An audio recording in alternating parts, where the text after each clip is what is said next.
This is the keyboard we're building today. Keyboard. This is the Neo75 CU. They actually renamed it.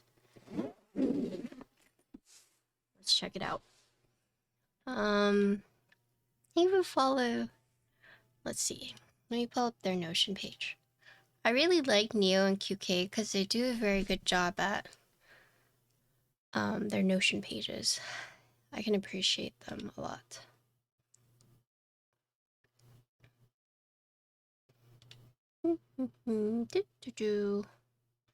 Let's see.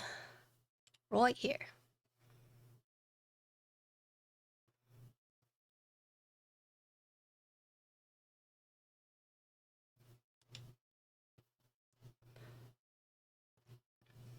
Wait, you guys move every few years like Tenga types?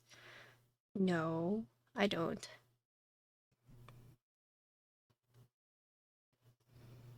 Did Aussie just come out? What?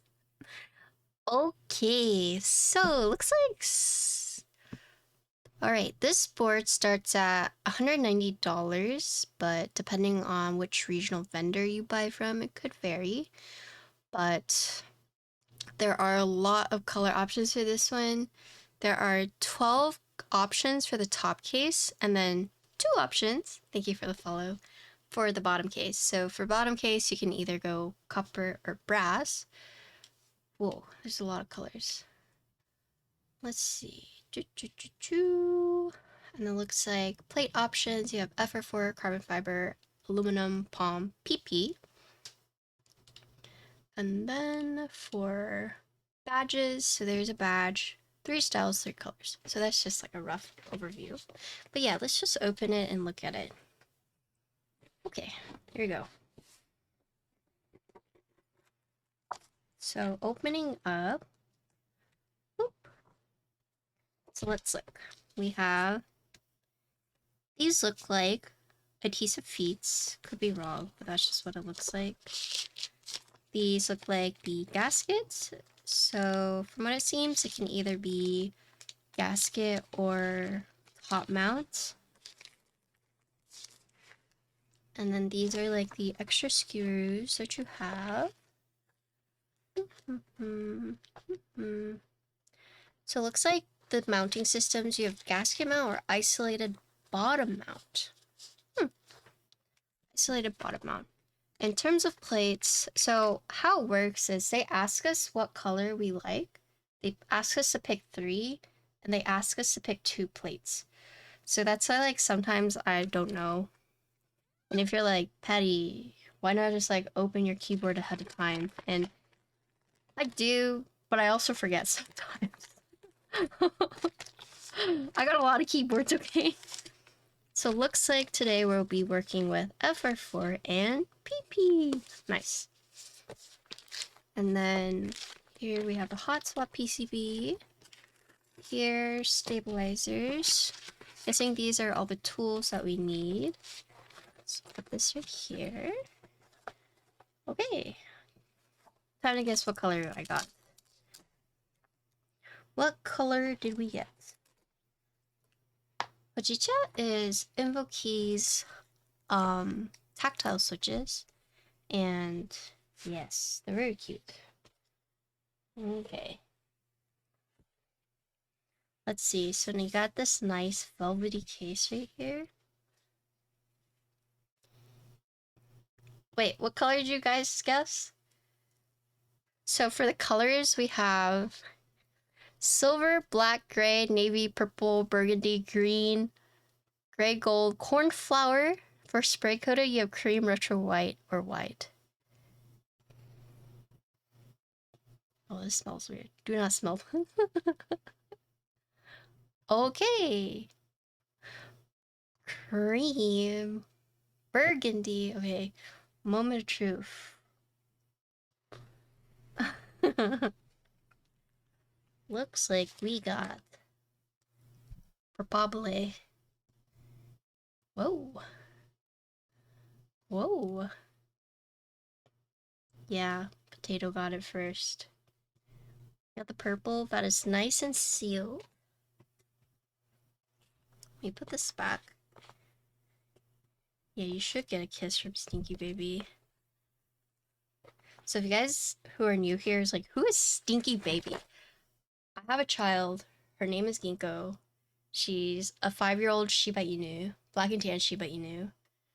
She's very chunky, but she's also kind of stinky because she likes to hunt things. So we call her Stinky Baby.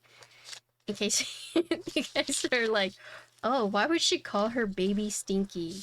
Because she is stinky. So Ginkgo is Stinky Baby. Just to give people context. If you guys haven't seen my emotes, they're all based off of her. Oh, yes. Please let me know. Alright, so we have the purple anodized top, and then we have the... what is this? Copper bottom. Whoa.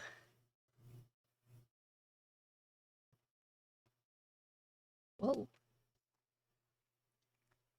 Call your own dog Stinky. Yeah. I mean, it's because she just like sweats. She smells good, don't get me wrong, but if she doesn't smell like shampoo, I call her Stinky. Hello, Ankit. What's up? Alright, so let's take this plastic wrap off.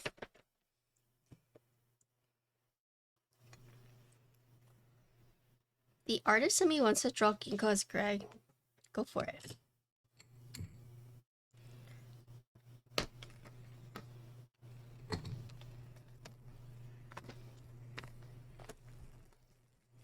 Oh wait, will this work? Does this work? Oh! Nice. Those are my emotes.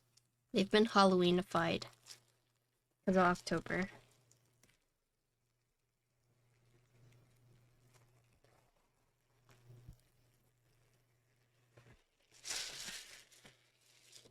No Grego. No Grego. And she's asking. Alright. So, looking at the case, first impressions. So, you have a 75% layout. You have this top right corner badge. You have the exploded F row. You do have an arrow key blocker. There's not like a blocker anywhere like right here. Instead, it's right here instead. Right. So this color is a lot darker from the renders. And like I have bright studio lighting. Right, so let's look at it. So this is my bright studio light. Okay, this is where you can see. It will blind you over here, very bright light. And then you have the more of the shadows right here. So check this out. So this is in bright light. This is kind of in the middle. And then this is in the shadows, right? So this is going to be a more like accurate color or like the actual color. A little bit. I mean, if you look at the renders make the purple look a bit lighter, but this is like a darker, I'd say. Yo, what's up, baby? Are you? But yeah. So from the renders, this is like a bit darker, I'd say. So here's the top. Yo, what's up, Kim? The top, so just looking at this, you can already see it has the magnetic connector. Taking this slip off, here you see internal weights. You see like a little face right here. We saw this with the Ola. It's Ola is a 40% keyboard that I got to build recently, but you see this like little face right here. You have 4 internal weights, guessing for sound and heft. I'm also looking at the case right here. It does use the ball catch mechanism from what I see. You do have a couple grooves right here. Not really sure what they're for, but we'll figure it out as we go. But yeah, here's the top. Here's the side. So really sleek looking side. So whenever I think of Neo, I tend to think of something that has like a lot of mounting options. It's going to be cheaper, more affordable, but you know, design is going to be not as like intricate. But looking at this is a very intricate side, right? So there's a couple things going on. So first you see this top piece, right? And this kind of curves down into this like seam, which is then you see the bottom piece, so copper or brass bottom piece. So you can see a sliver of that right there. But then you have this additional piece, right? So quote the bottom piece, which matches the top case, right? So the top and quote the bottom have created, they have a gap, and then to fill the seam is then the bottom color part. So I guess the mid part, but also the second bottom piece. I don't know if that's like clear, but you can see there, right? You can see how this top piece grooves down, this top piece grooves up. So right here, and then there's like a seam where you can see whatever accent bottom piece you picked, right? So from a Neo board, from what I've built, the side is looking really nice, right? And then here is the back. So you have this circular weight, and then looks like weight options. You have 3 styles and 3 colors. This is going to be the silver vortex. They have Orbit, Nova, Vortex in 3 colors, so you can get silver, gold, or black. This one we have is the Vortex, and this is going to be the silver. There's a Nova, which kind of looks like this, but it doesn't have these like 3 lines. And then there's the Orbit, which has, looks like a water drop almost, right? Oh, I haven't started. You're good. I just started talking about the case.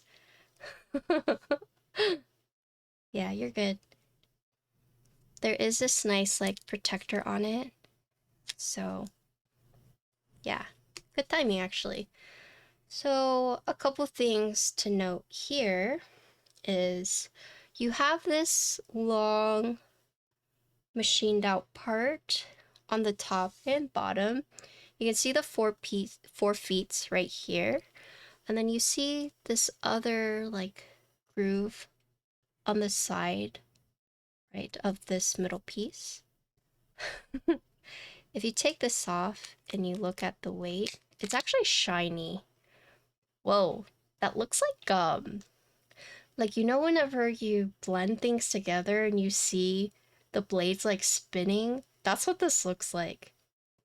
But it's interesting to see because it has like a little, it looks like a button, right? The circular edge is shiny. Oh, look at that. Really cool. It kind of looks like an eyeball, like with this side and this being like the center eyeball piece. But yeah, so you have the 2 tones. You have the top case color and then you have the bottom case color right here. But it's interesting because you can see there's like a visual disconnect from the top piece color and then the bottom piece color. So the disconnect, I'm saying like right here. You can see clearly where it disconnects, right? I'm not sure what these grooves are for other than like design. Here you can see the feet, so what those are for. I wonder if it's almost like you can pick between the 2 feet, but I don't think that's the case. It almost looks like you could though, right? Looks like a Pokeball a little bit. That's a really cool weight. And then another thing to notice is you can see right here, instead of the bottom piece, like covering the entire bottom, you can actually see the top piece will go over and then hug the bottom piece right here. So part of that is being the ball catch mechanic, right? So that's what I'm assuming. That's the back. And then here's the USB port. So once again, as we saw on the side where you could see the seam with the bottom being the accent, you see it on the USB port, right? It does look a little off-center. Yeah, it does look off-centered. What are those two grooves on the top and bottom for? Are those just design details? See, that's a good question. I need to look. It almost seems like you would have a choice between using like the small feet or the long circular feet, but I think it just might be design. Yeah. Yeah. It looks closer in person, but on camera it looks really far off, right?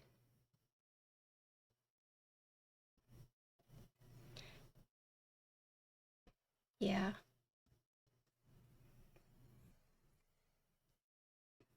No, it looks off.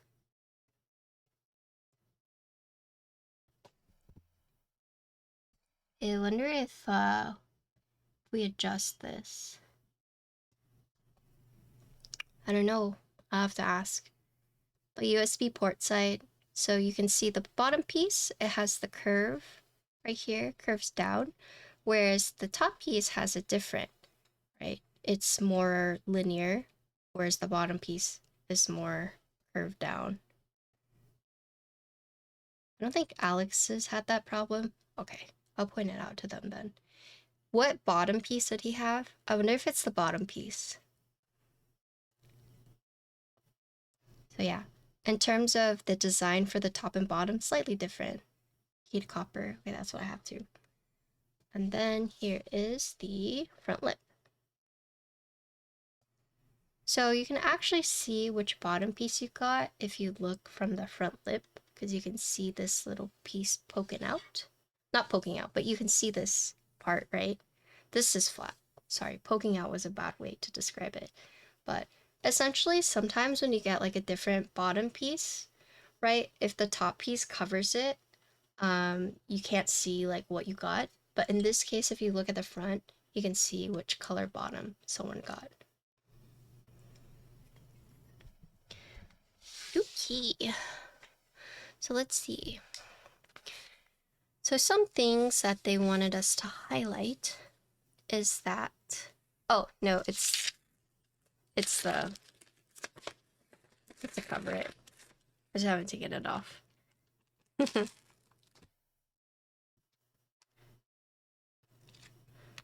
So some things they wanted us to highlight is this is the first board in their series that has a copper bottom.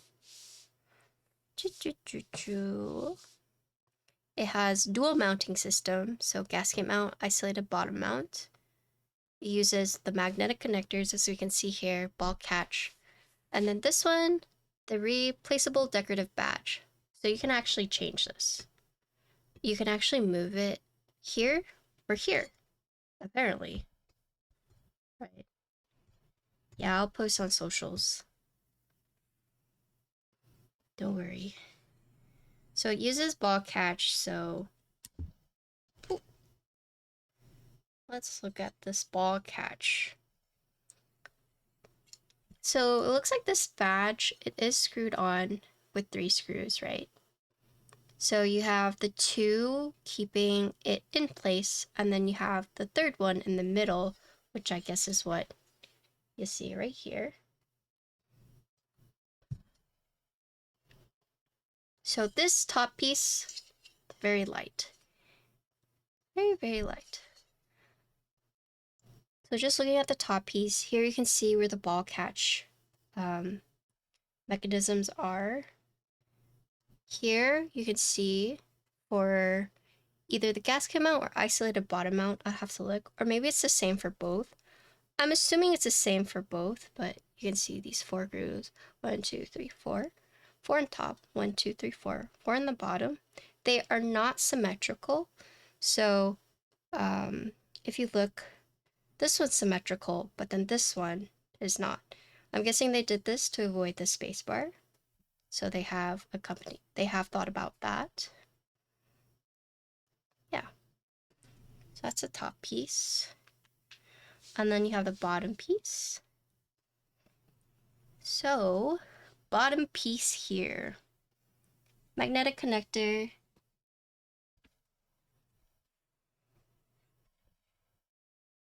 Yeah, it looks a little off center, huh? Yeah, this is the purple. So this is where all the heft of the board comes from. So because of the copper bottom, the 4 internal weights, you have the accent weight, and then you also have this top color piece on the bottom as well. So almost all the heft is going to come from this bottom. Looks like there's a few things they've incorporated to make sure that the case doesn't rattle around with the ball catch. So firstly, on each corner of the board, is it off center? Yeah. That's what we were pointing out earlier. Yeah. So they've added these little silicone bits that have been screwed down on each corner, right? So 1, 2, 3, 4, right? So this is to ensure that, first of all, whenever you put the ball catch on, it doesn't shake, so you don't hear any like metal to metal contact, right? It's also to help it like secure, right? So there is no gap for it to like be loose unless you use force to take it off. Here you can see these are the screw points for the isolated bottom mount. So you can see these 3 dots, and in the middle hole, they have the screws right there. So it looks like the mounting points for gasket and bottom mount are going to be the same. As you can see, the 1, 2, 3, 4, and then the 1, 2, 3, 4. And going back to what I was saying about incorporating like some kind of thing for the ball catch, they've also incorporated these little silicone strips right here. Also, like, instead of just the side, you also have the ones in the middle, right? Here you have these little cubbies right here. I don't know if that's for acoustics or if that's for the mount. I'll have to look, but looks like this circular weight is held in place by these 2 screws right here. It's cute because they cut this out in the shape of a face, right? Yeah. And then as you can see, the 4 internal weights, 1, 2, 3, 4, 1, 2, 3, 4. So 2 for each weight. And I'm guessing this bottom piece uses these screws right here, right? And then this one, I'm guessing is also for the bottom piece. So if we were to take these off to reveal the magnetic connector, it's all the components I'm assuming are hidden underneath there. We can open it up and see just to confirm.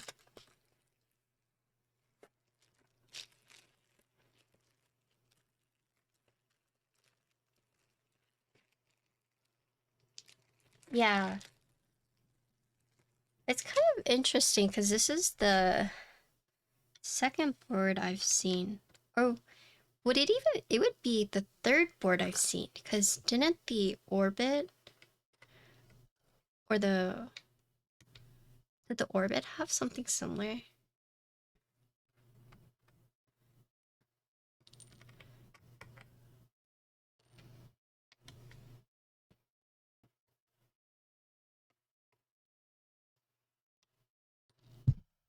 The starting price for this is 190,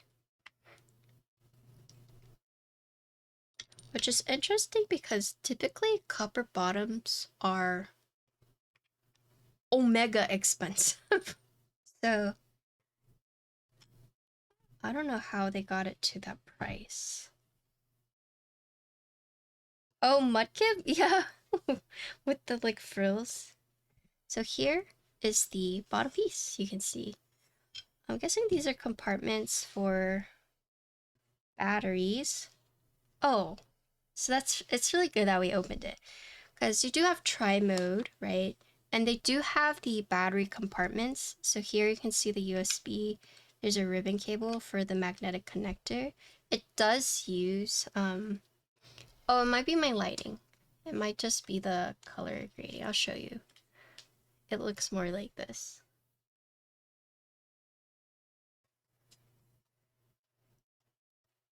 Yeah. It looks a little better.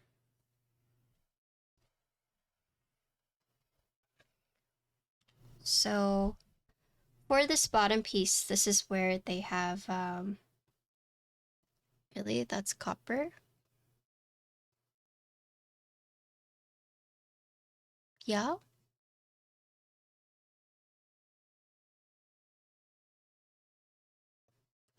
It's not the brass. The brass is more yellow, right? Wait. uh, Oh my god.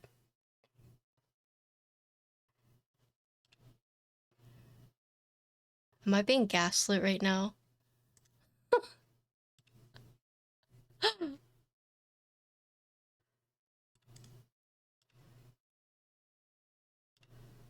Can you guys click that?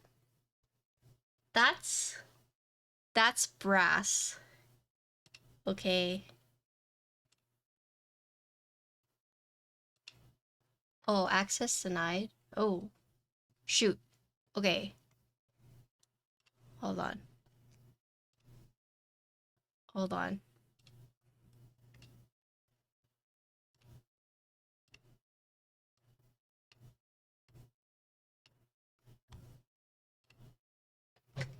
Well, I thought it would be okay because it's just the picture and not the actual link, right?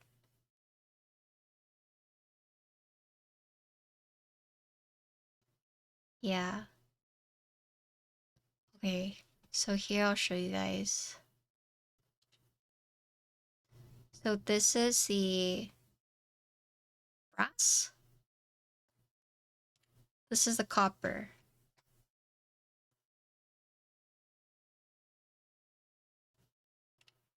Brass. Copper. Yeah. Yeah. Okay, you guys are just freaking me out. Okay. Or you guys are just freaking me out.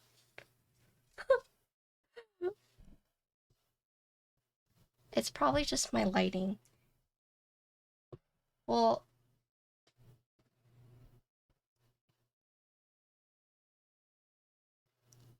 do I have another? Okay, let me go grab another board that has copper bottom. Hold on.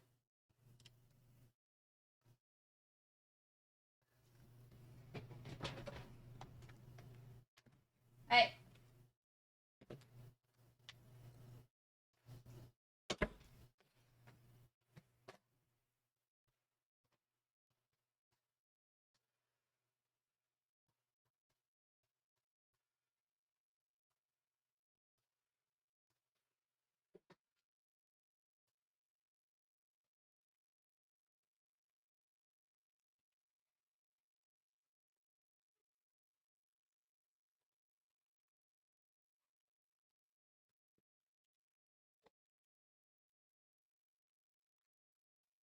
Okay.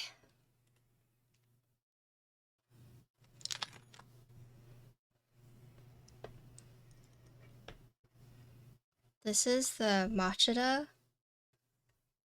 This is the Neo. Yeah.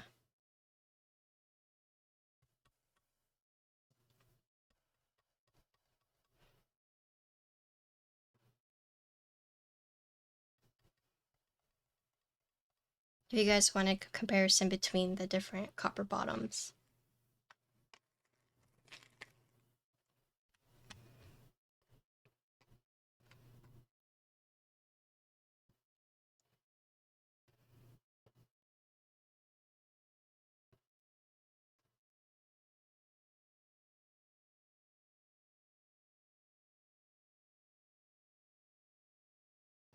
Hmm.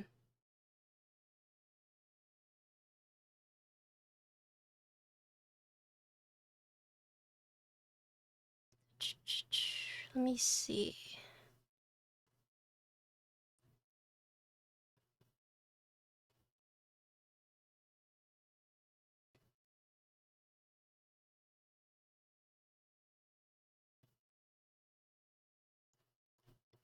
Sorry, I'm reading this thing to see if they say anything.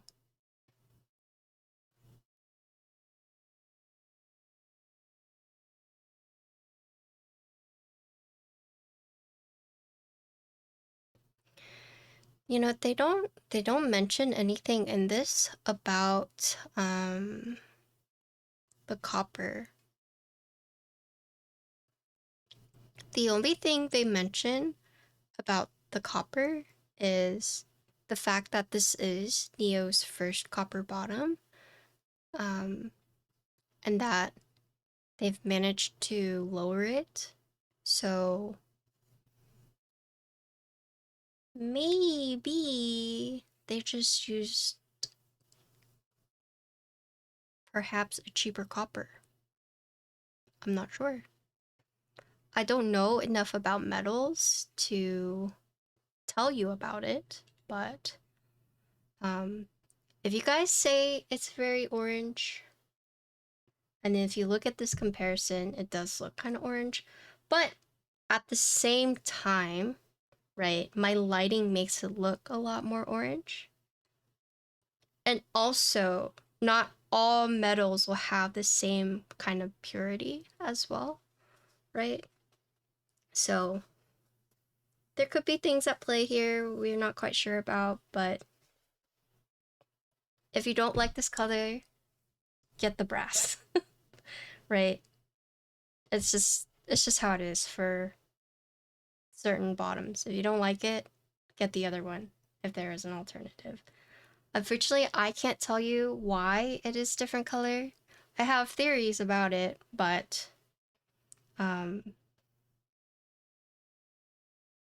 yeah, it's just how my unit is, and also how my lighting is. So let me put this back. But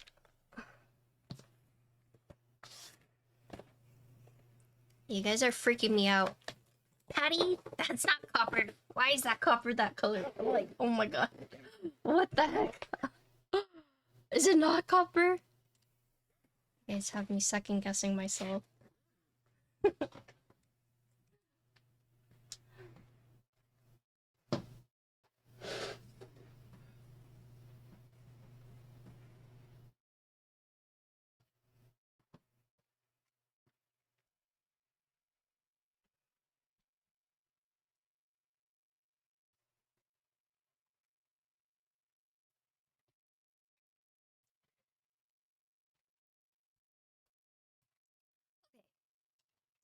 So moving on. Where was I?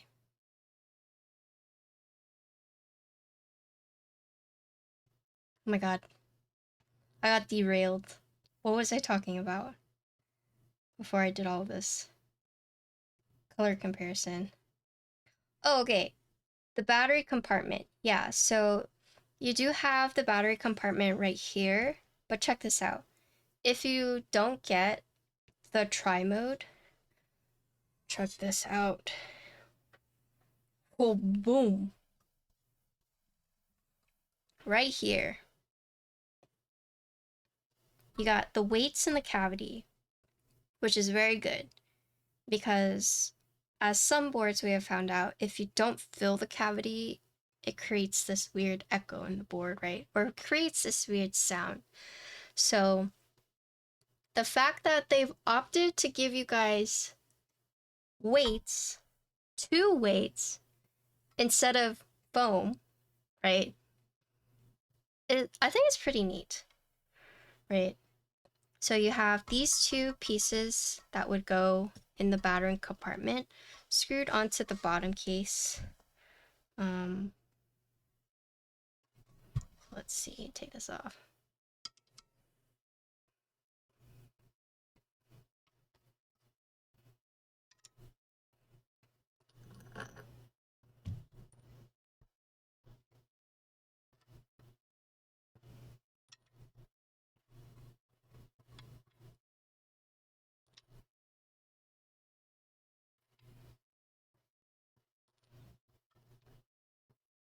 Okay.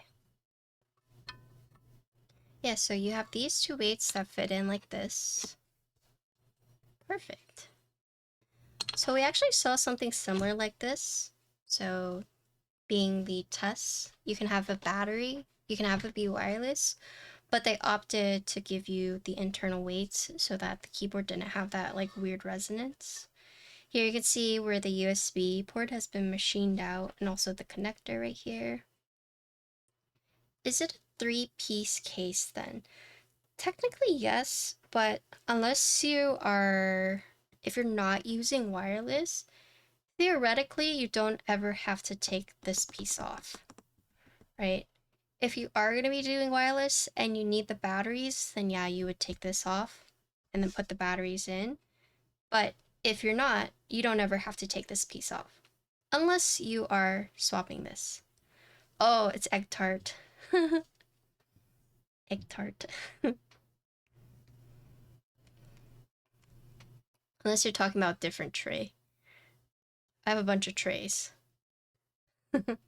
Is that real egg tart? No, it's ceramic. I have different sizes too. Yeah. She's a New York artist.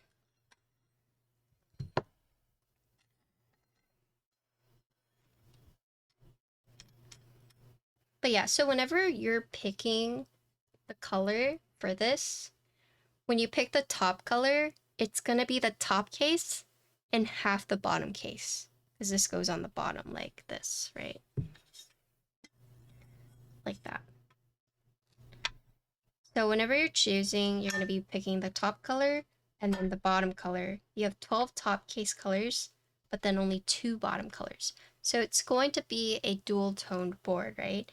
You can pick brass or copper, and then you can pick, what is it? 9 anodized top pieces or 3 spray coated. UT colors. But yeah.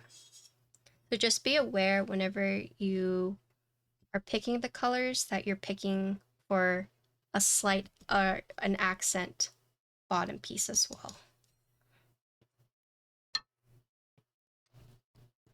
I'm gonna screw these back on. It's interesting that they put the weight screws on this bottom piece and not like in here, but yeah, this is just a small observation. So we have FR4 and PP plate today.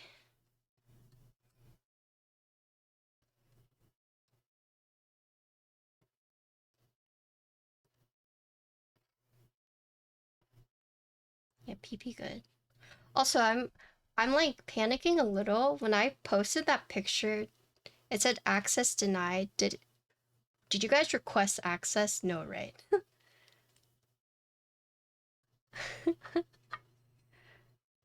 Like, would it let you?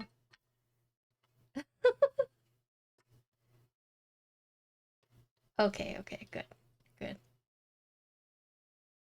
Yeah, because they sent us a review Notion, but I thought it'd be okay because it was just the image.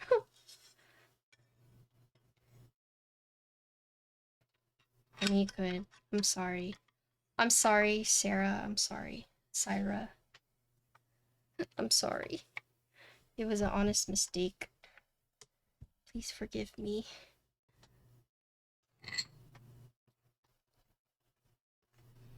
Wait, so let me make sure this is like.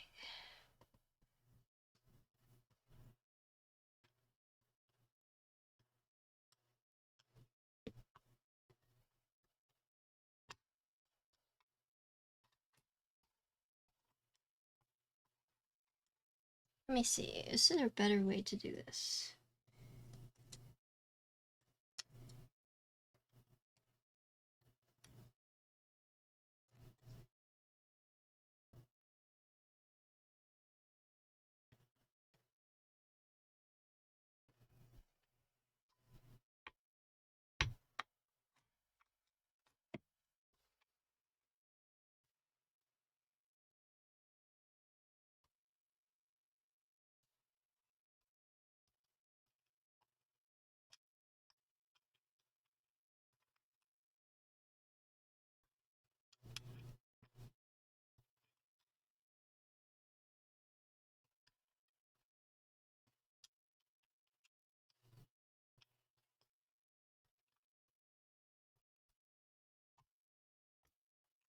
Okay.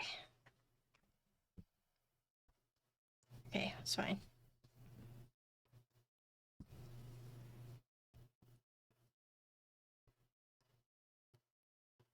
Am I drinking?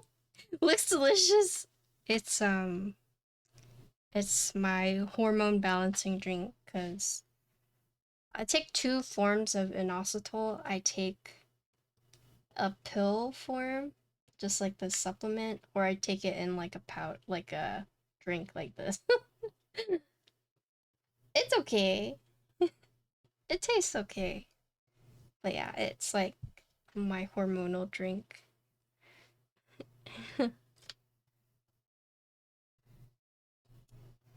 Sometimes I get pill fatigue. So basically what that means is like you take so many like pills and supplements, it gets like hard for you to like do it every single day. So I try to like mix it up by, drinking like in a form of a drink.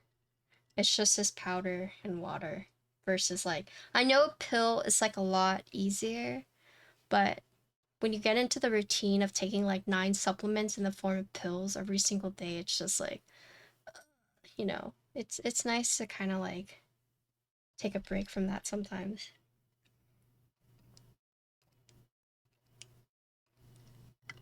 And the inositol I take is 4. I have to take 4 inositol capsules, right? So yeah, it's just easier. It's crazy. Yeah.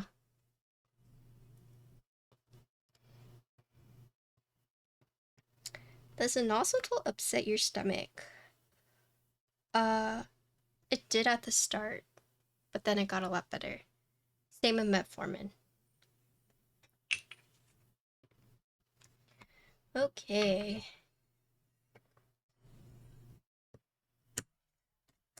Ball catch.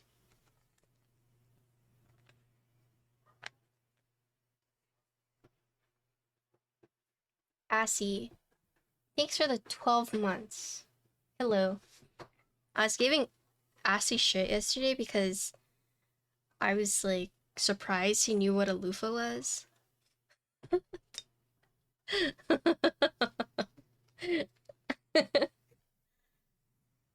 Did you guys know that natural loofahs are derived from gourds? They're a gourd, right? Like you plant the gourd, you bake it, use you basically take it out and there's like a loofah inside. Yeah.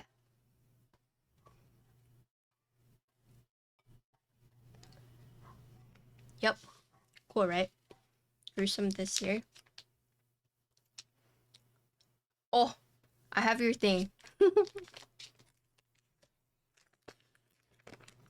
Natural loofah. Okay, let's look at the pizza base.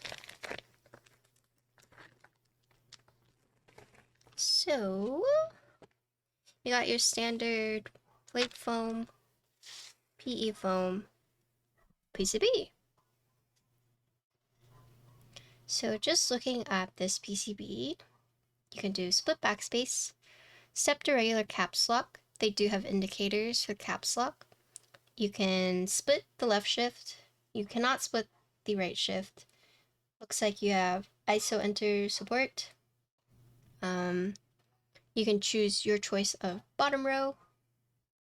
Yeah, pretty stacked hot swap PCB.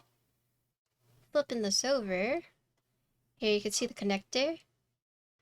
No other indicators other than this one for the caps lock.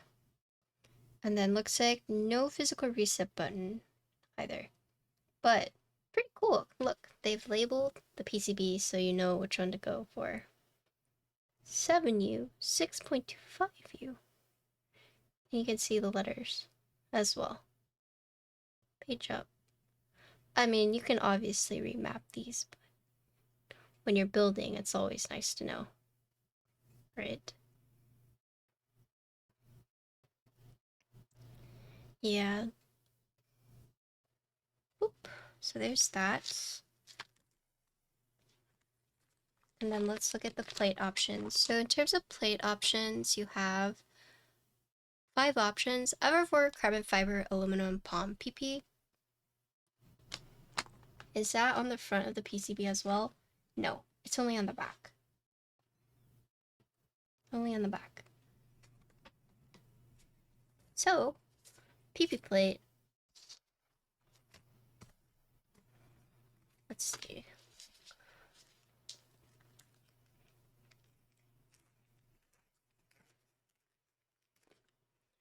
Who is this? And Memento.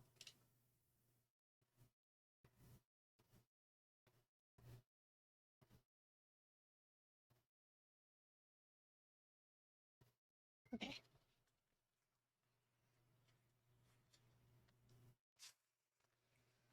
Yeah, I think they put it on there is so whenever you're putting in like the shims or clip-ins or the screws, so you can see whenever you are putting that in, you can see on the back like, okay, I put it on the same one.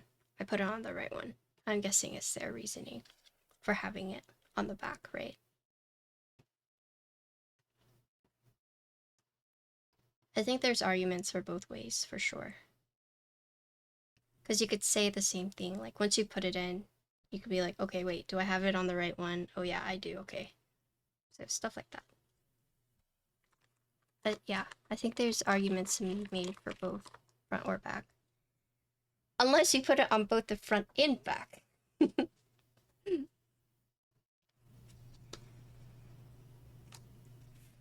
Alright. So here is the plate. The plate. So this is the PP plate. Pretty good. I like PP a lot. The plate.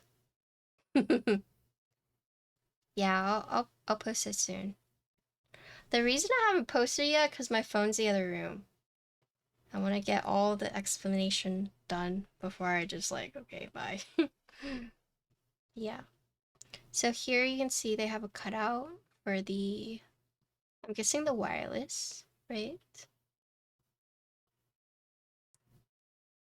Looks like they have little tiny screw points. I wonder if this is for like standoffs potentially. Especially if you're using like a hot swap.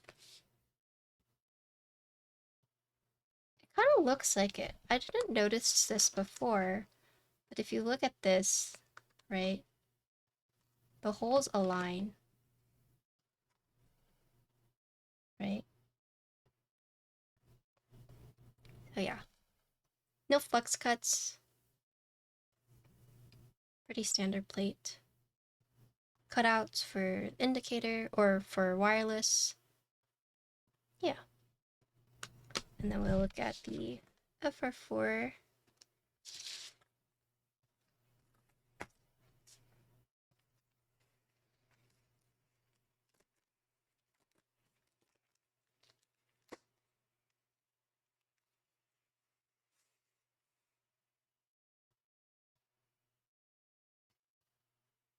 I think FR4 plates are just so pretty.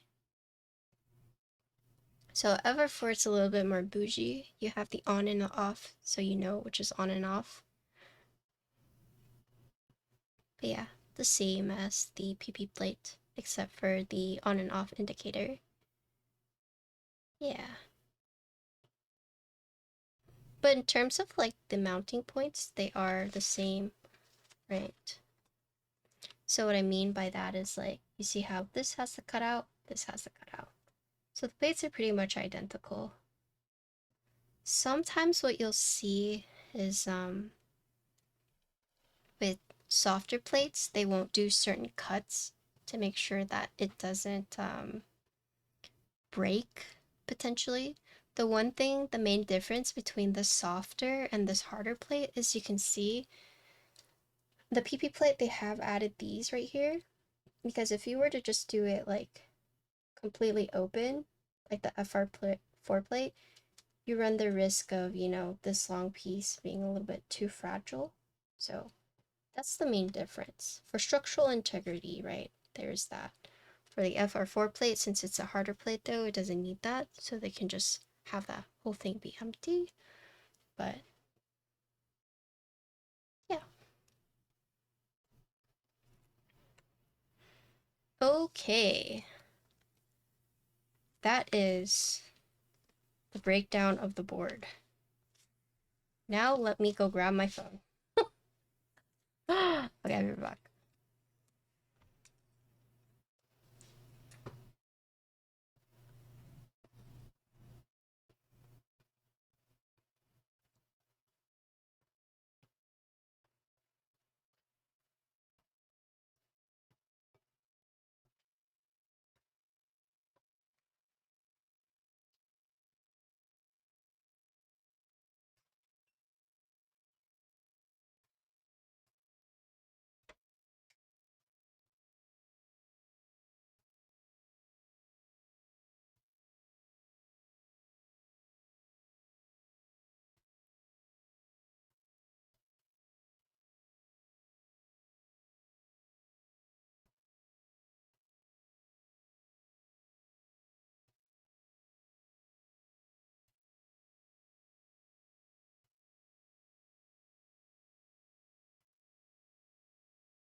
You guys, I posted one of my first, like, not one of my first, but like, I don't normally do Switch reviews.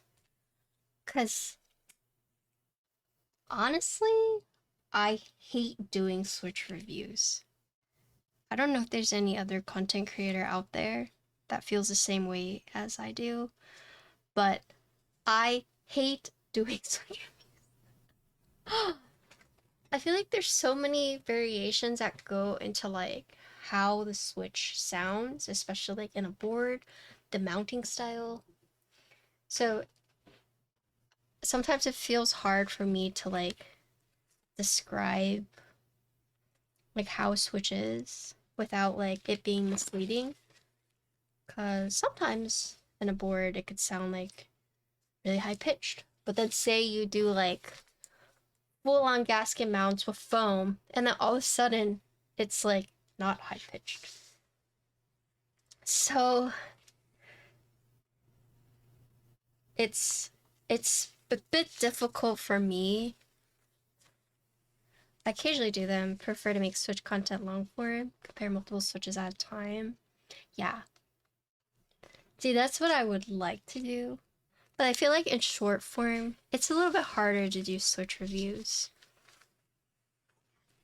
And plus, like, sound tests are also very misleading, or they can be misleading, especially if you're listening to it from someone else's, like, recorded environment versus, like, if you were to put it in your environment, right? So, I did a Switch short form, and I struggled. I really struggled. I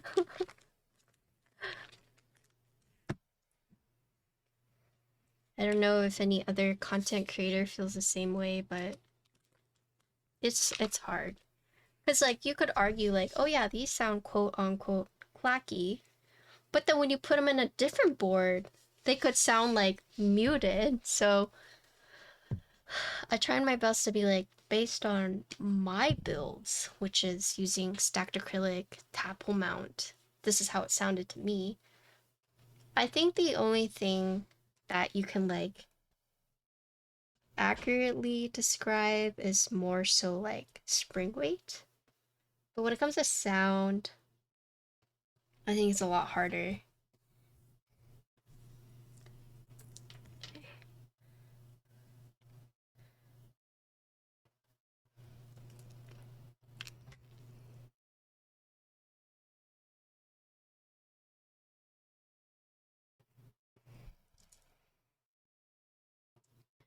This is the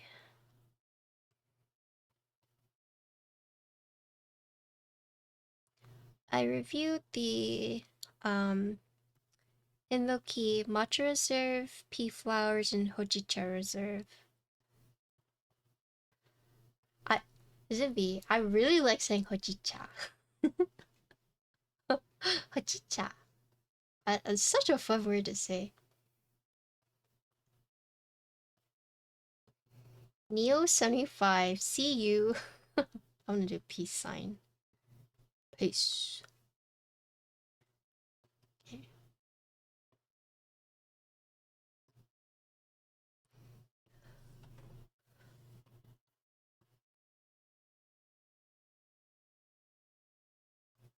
Okay.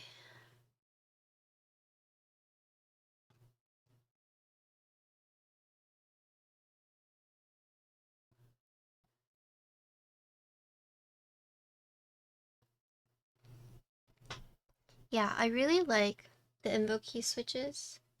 They're very cute.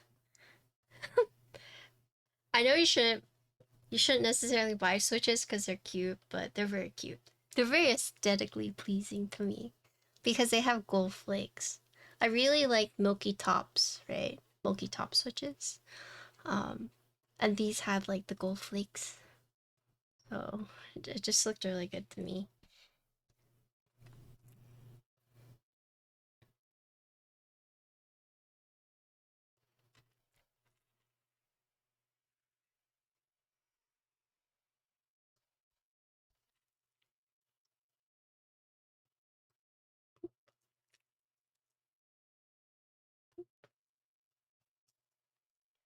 Okay, I'm gonna post this on. If you have a clear case, then buying cute switches would make sense. Yeah.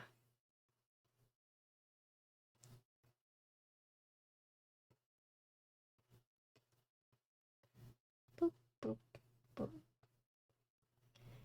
You guys, I'm gonna tell you something, but please don't judge me, okay?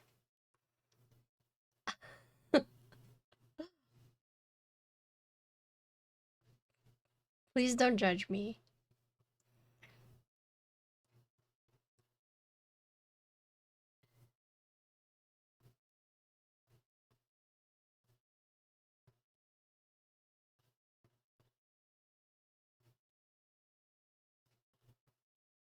Ready to judge, okay? So basically, I got home and I was cuddling with Ginkgo, right? And then Connor decided to take a picture of us cuddling, right? Because she like came and just like plopped. And I was like, hurry and take the photo because once she knows you're taking a photo, she's gonna run away because she is a turd like that. And then he just so happened to take a picture of when I was looking at photos of feet okay, so I follow Lily Allen on Twitter, and she had reposted something basically clapping back at someone saying like, you know, don't be mad, you know, that I make so much money from like my feet. And so I clicked on his reply to be like, why is he like so mad?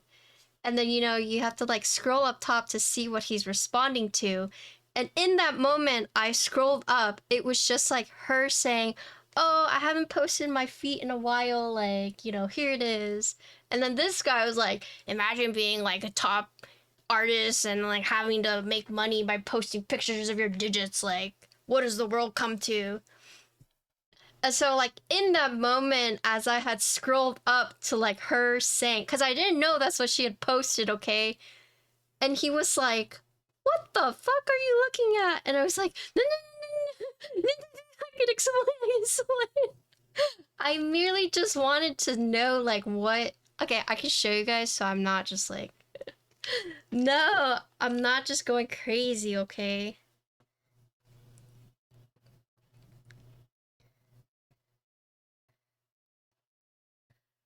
Okay, like, God, you guys are gonna freaking.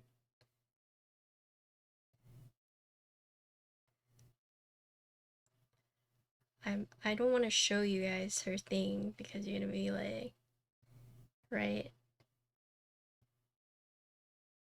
Okay, so this is what she posted, right? She's just like, imagine being an artist and having nearly 8 million monthly listeners on Spotify, but earning more money, right? Don't hate the player, hate the game, right? And this is like what he like said to her. So I was like, okay. So I pressed it to be like, what is he like getting mad about? And then like it's like pictures of her feet. Okay, I merely I merely just wanted to know like what he was responding to. Okay, but it just so happened in that moment when he had taken the picture of me and the ginkgo, I was like, I had just like whoop, and then he took it. Oh, it was just bad timing. You guys can look it up yourself. I'm not showing it to you guys. Just go look yourself. It's not that hard. It's on the internet. It's easy. Just do it yourself. Heck you guys. So yeah, that's my story of Connor caught me looking at feet.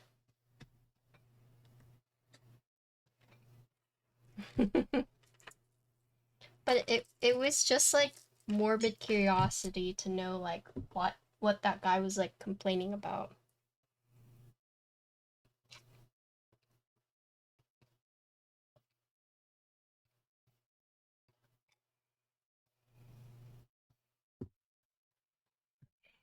I'm almost done. I'm gonna put this on Blue Sky.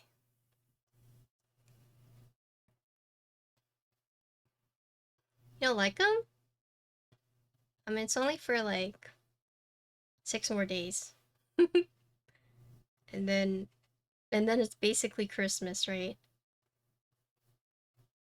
Hello, hello H40. Thank you for your note on your PCB. I actually min-maxed that for a client, which is why it was sent to me. But I saw your note. Thank you for the note. I appreciate it. Curiosity killed the Kara streamer in this incident? Yeah, pretty much.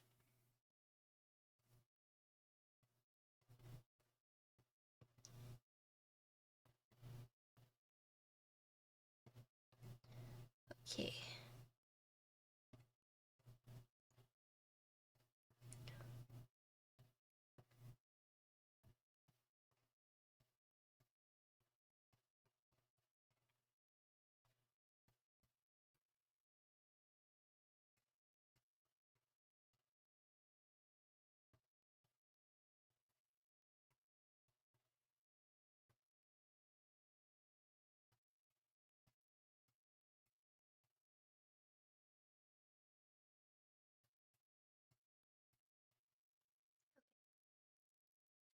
Also, whenever we have more pictures of the mood dating pad, I'll post it publicly. Currently I've only posted it on close friends and like to my subscribers, but once we have like renders and prototypes of all three, I'll post it publicly. The only reason I have it is because I think it's a little bit skewed, you know. So people see like the vector art, but then they see the actual prototype and they might be like, oh, that one's a lot cuter because they can like physically see what it would look like.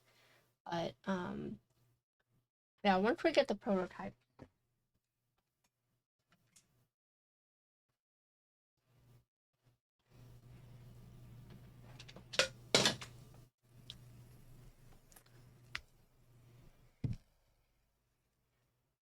It is.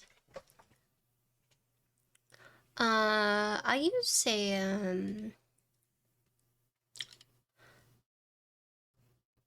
a Shure. Let's see. Well, what are you looking to do with it?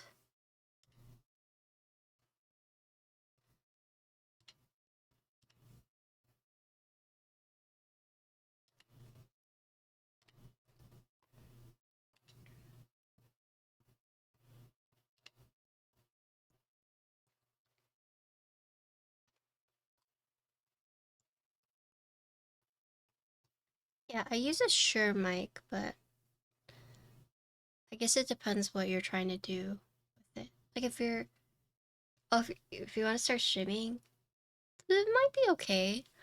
I use the M MV7, right?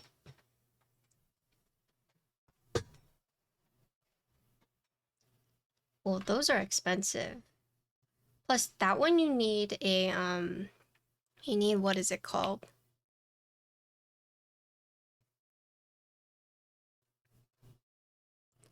That one is going to be around, yeah, you need something to basically help you with that. Yes. So it's not worth it if you're only looking for, right?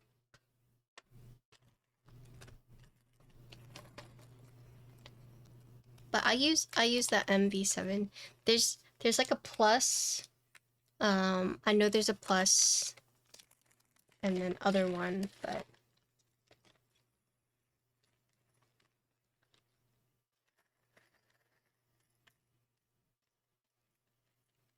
well, there's one more now. They have a plus version.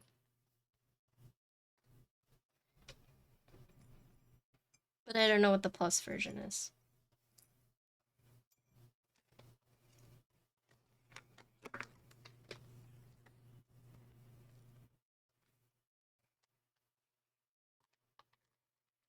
Okay, so now we're gonna do stabs. Let's do...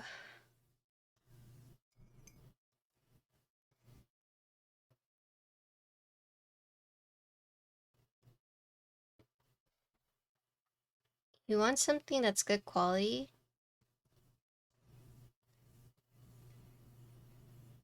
Yeah, I guess it depends.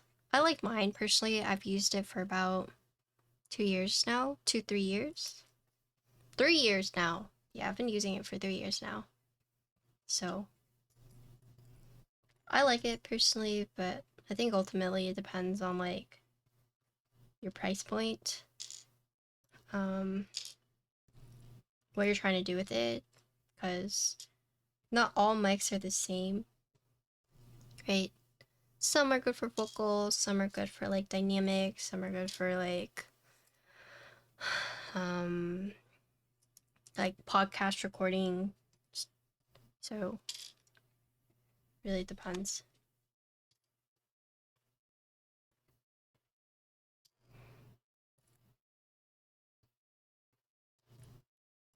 Like for some streamers, they actually prefer using like Elgato mics because of the what is it called? Not the network, the what's it called? There's a word for that. Ecosystem, yes, the ecosystem. So that's also an option too, right? Because Elgato also has their mic. It's like the Wave. There's like a Wave 1, Wave 3? Yeah. And I think the Wave has like a built-in audio interface in case you don't want to get like a second one. Yeah. But that's also an option too, especially if you're within the Elgato ecosystem.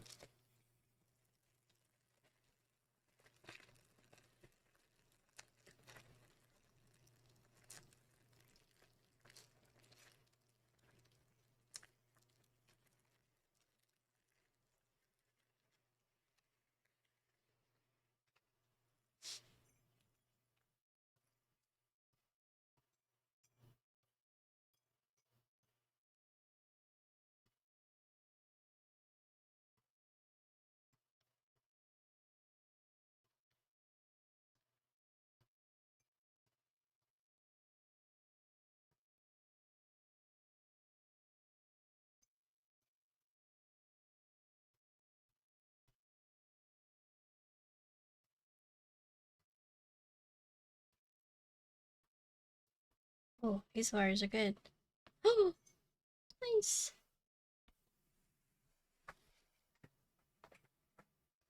Yeah, the biggest thing is looking like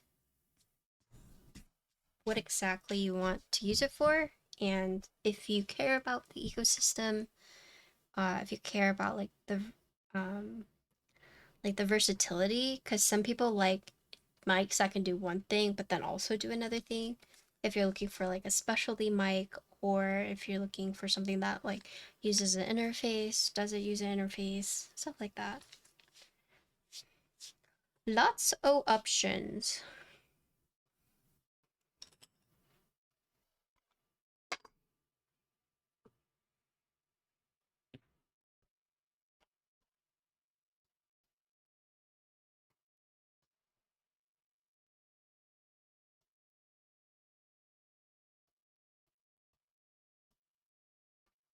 Can you gaslight Saber to stream?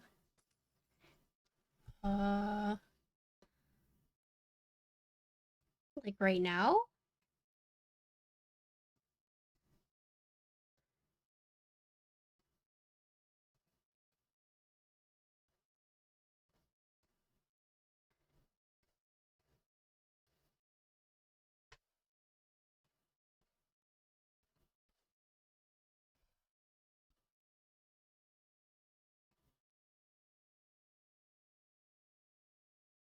Persuade him?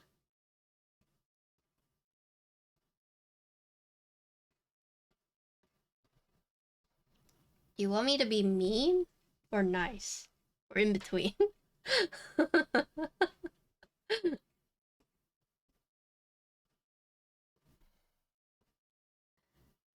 I doing anything for Halloween? I think it's on a day that I stream, so I'll probably dress up and play a scary game.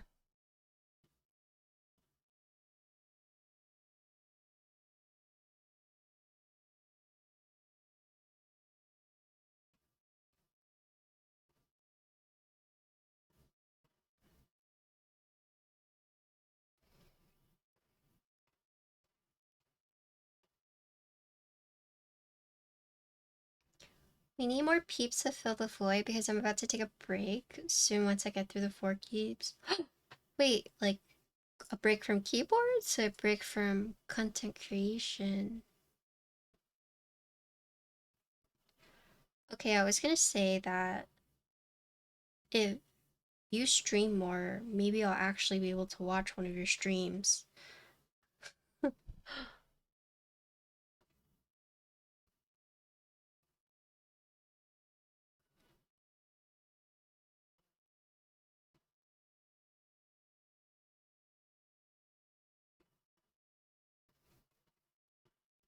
I need to make time. I need time to make more long form content. Break from streaming. Okay, as a keyboard streamer, I'll be real with you guys. I think streaming keyboards is the worst way to grow. If you're looking to grow as a streamer, you want to do YouTube or Instagram. If TikTok, if you do like pre-builds, but if you're in the more expensive bracket, TikTok's not going to work well for you.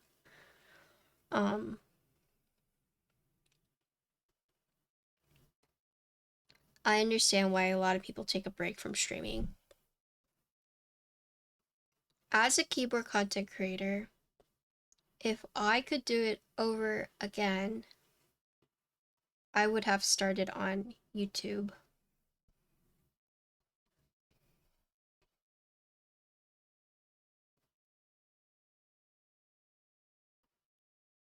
Yeah.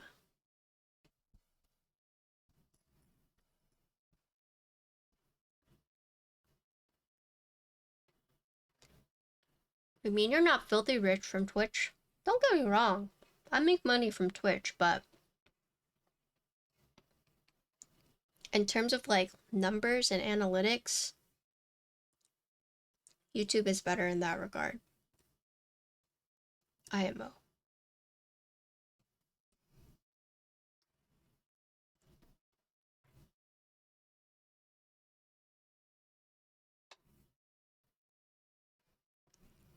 But like the only reason I have like the foundation that I do have is because I've been on Twitch for a very, very long time. My start was not keyboards, right? My start was gaming, and I've kept up with the gaming. I grew even more with keyboards, and now I do both, right? It's kind of something that I kind of had to carve my way with that niche.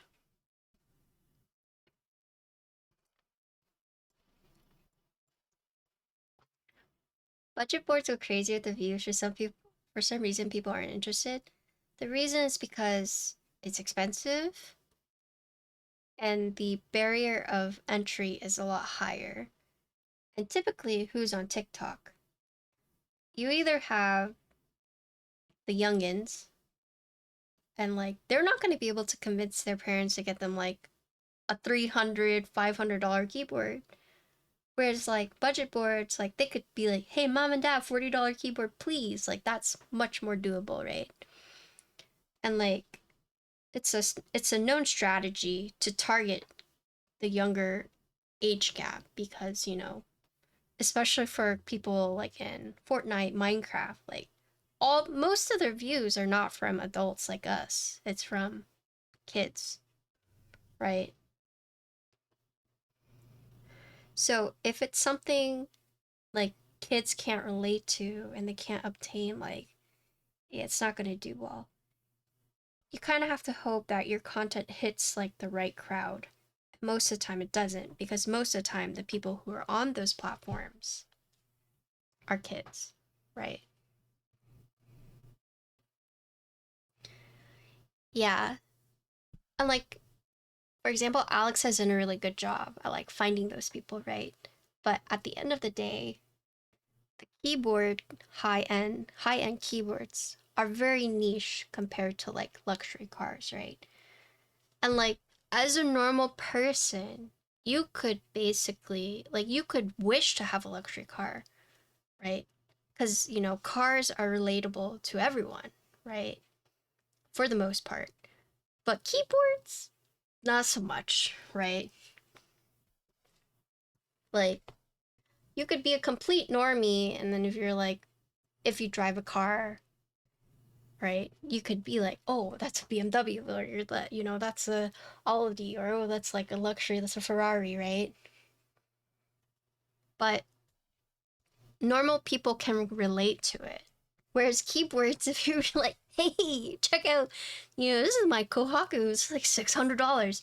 Unless you're in the hobby yourself, you can't be like, you wouldn't be able to relate compared to cars, right? Unless you have managed to find those people, and like Alex has done a really good job at finding those people. Yes, that's the best way. I would agree with that. Or not even budget, but just something that is easily accessible, you know? But it's hard because like as a kid doing pre-orders, as a kid I would have never done pre-orders. Like, you want something, you want it now, right? As a kid, that concept is just kind of like, ugh. So even if it is budget, if you can't get it immediately, there's no point, right? So not only does it have to be like financially accessible, but also has to be like in stock or is in stock often, right? And I think like that's the problem with like the Zooms is that they're budget friendly, but they're not always in stock. When you order them, it's like pre-orders, right?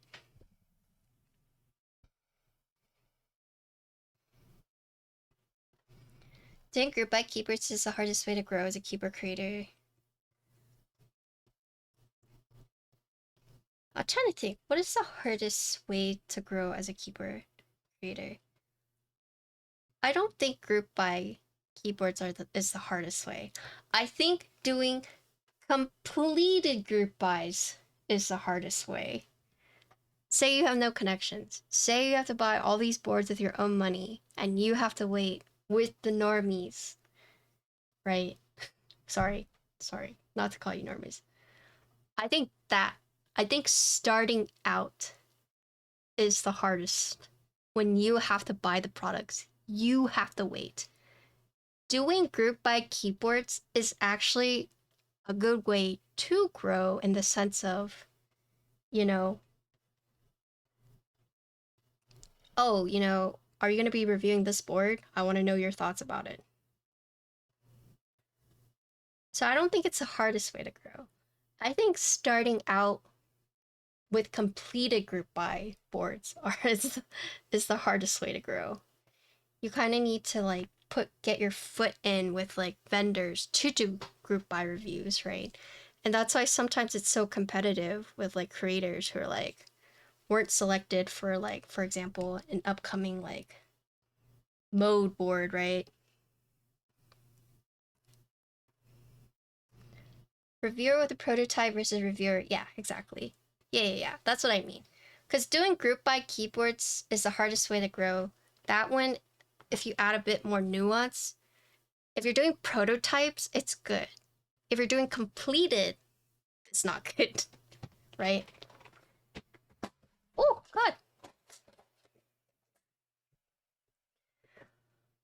God. Kids will watch 10-minute videos wanting to wait a year for a keyboard. Yeah. That's my problem right now. Exactly. I think that's the hardest way to grow. You just have to wait.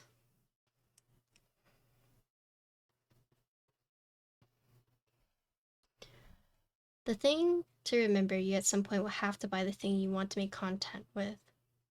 Yes. That's the hard thing about being a keyboard reviewer is that you either have the connections or you make the connections, right?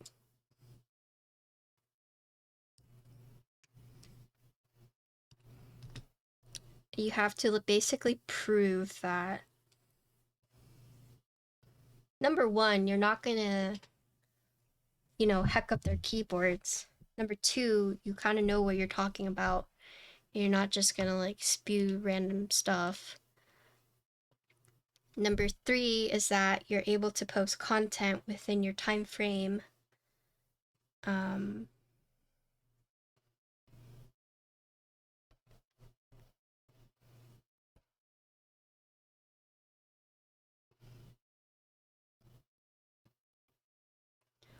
You have an audience. Yeah, audience is a bit slower though to build sometimes.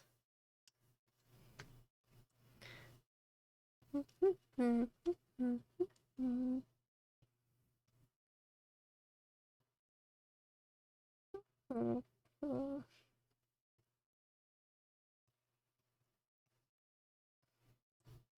they have an Alice? I don't know.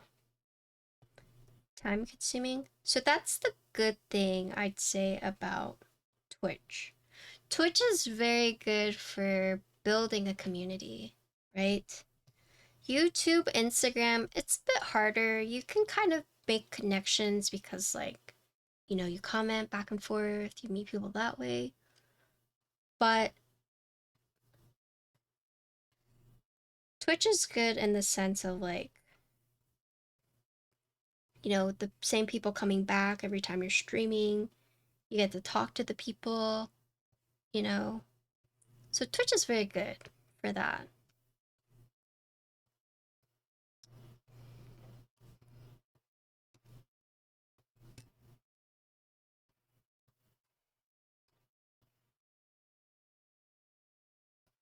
I feel like the transition from YouTube to Instagram and Twitch is a lot easier than IG or Twitch to YouTube.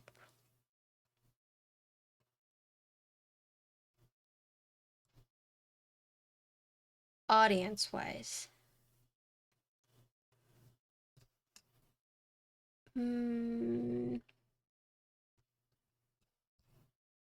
I don't know about that.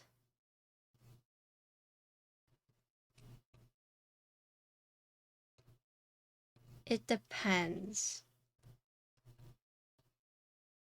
That's a tough one. I wouldn't say I agree with it, but I also wouldn't say I disagree with it.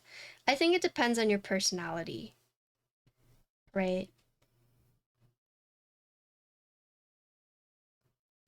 Because you could have like an awesome personality on like short form or like YouTube videos. But then whenever people see you live, you no longer have the script, you no longer have the time to like practice and stuff.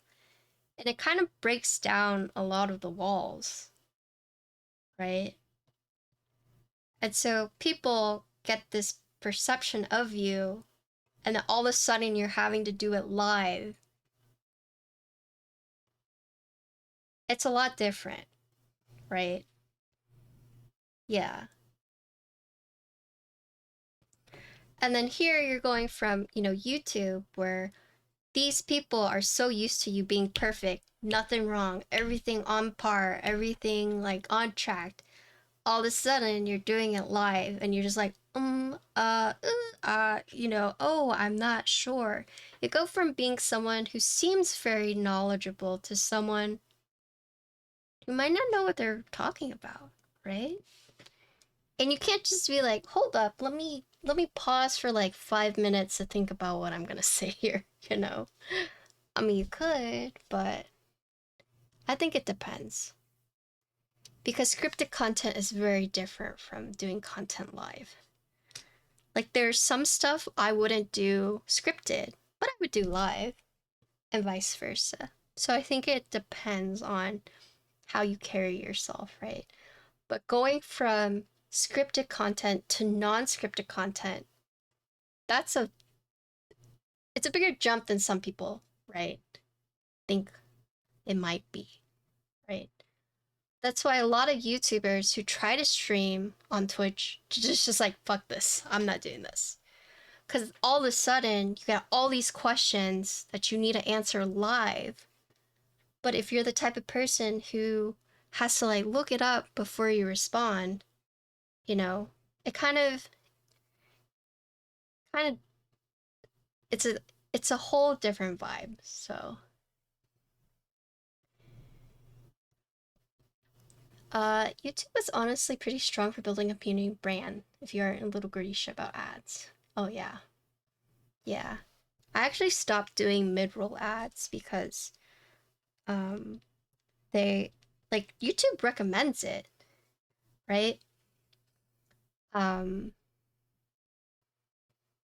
but I stopped doing it because I know as a viewer I'd be like, what the fuck? I was watching that. Why is there like so many ads now?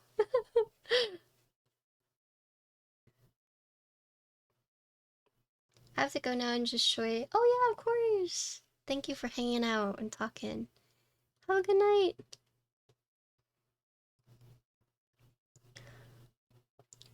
Boop, boop, boop, boop. Not only that, but live you're handling a lot of things in parallel, yeah. Also not having the cushion of editing, yeah. It must be hard to be consistent across formats. Yeah. Need options. Mode obscure, worth it for the price? The switches? Right? Worth it for the price? What are they priced at? If I remember the mode switches, I would not use stock. Like, I would definitely recommend lubing them. Um, but if you're looking for something that's like good factory lubed, I would not say they're good factory lubed. Sorry, mode. There's a lot other switches out there that are gonna be cheaper and also better factory lubed. Sorry, mode. My honest thoughts. But if you're just like, I like to lube everything, then if you like them, then that's fine, right?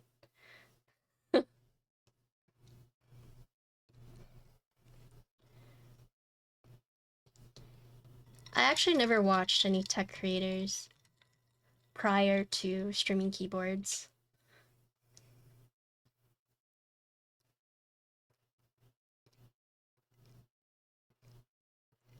I think the only tech creator I watched was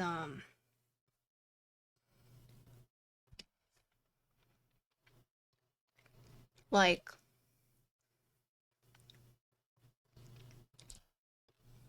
when like Ryan Higa would like promote something. Like, I didn't really watch tech reviewers.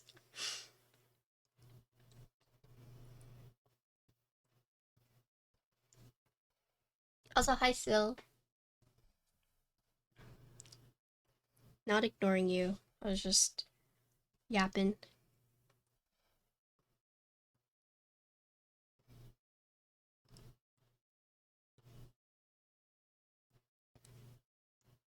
But yeah, it really depends. Like how you're trying to grow as a content creator. You like it? Yo, what's up, Gordon? You know what I liked? I liked when Gordon was like, "That's downright proper." I was like, "What? What the heck does that mean?" I feel pretty as fuck when I use it. Doesn't it make your lips feel and smell good? Aren't girl products like the best? Why use stinky men product when you have nice girl products like that?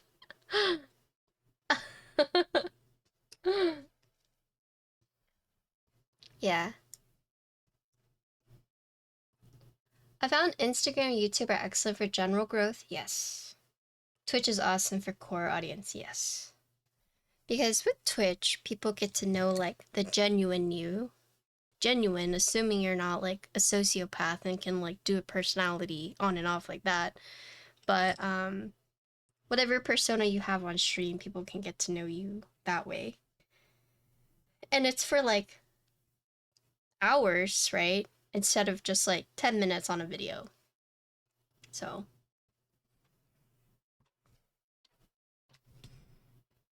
I mean, I do feel like sometimes Twitch can also create this like weird parasocial thing, but that's like a completely different thing.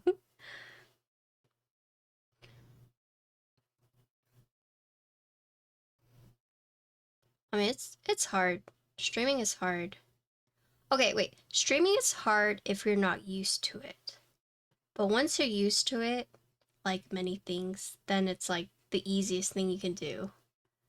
Like, I would rather stream on Twitch for like 8 hours than like go film a reel and edit it for like 2-3 hours. Do you think we're per-social when you don't stream and we go lonely? No. I like to think that streams, especially like if you're integrated in the community, it's like watching your favorite TV show, right? You know, you get home, you're like, I can't wait to watch like Simpsons at like 6:30. You get ready, you anticipate watching it, you turn on TV, and it's canceled. Then you're like, what the fuck? What happened to my routine? So I get it, right? Because all of a sudden, what should be there isn't. Um, and that feels bad, right? It's like when some like your show is like canceled. Like I feel that for anime whenever every Monday I'm like new episode, and then there's no new episode. I'm like, what the fuck? Why? Where's my episode? Stuff like that. So I get it. I don't think that's parasocial.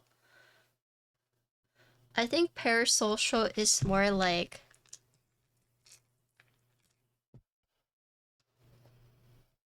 whenever chat thinks that they're a lot closer to you, but in reality, the streamer doesn't know like anything about you, right? Um, so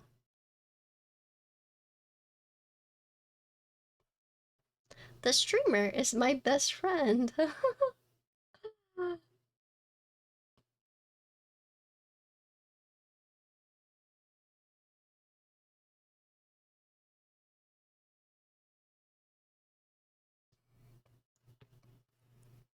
zaps your social battery like a motherfucker.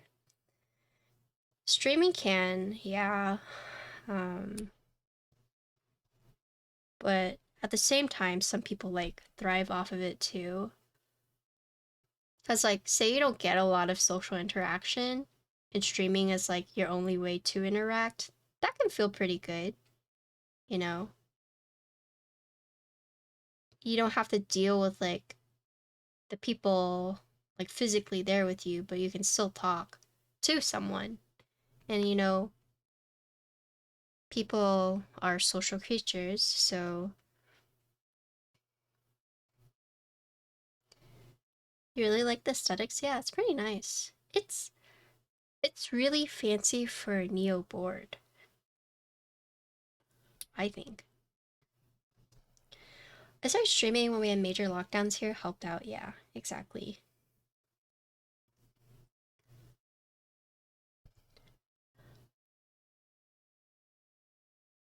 Did I miss something? Like I turned into a dry husk of myself after a stream. Yeah, it's once you get used to it, I think it's easier, but of course you could say that about anything. But I prefer streaming. But here's the truth is that you don't really grow from streaming unless you like happen to like make it. But that's really rare. If you're trying to grow as a Twitch streamer, you need other platforms to bring in viewers here. That's just how it is. That's just how it is. Because people see you on other platforms and it's like, well, if you like to interact with me live, or if you'd like to see this live, or if you'd like to watch more of my content, go to my Twitch. That's where I'm most active, you know? And if people give a shit enough to follow you to Twitch, which isn't hard, you know, honestly, the best way to grow your Twitch is by growing other platforms and directing them to your Twitch from there. Yeah. There's also luck, there's also, you know, doing things, for example, like live stream fails, which is like the more extreme. You could leech. Yeah. But growing on Twitch is hard.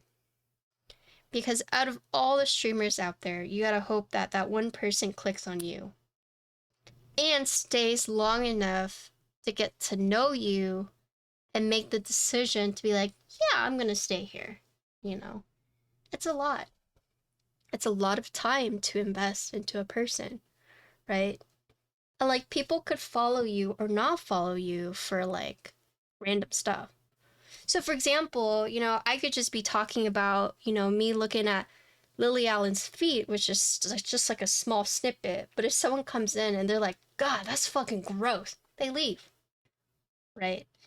There's so many small things that can like set off a person from following or not following that it's really, really hard, right? And you see that with like short form. You know, you just like scrolling, you know, someone makes a weird sound, you're just like, oh, you scroll. Someone makes like, you know, there's like different things that will like hook people in or deter people. And, you know, it's, you never know. But to follow a Twitch streamer it's an investment, I'd say. To follow a Twitch streamer and then like talk in their community, it's an investment. People are fickle, yeah. Why are you talking about feet? Don't worry about it. It's not important. I did a raid recently that happened right as I started Marbles raid. Okay. Basically, Connor's taking a picture of me and Ginkgo, and I just so happened to like look at a Twitter post, and it it looks like in the photo I'm just straight up, you know, I'm looking at someone's feet in the photo. And he looked and he's like, what the fuck? I was like, look, I can explain, okay?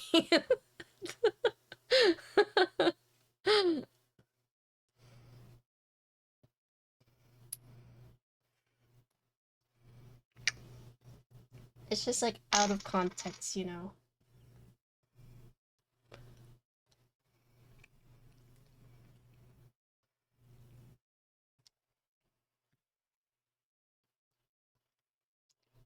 But with streaming, I think streaming is a lot more volatile in some cases.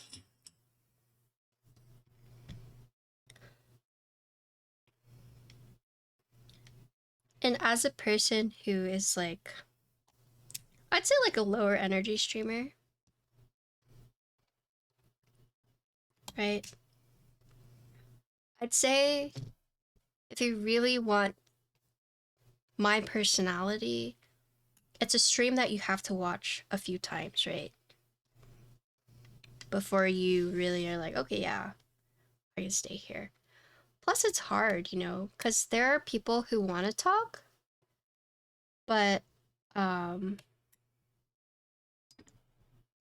it's difficult because they see chat and they get like social anxiety, you know. So that's the other thing. And plus, like, it's not just a streamer that could deter people; it's their chat or their community too.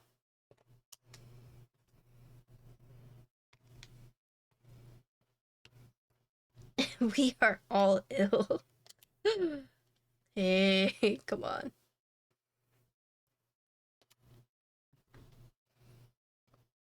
True, I didn't talk in your chat for a long time. Yeah, and I mean, it takes time to like integrate. And even if you're like friendly and you try to talk, you know, it's like the fear of like, oh, you know, maybe I'm not like I haven't been around here long enough to like make a dick joke, stuff like that, you know. Because if someone came in first time chatter was like, haha, gobble bees, boop, gone. Whereas like if Avo said it, I'd be like, heck are you, Avo, you know? There's still some like social constraints, right?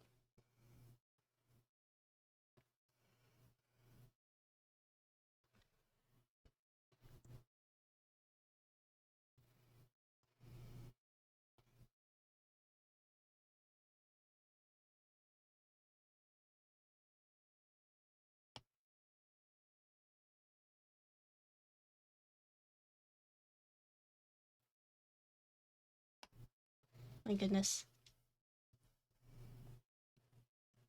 Yeah. I mean, some people could see, you know, you come in and the first thing they see is my chat pegging each other, and they're like, oh, okay. Not good. It's farewell. You know? What happened to how could I think he's still around. I won't say his name out of his own respect for him, but yeah, they name changed.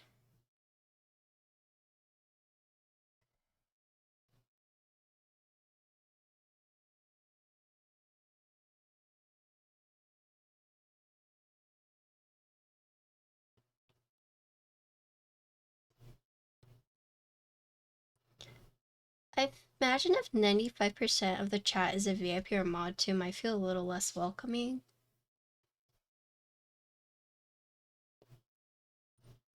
Should I remove some VIPs that didn't buy it? Who didn't buy their VIP? Who just got it out of sheer luck?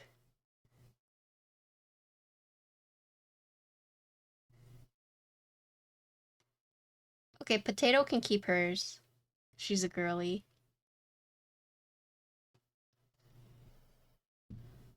Avo?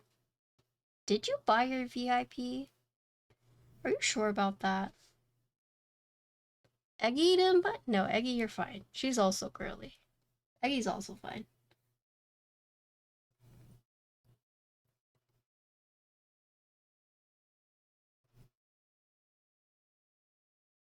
Kim's also girly. She's fine.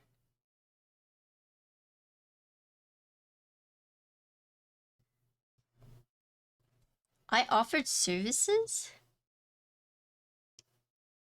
Yeah, what do you mean? I'm not using them. Just heck it.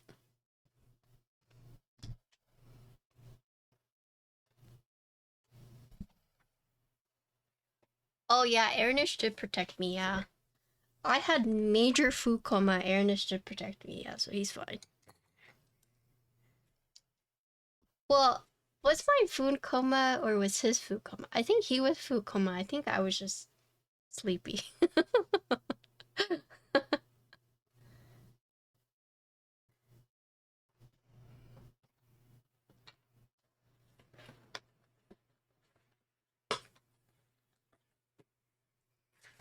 Alright, we're gonna do a wheel of death. We're gonna have all the VIPs on a wheel and we're gonna spin them, and whoever lands on has a chance to appeal whether they keep their VIP or not. And then I let the other VIPs decide if we keep them on the island or if we toss them off. Unless you bought your VIP, or if I said you're good, then you're okay. But if you didn't, then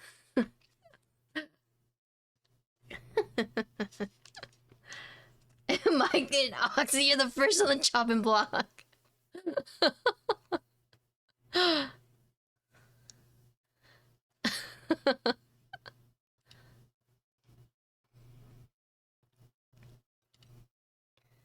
mean, you pay to win. The people who bought VIPs pay to win, so they're immune.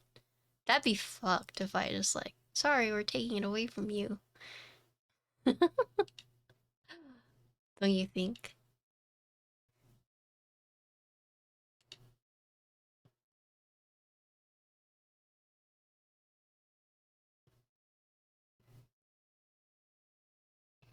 Yeah, I don't really want to put these stabilizers. I did the stabs. I did these. Did that. Okay. P foam. Stabs. Optional. Okay.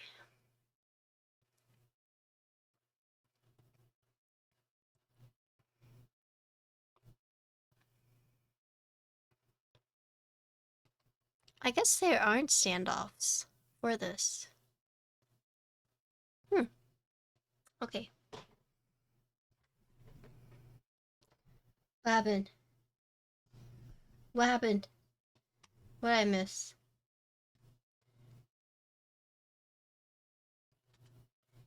It's time I subbed. Hello, Interroper. I see your badge. Thank you for subbing. Welcome to the Potato Club. Thank you for your support.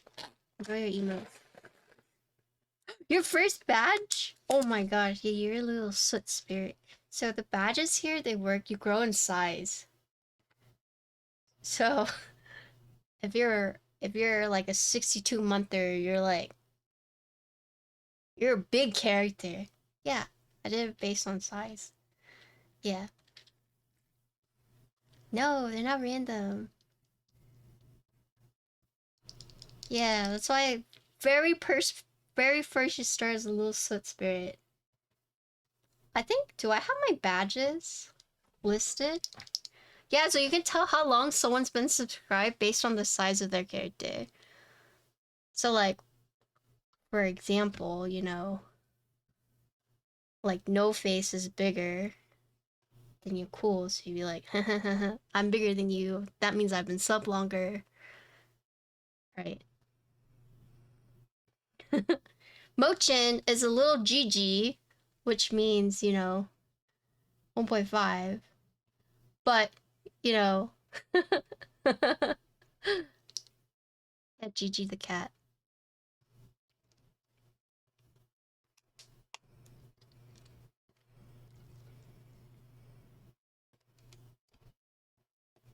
Yeah, you have the Soot Spirit, you have the White Totoro, and then you have the Blue Totoro. But no, yeah, it's just based on size. Who am I? You're from Princess. You're Ashitaka's elk.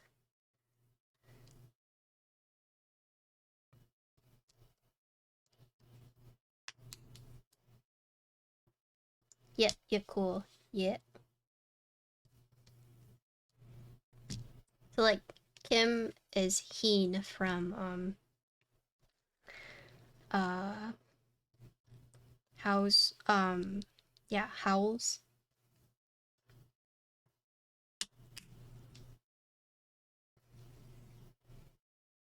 Yeah, it's based on size.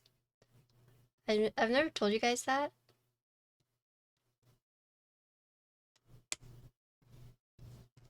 Yeah, you're Ashitaka's faithful elk.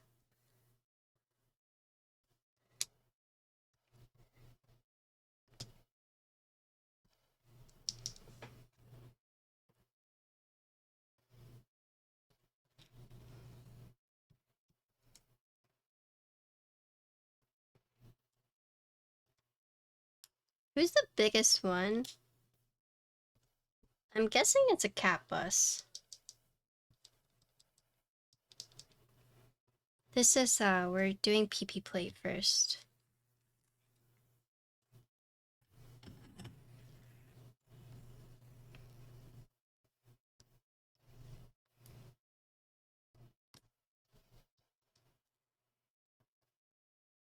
Yep, you are. Yeah, you start at the smallest one, you little soot spirit. Yeah. Yeah.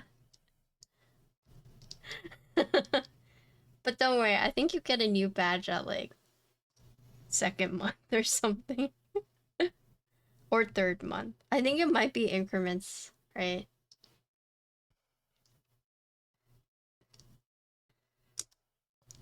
Wait, do I have it on my Twitch page? What the badges are? I think I do, right? I have all my emotes.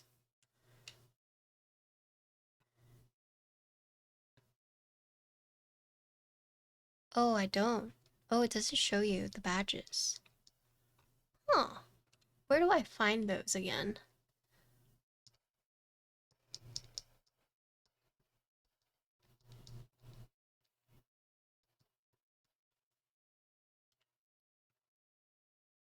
Oh, yeah.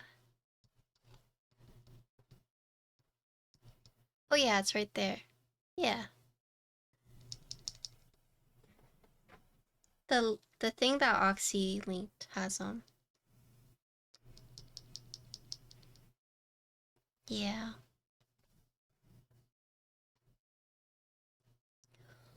One-year badge is what?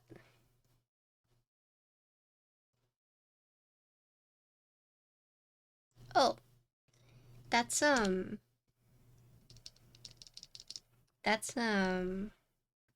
from Nasaka. You're the little her little pet. Yeah.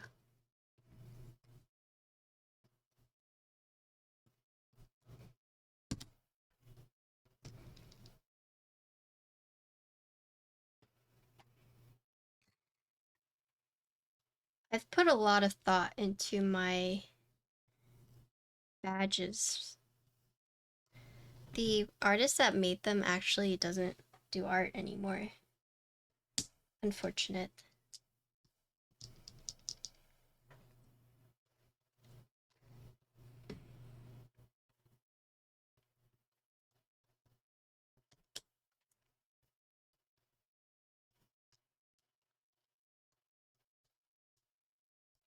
You guys know that they changed that emote? The one boss quest? Someone on Twitter said that the first rough draft looked like it had it was like crying. It had like two dicks on its face. So they changed it. Yeah.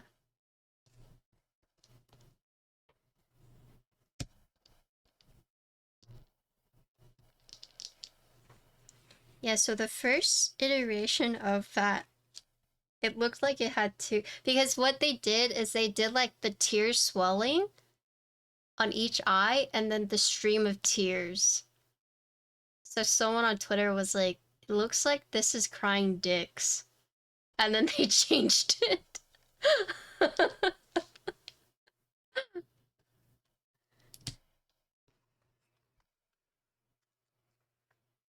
So the reason they didn't, the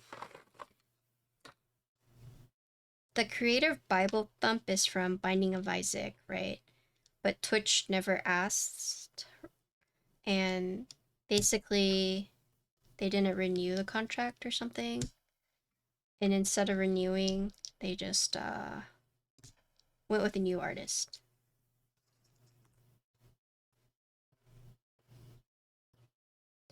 Really? I thought he wanted money.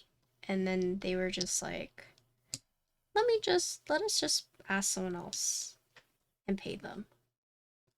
So I didn't realize he was doing it for free. Yeah.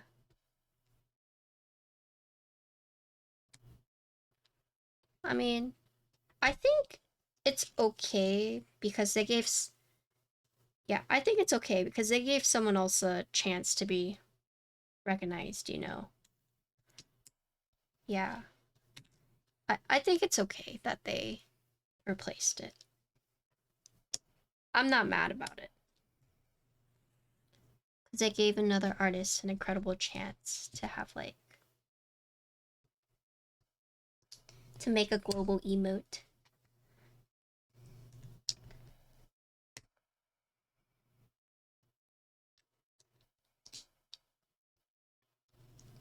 Release date of this board is looking to be the 30th of this month. Let me confirm really quick. Because they moved it, but...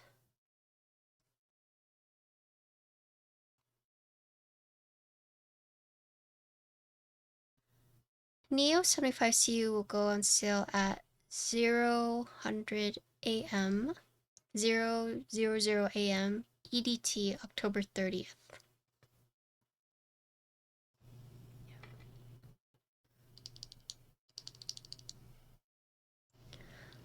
So right now,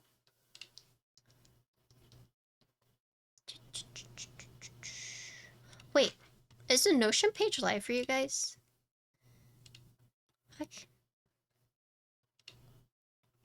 Is it not live?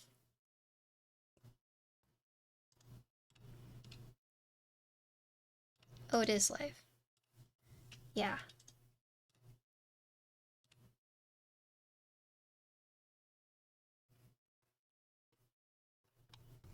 So one thing that they wanted me to note is that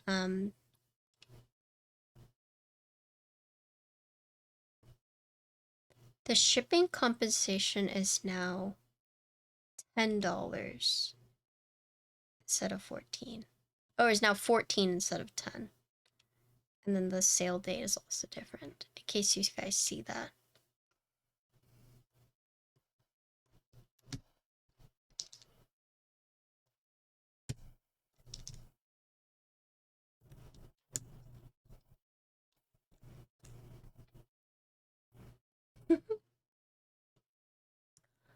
I think for lead time, did they put that on there?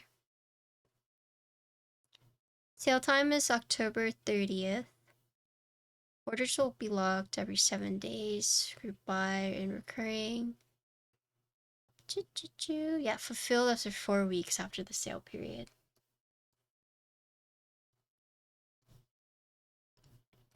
Do you know if it's good to wait out the first couple batches, typically for something like this? I guess it depends what your reasoning is.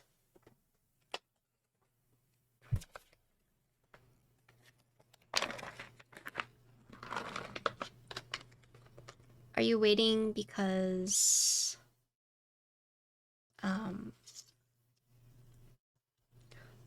like in case anything happens, Like someone discovers something like really wrong with it, or is it more like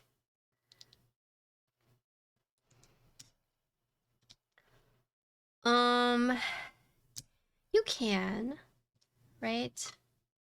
But yeah, what Oxy said.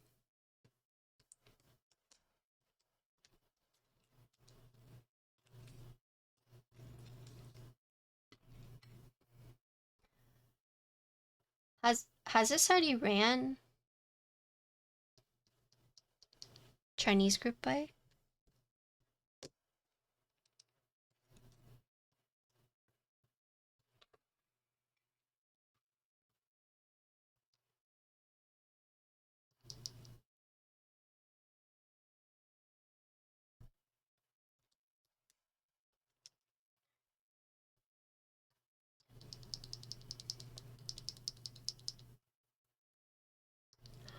Oh, Eggy, go! So it really depends because for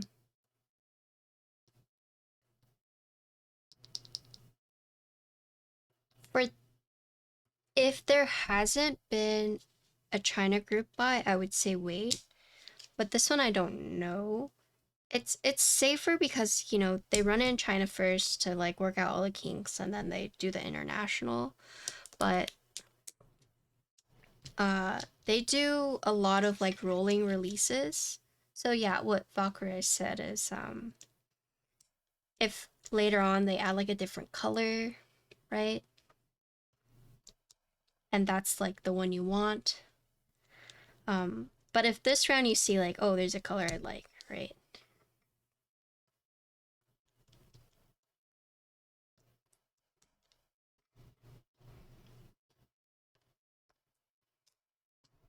So to answer your question, it really depends. It really depends. I'm sorry there's not like one straight answer, but some people just order it right away because they want it first, right?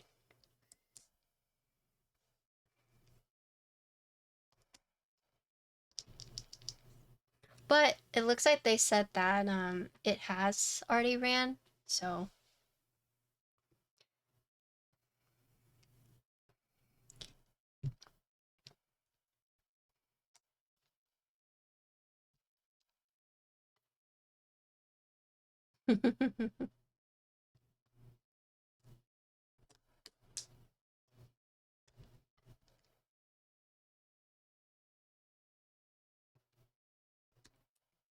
I feel so bad for Ness who's I must be don't worry, if you stay subscribed for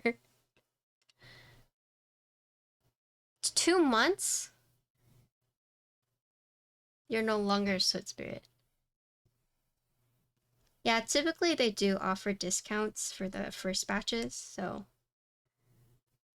Also, I can't play Mortuary Assistant. I would get motion sick. And I actually watched Johnny play that.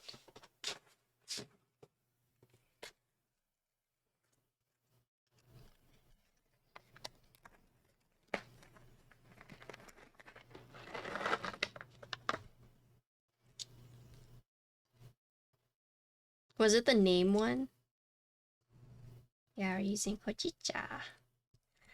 I'm now affiliated with Invokeys, so if you like their switches, please consider using my discount code. xinxinwong. Patty, top 3 sub badges go. Like, in terms of what? Like, coolness? Cuteness? Overall? How much I like them?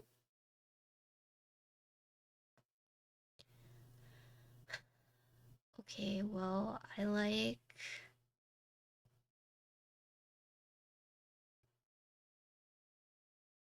Calcifer. I like Kappas and Totoro. Honorable mentions are Gigi and Yakul and Soot Spirit. Mm-hmm.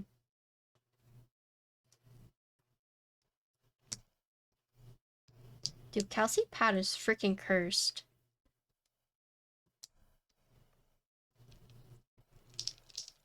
Duck with the leaf? Oh, that's the god. Those are the little chickens from Spirit Away.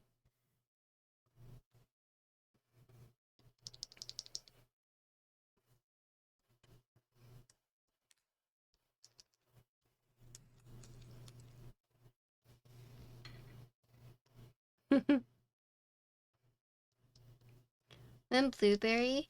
So they're out of office right now. I'm guessing they're working on it. They had a scam last night watching Lord of the Rings. Where's Insty? Is he watching Lord of the Rings right now?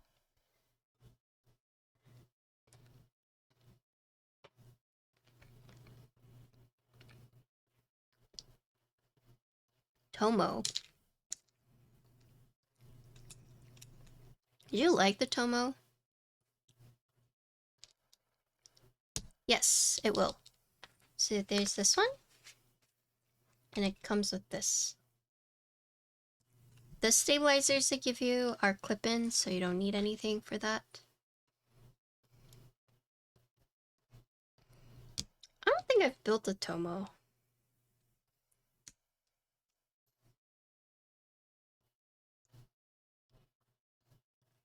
What color did you get? I think I would get the blue.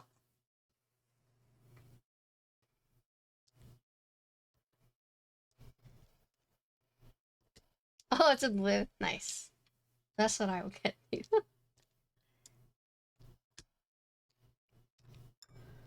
I'm sad because I think Mono K is...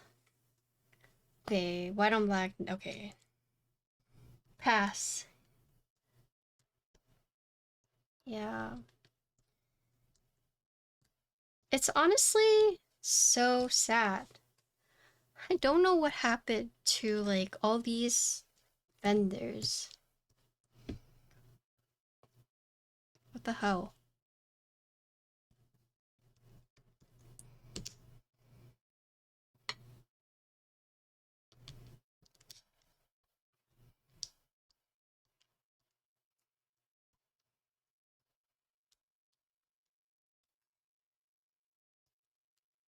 They came out with a board that was a lot cheaper than their like higher ends. They did like a JJK collab. I'm guessing a lot of money went into like licensing for that.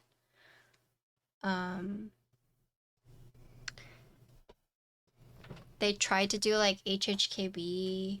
They had like so the K had a the KV2 had a lot of things wrong with it. And I guess they just like got overwhelmed and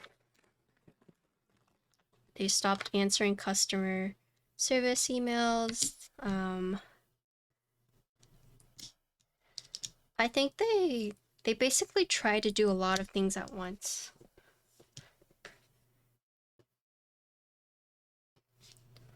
I think it depends, Oxy, but I think you have to buy it.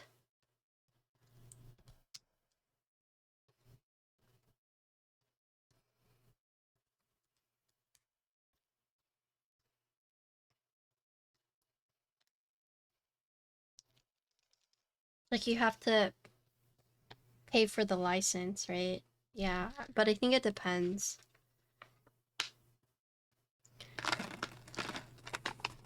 Did they go out of business? I don't think so, but they're not. No one really trusts them anymore. It's really hard to like bounce back, right? But it's a shame because like when you thought Monoke, you would think like high-end stuff, right?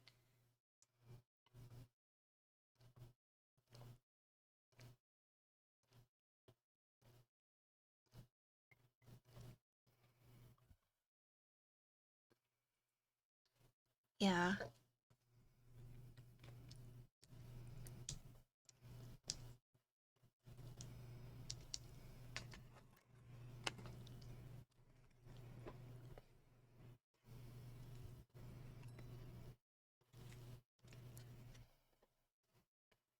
Yeah, they took... It's not good.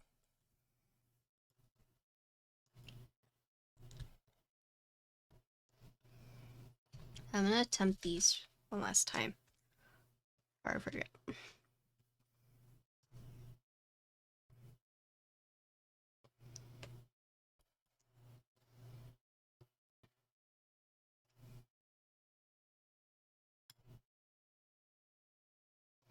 But maybe I don't even try.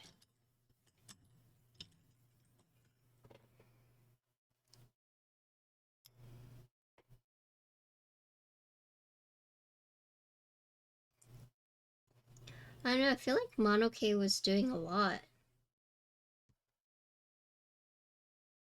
Hello, Sakiri, I'm good.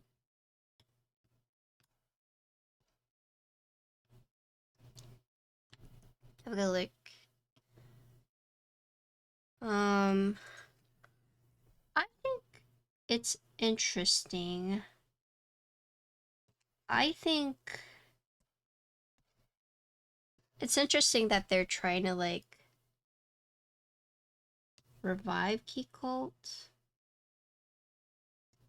They must have made like a shit ton of money from it though. Like NK. So I bet financially it was good for NK, but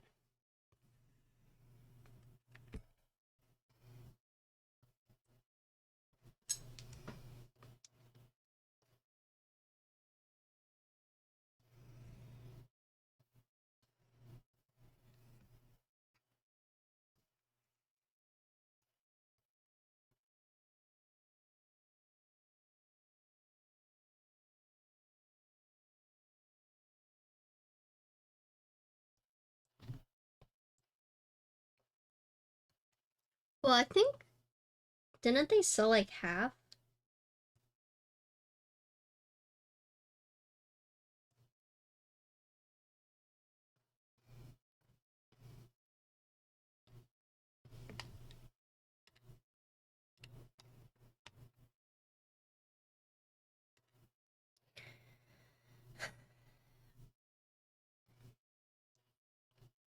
So, oh yeah, I got the purple one.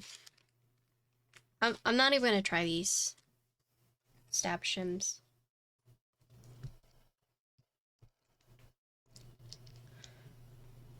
So here's what I think. In this hobby, there are a lot of passionate people. But when it comes to business, they can't be trusted. It's kind of what I've like. Jesus, it's just kind of what I've determined. And so I think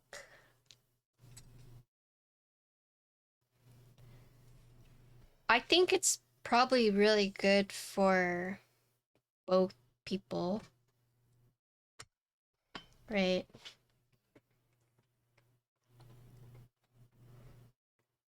Yeah. Okay. So the board does use ball catch, in case you guys missed it, but there's two ways to mount this. There is a so you could do gasket, but there's also the bottom, hold on, what are they calling it? Just so I don't butcher this name.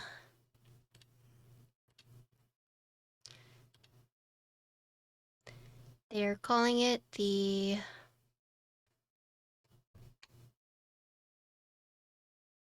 isolated bottom mount. Okay.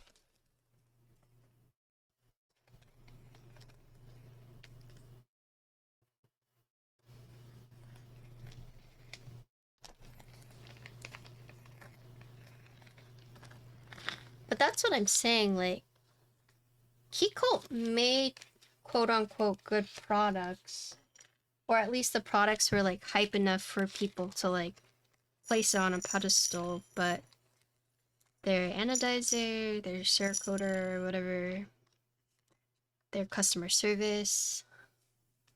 You know, it's just right.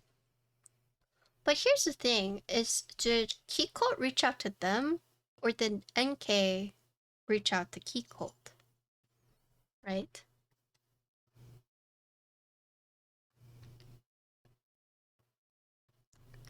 So that's the thing. Because we already know, like, Keycult had a big name until they, like, you know, kind of flopped it themselves. But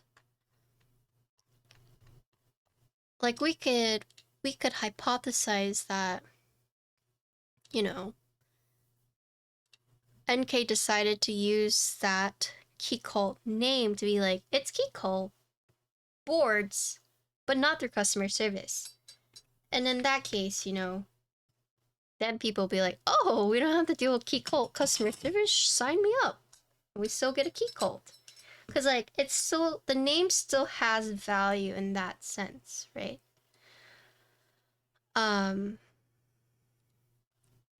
Or it could be Keycult was like, hey, please save our branding, you know, please, we're passionate, we want to keep doing this, let us keep doing this, you know.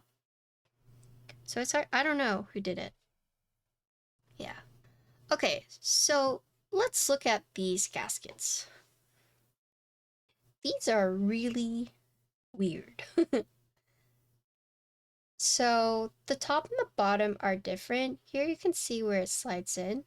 This hole is for where the screw would go in for the isolated bottom mount. These feet that are popping out, these are basically like anchor points for this bottom case, as you can see right here. Basically keep them in place so they don't shift, right? Here you have this slit, and you see these two pillars, so that's for the plate right here to grab onto. So like that. So it just kind of pops on like that. So either way, whenever you're building this, you just slide all these on. So the orientation does matter, right? You want to make sure that these bottom feet go on the bottom case, right? And then they said whenever you're screwing on, so the isolated bottom mount, you put the pillar inserts into these holes, so like this.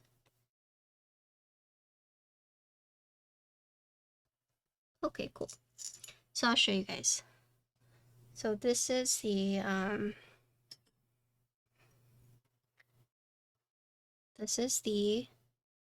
copper insert. So you can see it's kind of like a bullet. It's kind of like a standoff, copper standoff. So what you would do is, so similar to, you see how there's the grooves right here, right? So you put this in like that, so you can see it protrudes out a little bit, or assuming you guys can see it. But you see how it protrudes out like that? And then you would put the screw through there, right? So like this, and then from the top, you can just screw it on. So for example, we're gonna slide this on, we push this insert out. So either way, you're gonna wanna put these gaskets on the board. And then if you want to do the isolated top mount, you would then put the copper inserts on the bottom, like this. Yeah. Right? So put on the bottom, and then you screw from the top. So instead of screwing like the screw upwards to the top, you'd screw it downwards to the bottom. Yeah. So now you would just put this in, and then you would use the screw that they gave you, and just screw it on. Yeah, the bottom. Yeah. Where did my little tool go? Did I put it up? I might have put it up. I try to like clean as I go. Oh, I don't think it's either, but... So that's the thing. That is a very good thing to point out. Ball catch is possible with top mount, but it is extremely shady. Because you just kind of have to like yeet the board with enough strength and hope it just comes out. There are actually some boards that have done it. But by doing this, yeah, you eliminate that shadiness. So it does work, but it's very sketchy. And so they've eliminated that by doing, yes, this bottom, isolated bottom mount, right? Yeah, so what I had to do is I had to take my board, go to my bed, shake it, and have the bottom piece fall onto my bed. Yeah. Okay, so just to recap, if you're doing the gasket, so either way for both the mountings, you have to put on all the gaskets. Orientation matters. The flat part goes on top. The two legs go on the bottom to sit in the grooves like this, so you know, right? And then you just slide them on like this. Boop. Boop. So there's going to be 8.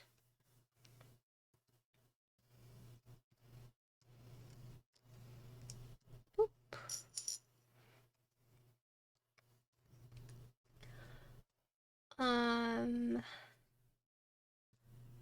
Did I miss something? I ran out how many rounds ago where sales dries up. Yeah.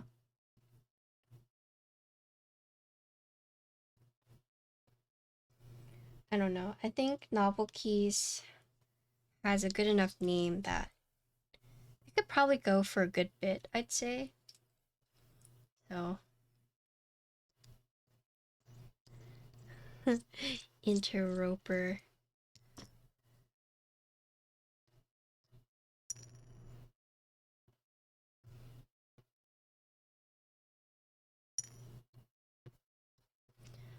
So, let's see. Some things to note is why do the copper insert, right? And why not just like screw it straight down, right? Is probably something I would ask as a builder or designer. Like, why would you do that instead of just screwing it down? And the reason for that is because with the gaskets, right? I'm assuming with the gaskets, there's gonna be like a little cushion, but having the insert kind of give you more space for the screw to like still, because there's gonna be like a gap, especially with this groove, right? So with the insert, it kind of fills that void like this. And it also acts as like another anchor point in it, right? So essentially when you're screwing it in like this, right?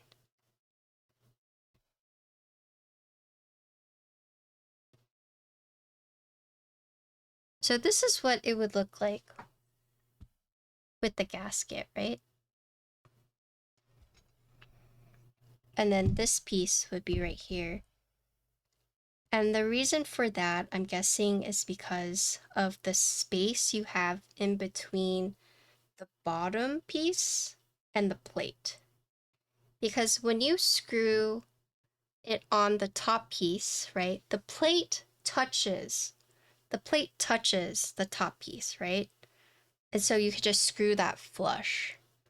But because this bottom piece, if you were to do the bottom isolation, you can't screw the bottom piece directly onto the plate onto the bottom piece. There would be a weird gap. Can you guys visualize that?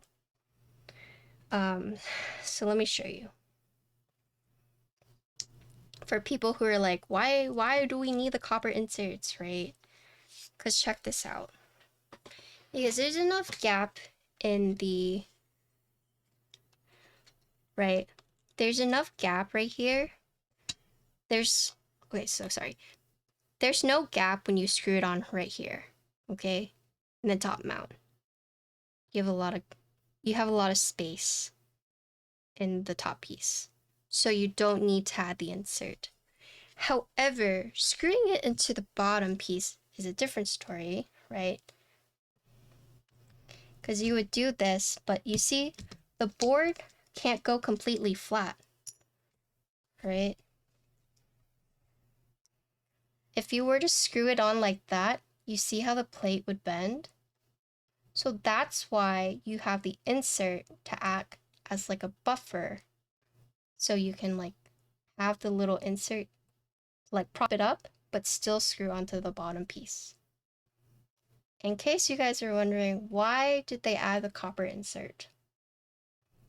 Good morning, Zai! But yeah, when it goes on the top piece, there's no gap, right? But when it goes on the bottom, there's a distance because it can't go all the way down, right? So yes, exactly. Because if you were to just screw this directly to the case, you see the plate would just, you'd have to bend it down. And this is PP plates, so you can't do that. But for your metal plates, you can't do that. So that is the reasoning behind that. And if you're like, well, if you remove all these gaskets, right? If you remove all these gaskets, can you still put it down? Technically you could, but then the PCB gets in the way, right? Because then you risk the PCB touching the bottom and potentially shorting or not having enough space, right? Can you do the bottom mount without the gaskets by just lining up the metal bits on top? Theoretically, I'm guessing you could do that, right? But then I don't know if the screw is long enough for you to do that. But yeah, if you don't have these at all, so let's take these off.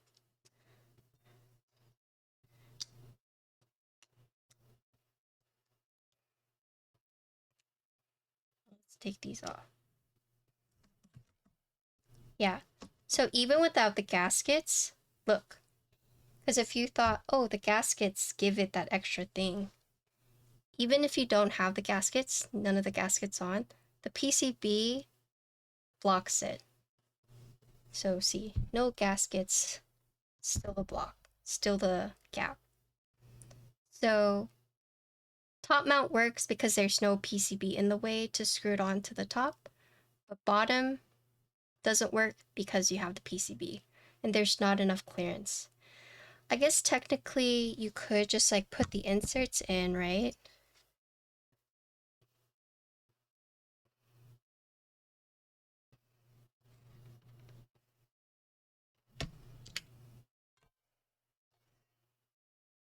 So like if you do this,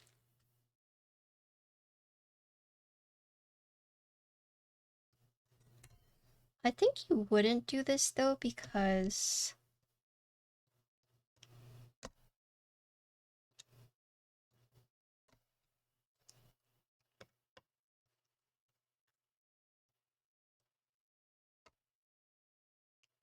yeah, I mean theoretically you could. It does work. But then you don't really have like that cushion for whenever you're like typing.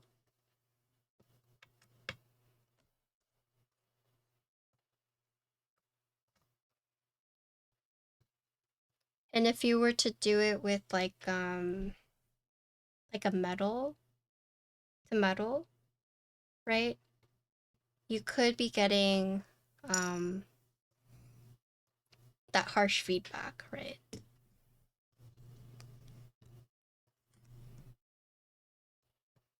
So I guess theoretically you could, but that's not how they designed it.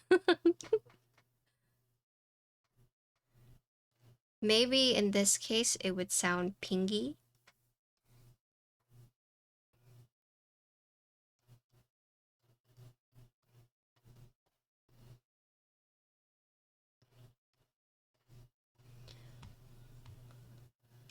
Let's see.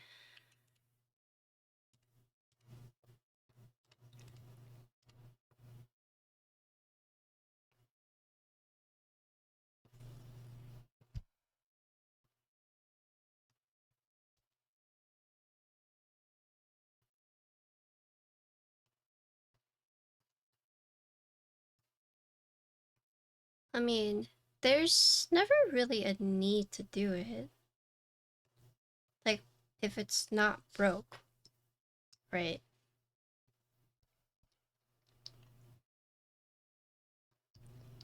The ball catch. Hold on. Let me open this real quick.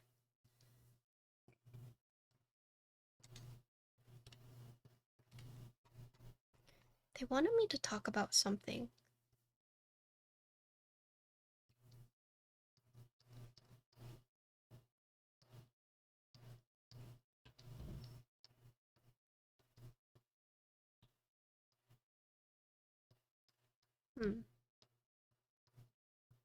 They basically wanted me to talk they wanted me to mention how isolated bottom mount feels, but I don't know yet. So we'll talk about it after. Let's do just the gasket like this first.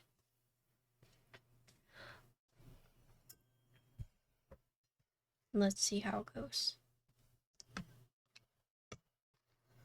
One thing to note though is that this badge, you can swap it on either side. Wait, what's going on? What is going on? What is going on? Okay. Oh, I have a switch on the badge, that's why.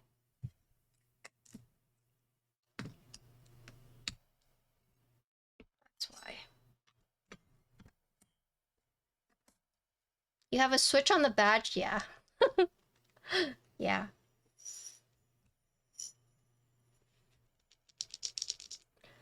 Wouldn't a bottom mount sort of feel like a tray mount? That's probably why they added the gaskets instead. Is the badge removable? Yes. You can either move it to this side, or you don't need to use it at all. So you can either swap it here, or you don't have to use it at all.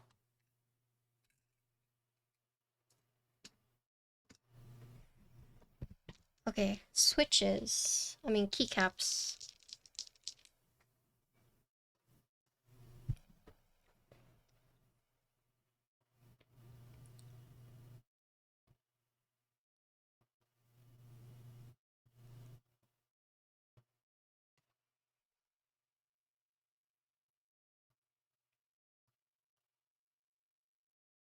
I don't have no purple sets.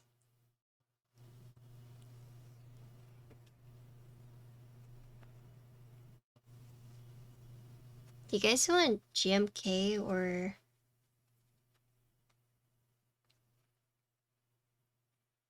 You guys okay with like PBT?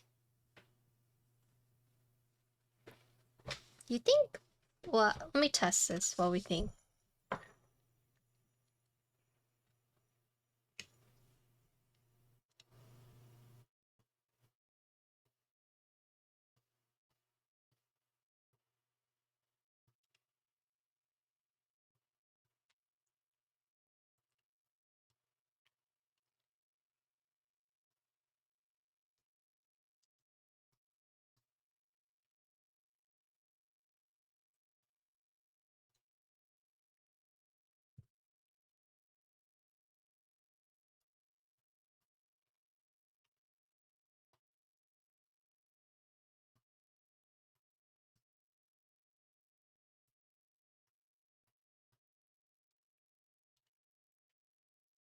Yux sent me a message, but I can't respond.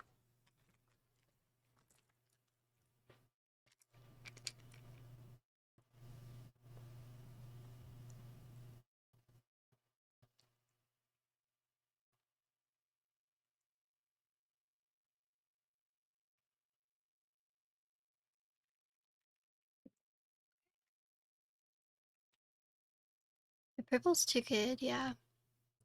It's a little darker than from the renders, but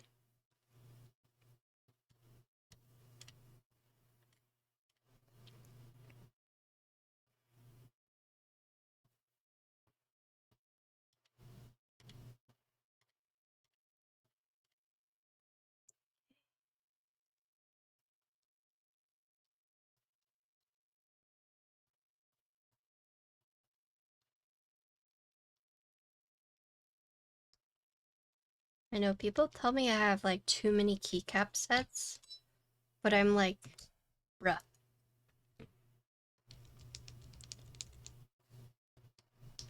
I'm a keyboard streamer, and there are so many times that people are like, man, if only you had yada yada yada. I'm like, true. True, true, true, true.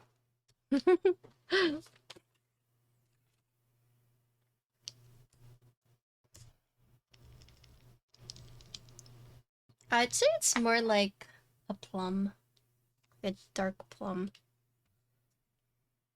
Okay. Let me go grab a keycap set. You have like 300 of them.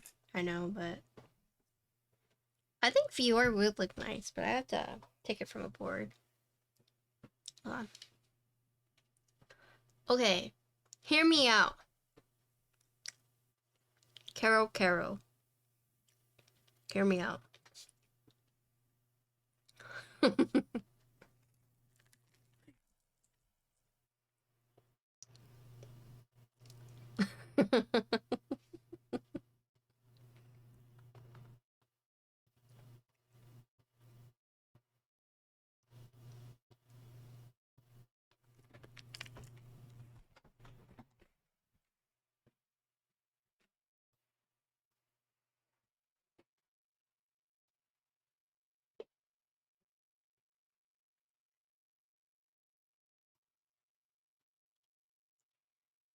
Caro is a set I've been trying to use, but chat won't let me use it. A set that no one has?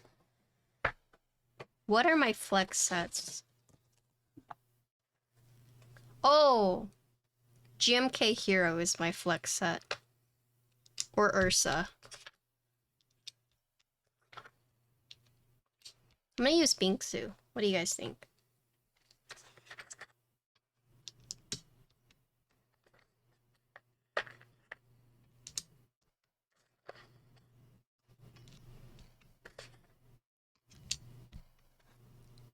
Right. Ursa, yeah. Ursa and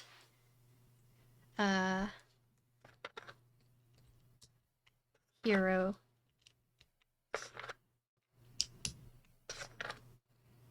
I've never even heard of Ursa. Ursa's a really good set. I forget.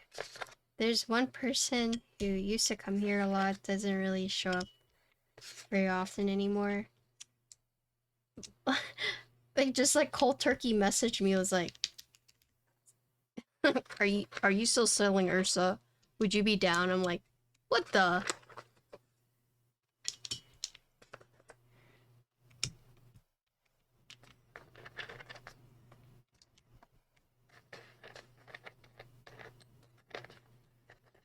I'd only consider selling Ursa to like Cuppo.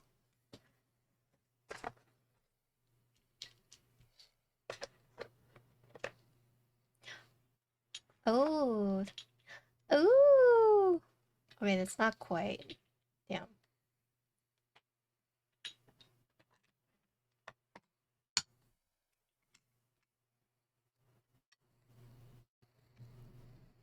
No, also not quite. I have like a dark colored one.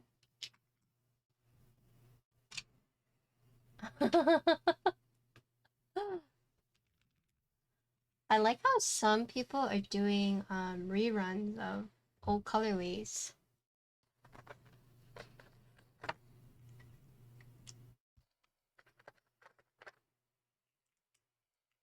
I feel like I would be more inclined to sell to someone who is like frequently in my chat than to someone who is like only been here a few times, right? That's like that's fair, right?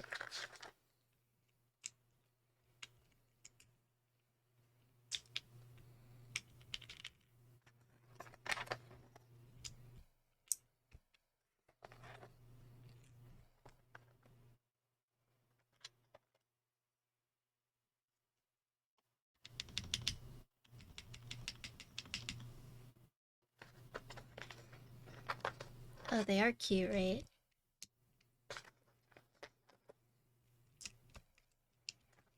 My quality of life improved when I changed my window sounds.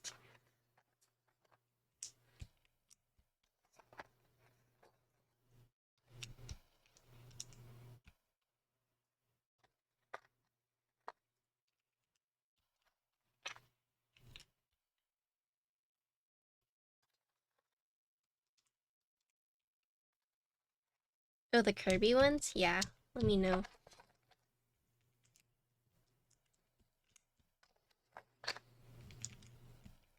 I have like a whole folder of Kirby sounds.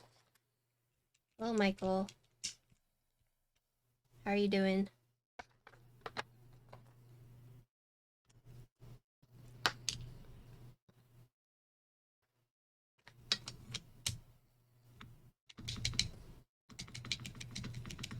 Yeah, I have a whole folder.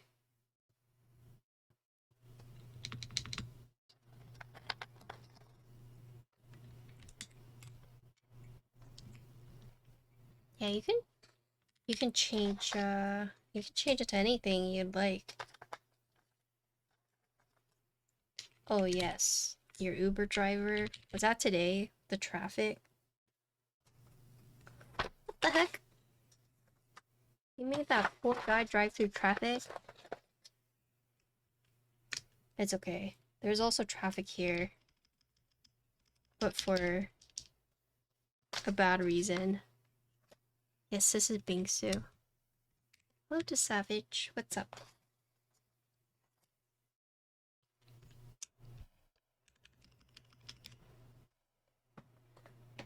Whole folder? I think you can download it. I'll look for it.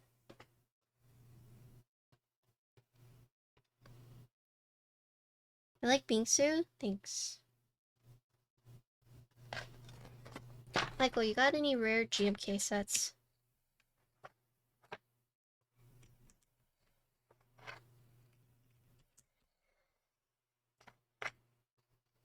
I don't know, you tell me what you got.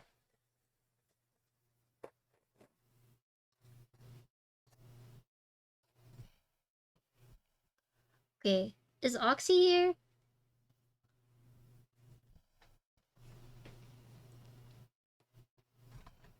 Hmm.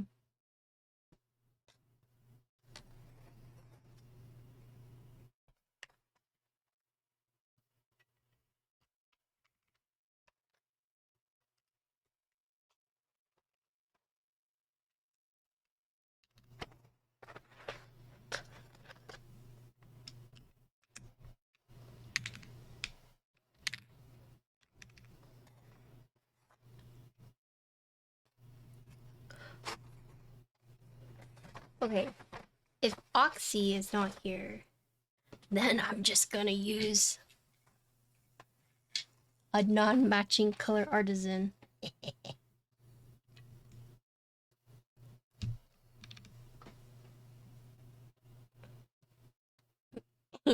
Or is that too far off? Okay, which one do you guys like?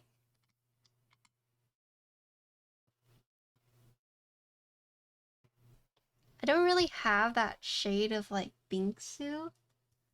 So maybe we just go like completely up.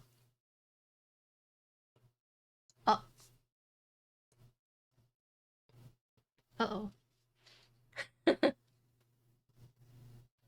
Yeah, match the badge. Okay, okay, I'm kind of... Okay, okay, don't worry. Okay.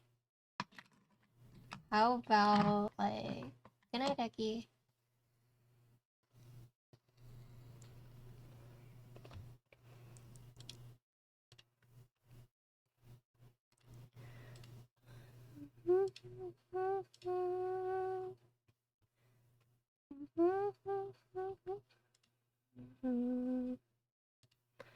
Let's see.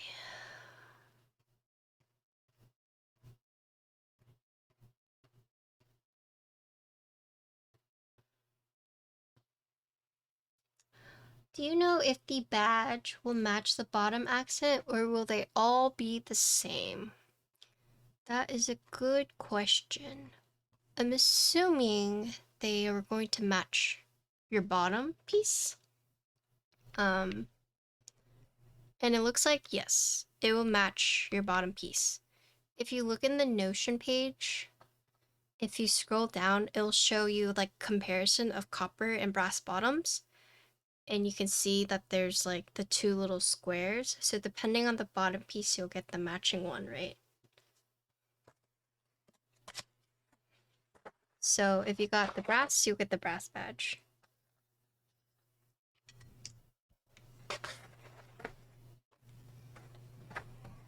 No, we're doing gasket first.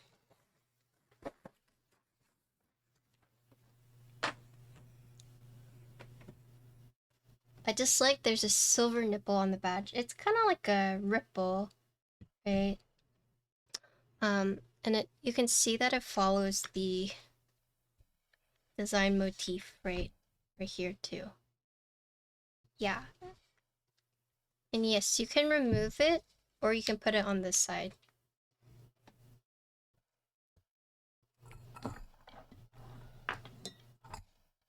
I think like the closest thing I have to this would be like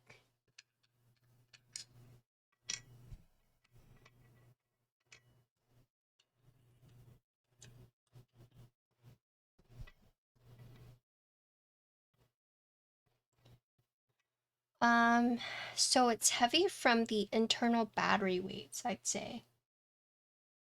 But yes, it is heavy. Or I have like no, that doesn't quite. I don't know. What do you guys think? Kind of a weird color to match. I like this one. The Bidoof.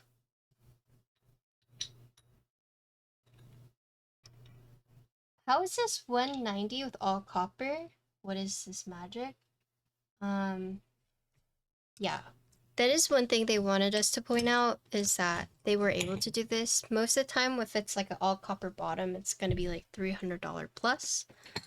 But this is a board that they've managed to get down to 190, right? So there's some theories about it. Don't know which is true, but yes, it is cheaper than most of the copper bottoms you would see, right? Copper bottom boards.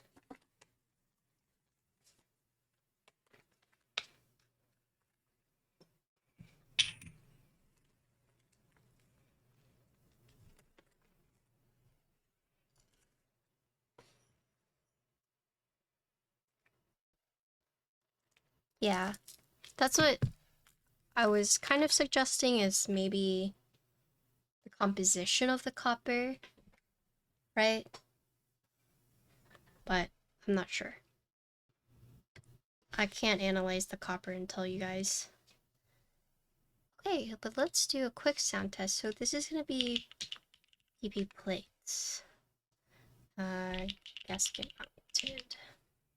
EP plate, gasket mounted.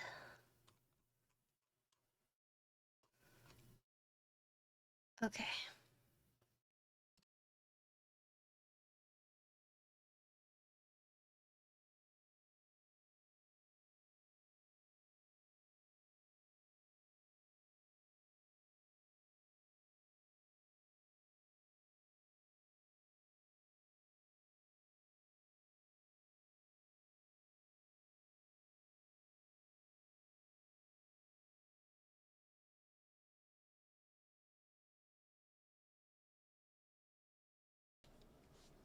Alright, so today we're building the Neo75 CU.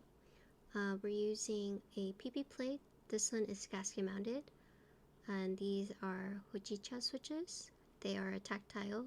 There is no foam in this, and this is GMK Bingsu.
Yeah, they are tactile. It's a medium-ish bump, I'd say.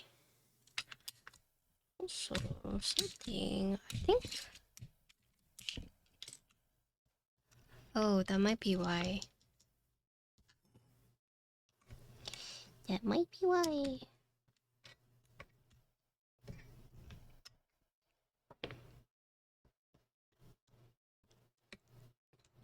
see.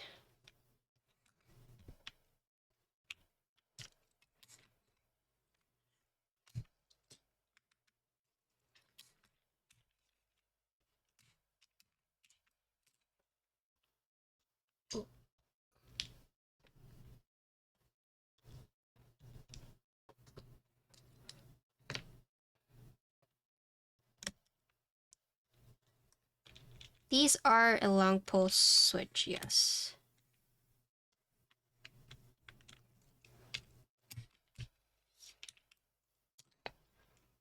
Hey, how are you doing this? It's probably because I don't have the shims in. So one thing that I was having problems with this stabilizer is the shims were really hard to put in, so some of them I just didn't because I'd have to force it. So I'm gonna have to take this apart. I'd say the wires for this came out really well, but it was just putting in some of the shims for these were like borderline, like I would have to really work on it, or it's just like straight up not possible. Also, I made the mistake of the switch being over here, but the keycap actually had compatibility for it, right? So it was okay, but I noticed the sound was like different. So then I looked, I was like, oh, that's why, right? Yeah. How's it feel? So I think it feels good. So I do like gasket mounted, don't get me wrong. I do like the PP plate. I think them adding PP plate has been a very good decision. PP instead of palm, personally. It's this. It popped off. The stabilizer popped off because I don't have the shims. But I didn't put the shims because it was like impossible to put the shims in. Yeah. So that's why.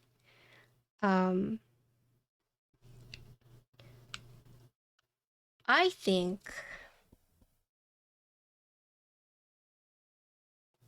well, I'm gonna take the board apart.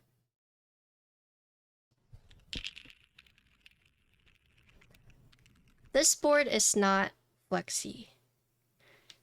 At least with this build that I've done. It's not flexy, right?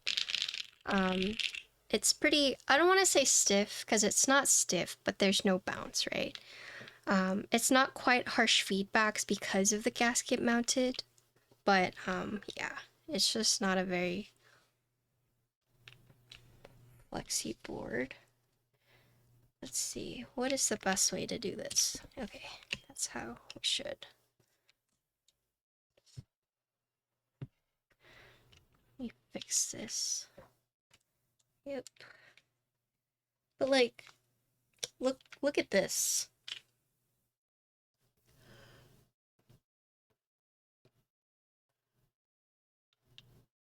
Wait, is it that one?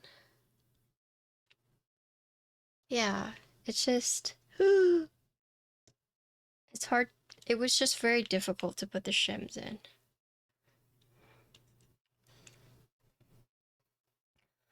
I'm kind of curious how this isolated one will feel.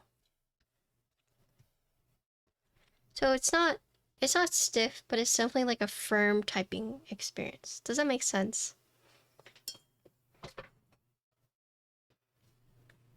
Like not stiff, so whatever you type, you get like that, like harsh feedback because there's gaskets, but you can tell that it's like stable. Yeah, this. Of this?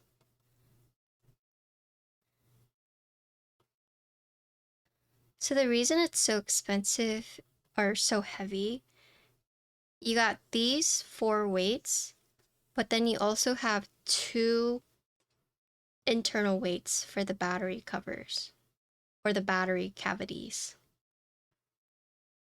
right?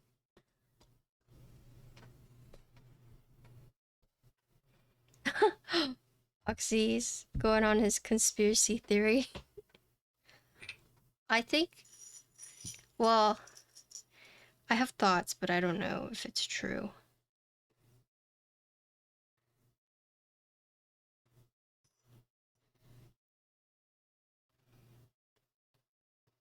We can tinfoil hat it, but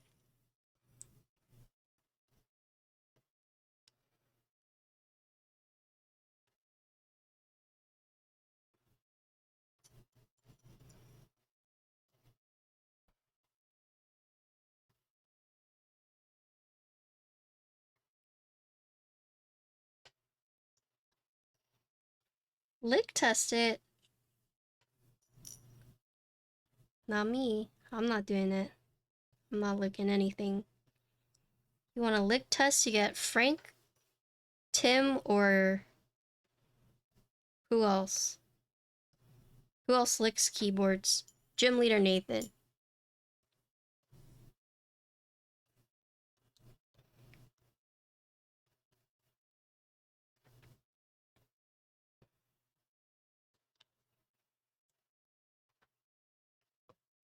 Okay, so for the isolated bottom, you put the copper inserts in, and then you screw it on from the top.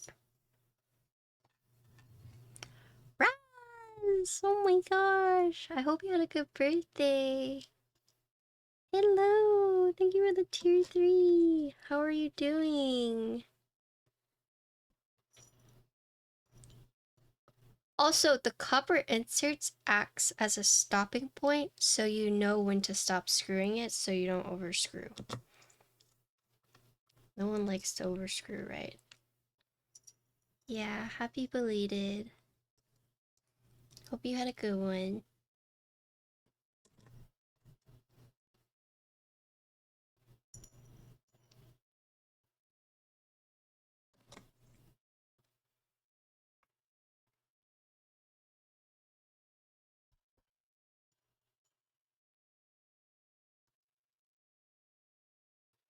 magnetic. Very magnetic.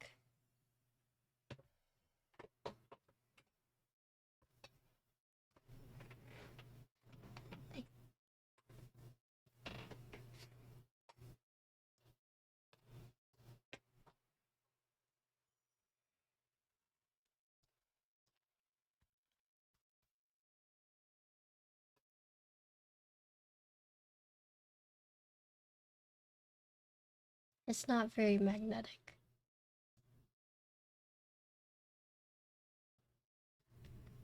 But let me use a stronger magnet.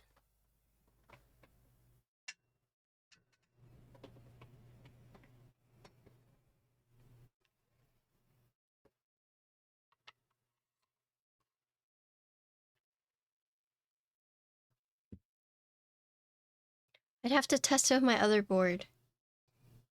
Okay, I'll grab my other board after.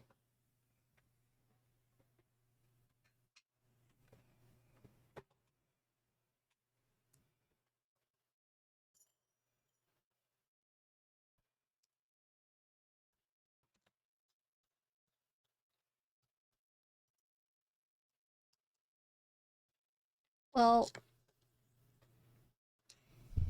if for some reason it's not copper, they're not marketing it at the quote-unquote copper price that we're used to, right? So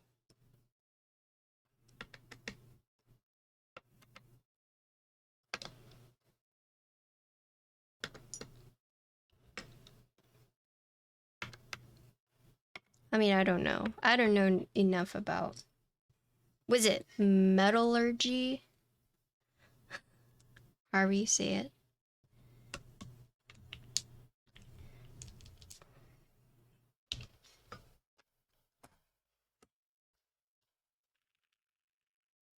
Metal allergy? Yeah, exactly.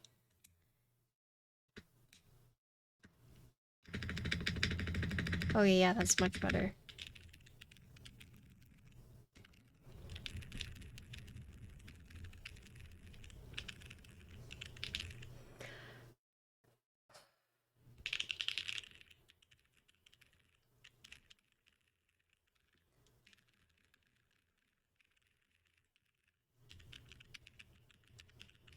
Okay, this has the feedback I'm used to from top mount. Okay, I'm gonna say something maybe a little controversial, but most of the time I don't like top mount because my fingers get tired.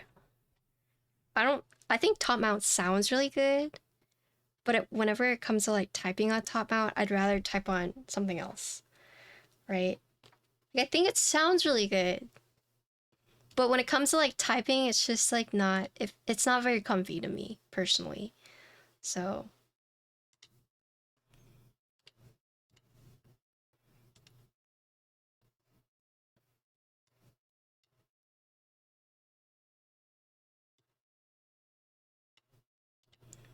okay, so this next one is isolated bottom mount no foam PP plate. Okay.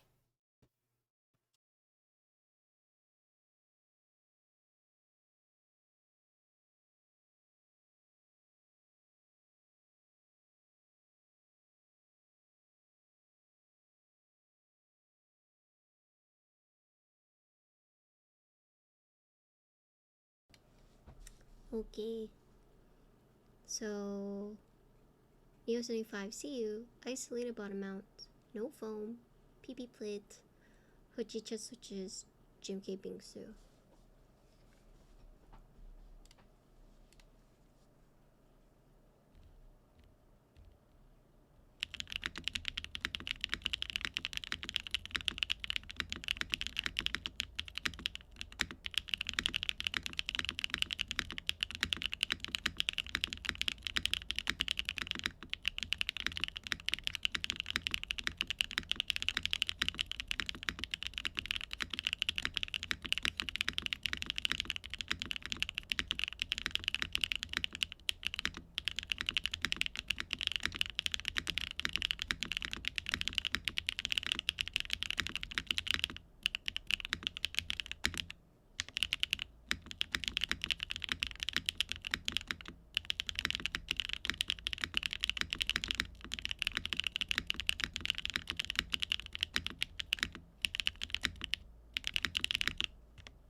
Huh. That sounded really nice, but my fingers are tired. I don't know if you could tell, like, towards the end, I just like, ooh. Like, you can see from right here, I just, ooh. No, I got tired of typing. So it's not with the, oh shit. Oh my god. With the, with the gaskets, it's not as stiff as you would think. Does it feel like a tray mount? No, it does not. It doesn't sound like a tray mount either. I bet if you take the gaskets off, it would be even stiffer. But I'm kind of afraid to try that. But no, it doesn't feel like a tray mount. It feels like a top mount, but okay. Good night. See you later. But it sounds really good, right? I think it sounds really good as the isolated bottom mount. Yeah, for sure. For sure. So if you guys are wondering, like, why did they decide to do isolated bottom mount? So first of all, I could see a reasoning being that the board uses ball catch. Ball catch on a top mount is absolute butt cheeks, okay? It is so hard to take apart. You basically have to do like some kind of careful finagling because you no longer have the anchor point of like, you know, pushing it up, right? Because if it's a top mount, you're never going to get anywhere. So they've opted to still keep a similar variation of top mount, but they opted to do bottom mount instead. But of course, there are limitations or things that they have to change in the design to do top mount. So one board we built recently, so like the Cerberus, right? They did a bottom gasket only to kind of like emulate a top mount, but have the plate still touch the top, but then like a gasket. So it was kind of like a pseudo top mount mix, right? And so this bottom gasket is a little bit a different implementation of like a pseudo top mount, but it's essentially bottom mount, or it's essentially top mount, but they've changed some things to make it work in the bottom. And if you're wondering like why did they have to do like a different design? It's because with the top mount, right? So let me grab a plate.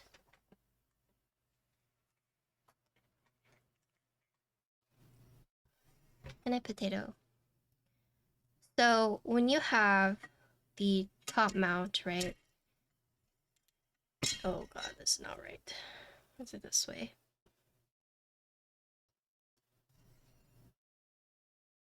It's this way. So check this out. So with top mount, you can see how the plate directly touches the top piece, right? But with the bottom mount, the issue you run into is now you have a PCB in the way, right? So unless you make your keyboard like deep enough to have like the gap for the PCB to sit in the case while the walls for the mounting points being high enough that the plate can sit on it, it's so they had a choice of doing that, but what they've done instead is they've implemented these copper inserts into the gasket that basically make up for the gap.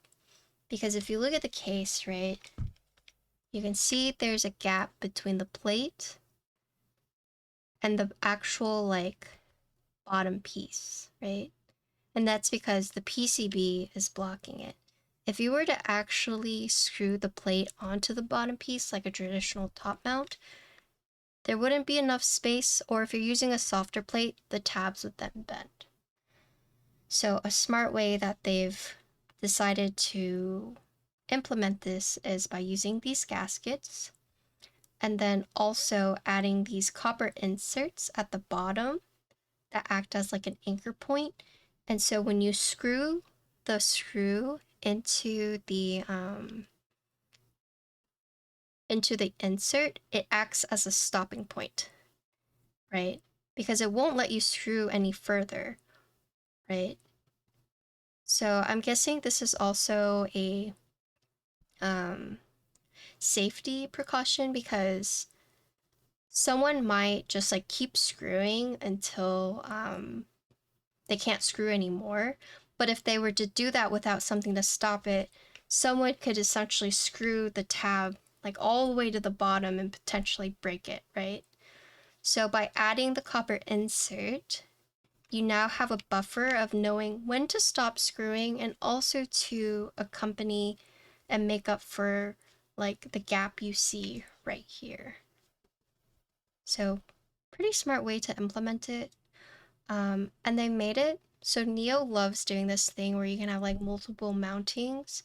So they did this thing where, you know, instead of like having to change out like the gaskets or like screwing it in a different place, what they've done is they've implemented the isolated bottom mount into the gaskets. So for example, if you're like, okay, you know, I want to do gasket, all you need to do is, you know, unscrew these, right? And then if you're like, okay, I want to use, you know, the isolated, you still keep the gaskets on, right? I mean, granted, you still have to put the inserts, but it's better than like, okay, I need to take off all these gaskets, I need to put on these new gaskets, etc. So you don't really get like fatigue so much whenever you're trying to swap out a mounting. So yeah, pretty interesting way. The isolated bottom mount is essentially a top mount. It has that like harsh feedback that you get from whenever you're typing. This board is not very flexy, so I use the softest plate that they have to offer, which is PP. But it's a very stable, very firm typing feel, right? If you're looking for something flexy, at least based off the builds I've done so far, you're not going to get that.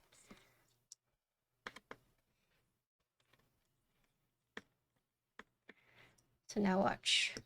Because this uses magnetic, you could just lift it off. So nice, so easy. So we're gonna build with FR4 real quick. We're gonna do the two mountings. I'm a bit nervous because with the PP plates,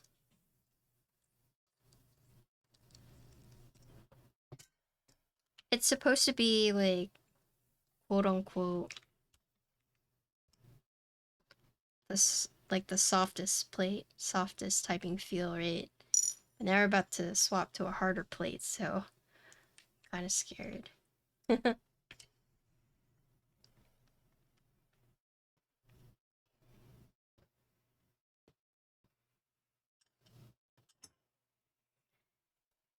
Yeah, I think Neo has been very innovative.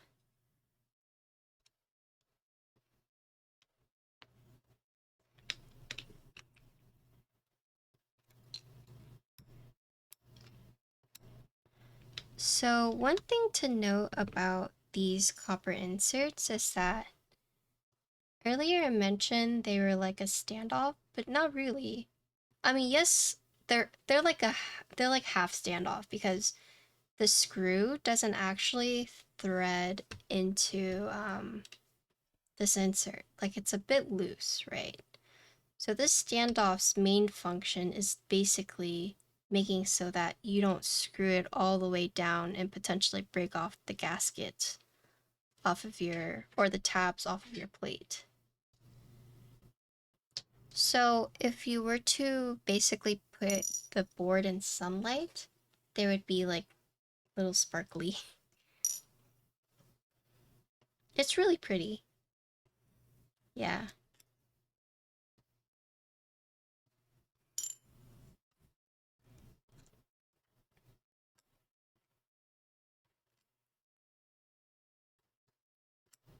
Some people like the aesthetic, some people don't, so that's more like a personal. Have you ever seen like a matrix board? Like a matrix finish? That has like a little bit of glitter. It would kind of look like, it'd kind of be something similar to that. Oh, okay. So imagine like, yeah, it's just like a little bits of glitter.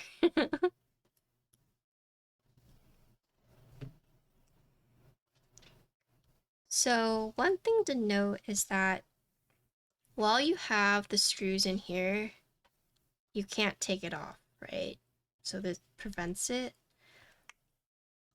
But because these are not like actually threaded, right? Once you've pushed out the screw, then you can just like, boop, take it off. And you can just keep the copper inserts in. I'm just gonna keep them in for now.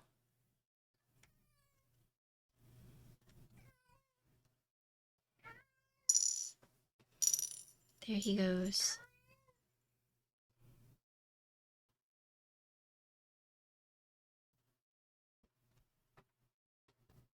Yeah, it's just a type of finish that people really like. Quality or durability? It depends. Quality, a spray coat sometimes can look a bit like inconsistent, so some people will want to know. So it's like the same with ano. Like you want to know ano quality, you want to know spray coat quality. The biggest thing is making sure that it is it looks even, that the glitter is like evenly distributed, etc. It doesn't look patchy.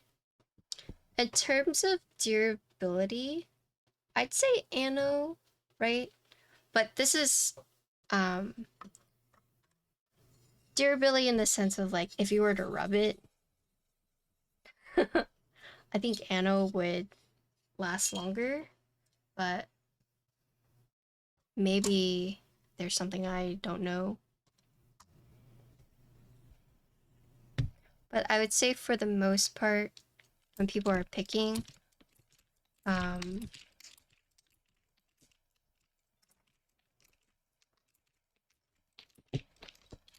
it's mainly about the finish. Because spray coated can look more textured and potentially like more matte, whereas ano is more like smooth.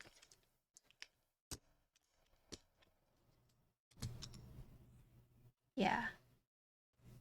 Thank you. Thank you for looking my week for us. Yeah. So spray coat can be just like a bit more textured, and some people don't like that. Or some people really like it. So in terms of like picking between it, I would just say pick your favorite color if you don't really care about the finishes.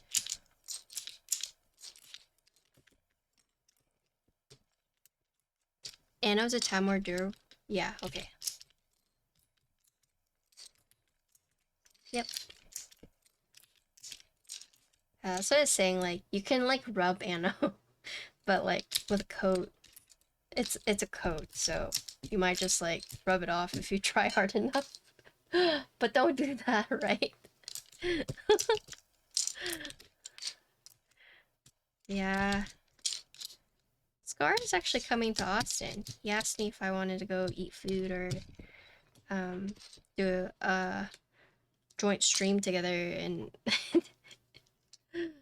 I'll probably just go meet him for dinner.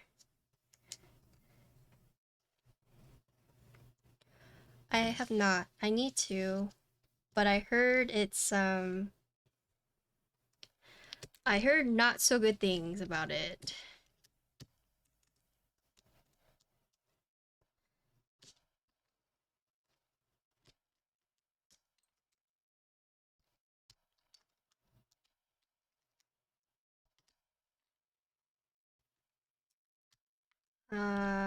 He doesn't have his keep call right now. It's with John. But John was like, how can I fix this? I don't have the original keep call PCB. Oh, Nudie! Thank you for the raid! How was, you're playing Silent Hill? Was it, oh shoot. Silent Hill or Resident Evil? You're playing a scary game. I think it was Silent Hill, but I was not able to watch. I hope you had a good stream, but welcome everyone. My name's Patty. I build and review keyboards. Today we're reviewing the Neo. It's a really pretty purple, check it out. It's like a plum. Whoa. Oh, yeah. I watched a few people play it, right? Well, the PCBs from the one Scara had is discontinued. Like, not all the key cults use the same PCBs. Like, if it were that easy, he would have replaced it a long time ago, but that's the kind of thing where you really have to find it.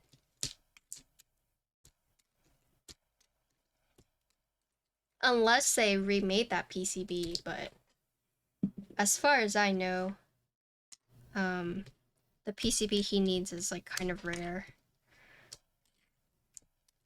Could probably find it if I really needed to, but I asked Keycult a while back and they said they didn't have any more. So our only option was to basically find an original owner to be like, give me your extra PCB, but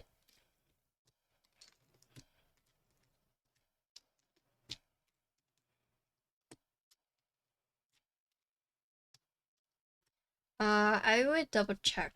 I think Teha has a video on it. I've actually never been interested in key cults. So I don't know all the schemas. I don't know the keyboards. Key cult's always been something that I've never strived to like get one because I mean like I've entered into the raffles, but I've never been like, oh, I lost. I'm gonna go aftermarket and buy it now. It was more like I entered for my friends who wanted to win, so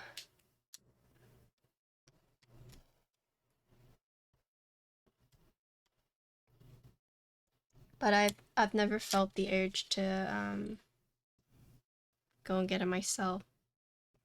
Is it a number one? Is it compatible? If it's compatible, then that's good. Then we can buy it, but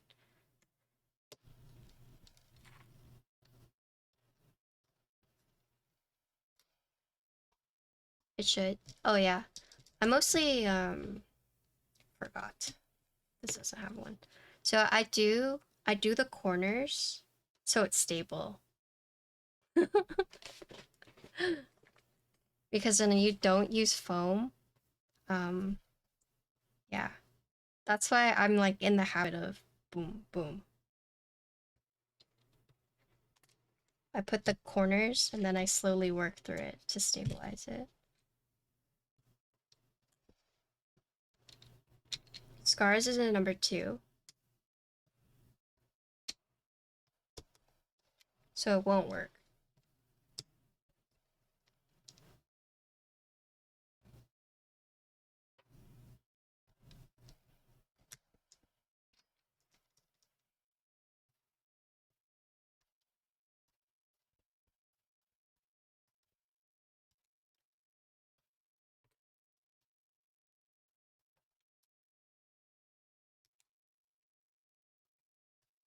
Either way, I think what he's trying to do is he's just trying to get a new keyboard.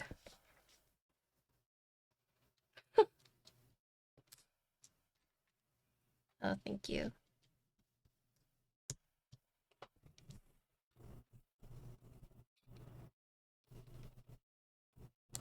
Oh, they do have some in stock?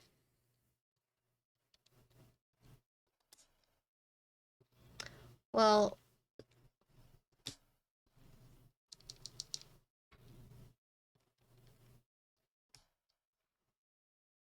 no, he said one of the keys stopped working and he didn't like the switches anyways. So, unless he was lying to me.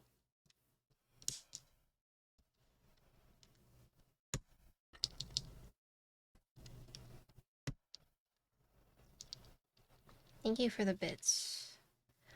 Yeah, I'll ask. I'll look into that.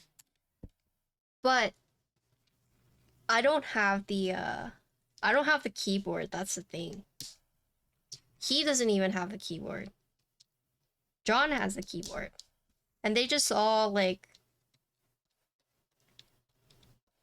moved into different places.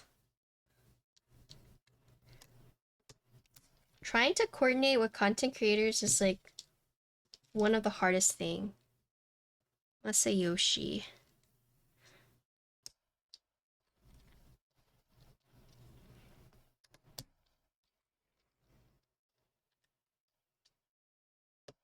Because John was going to fix it for him.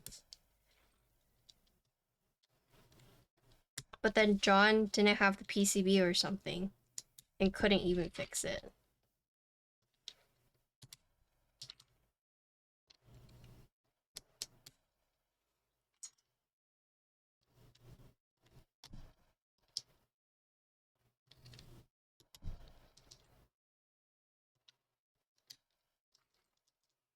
I'm gonna save this link. Thank you for the links. Pew Pew and Objective. Oh! Pew Pew. I haven't sent out your artisan because I haven't unpacked my TwitchCon bag, but I started unpacking my TwitchCon bag and I saw it and I was like, oh shit, I need to send this out. So I'm gonna send it out this weekend. Sorry, I haven't unpacked my TwitchCon stuff.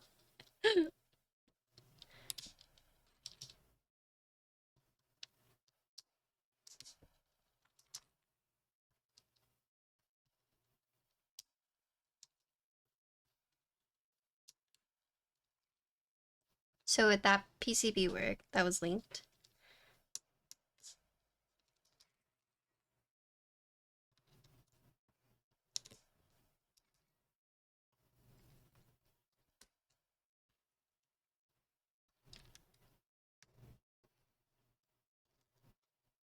Okay, nice. So we can use it.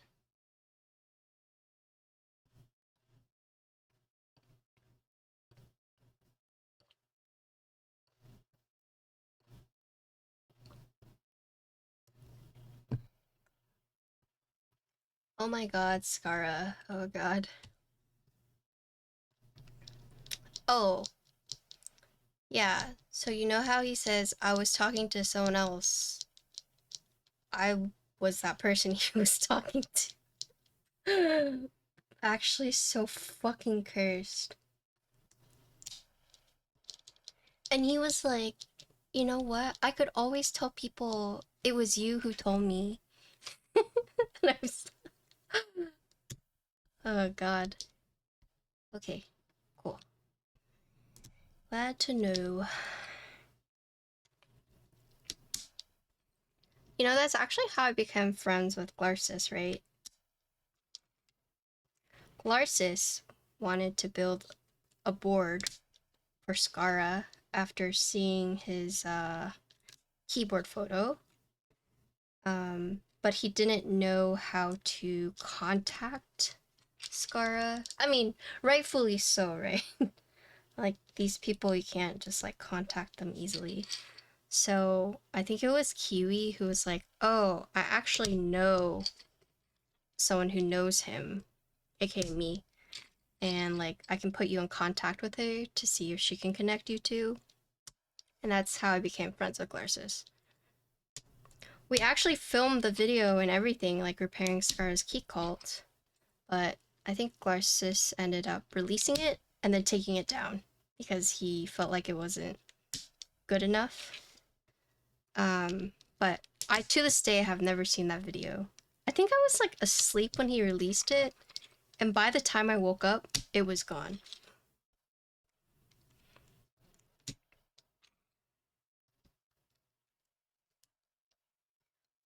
He has, yeah, but I imagine he's just doing stuff. I mean, he puts a lot of thought into his videos. Like, the first time I met Glarsis, I remember all of them, like, huddled up in my hotel room, just, like, brainstorming, and he, like, whipped out his phone, and he just had, like, notes that he just types out for all his videos, like, how he wants to do the script, how he wants to frame the shot, his idea, and it's like, anytime he had an idea, he would whip out his phone and write it down, just in case. Like, everything of his seems very chaotic, but it is actually very scripted, believe it or not. And especially for, like, his bigger videos, he plans those, like, months in advance. So, like, there was one video where he rickrolled someone. He was trying to stream for a little bit, and then he just, like, fell out of it, which, you know, he was streaming. Yeah, so he rickrolled someone, right, with the Bluetooth keyboard, and he asked me, like, months ago, he was like, hey, I need your help. I need you to make me, like, a shitty Chinese website. And I need you to, like, make it so that once he clicks this link, it links to, you know, a rickroll. I don't know if you guys watched that video, but that website was made by yours truly.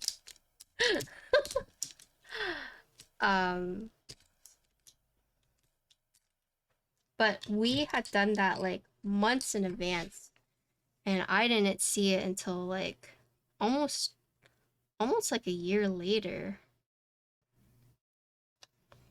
It's just a lot of thought goes into his videos, and he spent, like, all that time just, like, for that one moment.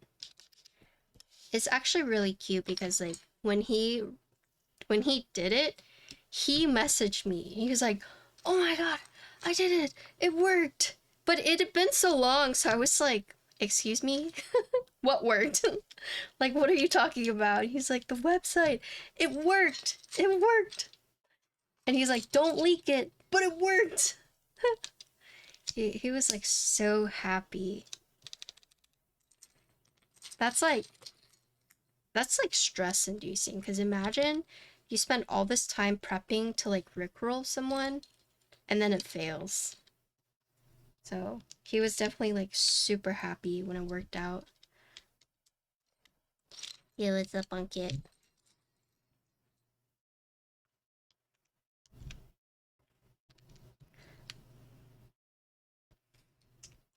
I mean, but Glarsis makes really, really different keyboard content videos, right?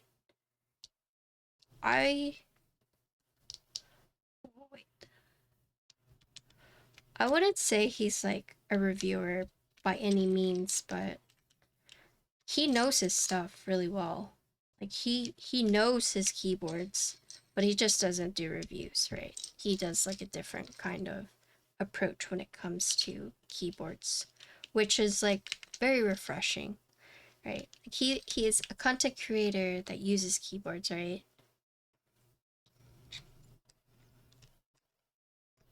He used to, yeah, but I like his comedy route. Let's think about going to Tiny's keyboard. Oh, I saw that on Instagram. Don't you have to pick up a Poro? Or did you already get one?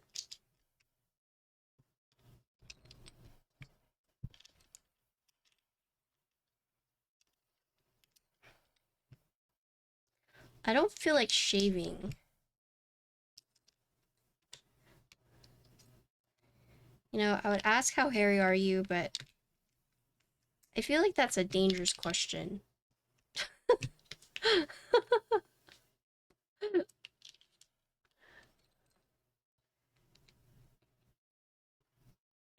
This is the raw.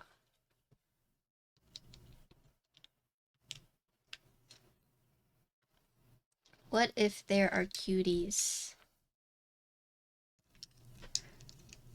Okay, but realistically speaking, like, are you going to approach a said cuties, or are you just gonna, like, look at them from a distance?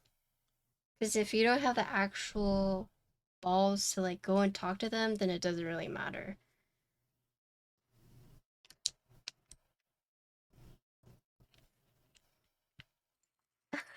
Call him out, just go support Tiny, you turd.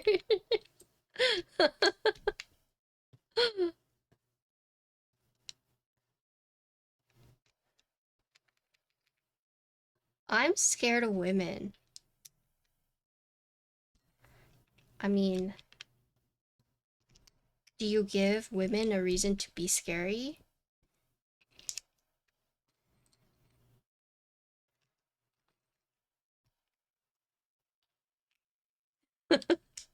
Do I like fragrances? Like perfumes? I don't use perfumes because I sneeze a lot, but I mean, I can appreciate like good smells. IDK how to answer that. Hmm.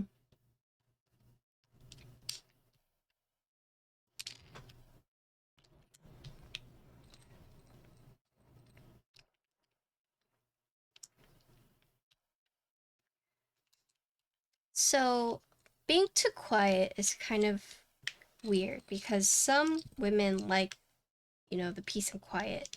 But at the same time, if you're too quiet and you don't convey your feelings, then they see it as like disinterest, right?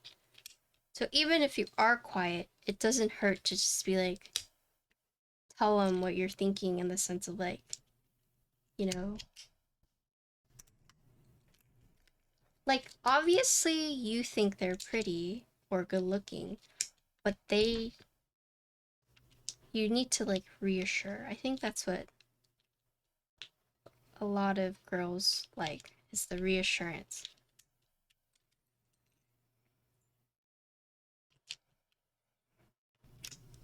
Because it's like, okay, I know you love me, but unless you like say it to me often, like, you know, sometimes it's just nice to hear it. Do you smile at strangers if you make eye contact? It depends. Men? Hell no. Women? Yes. Little kids? Yes.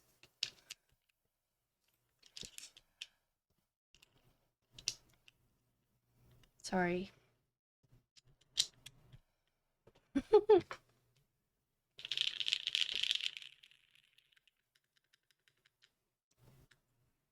Oh, I'm quiet. I'm just shy of new people, you know? I mean, sometimes smiling is also like a form of like, you know, like whenever you're about to die and you just start laughing. It's kind of like that. Like a nervous tick.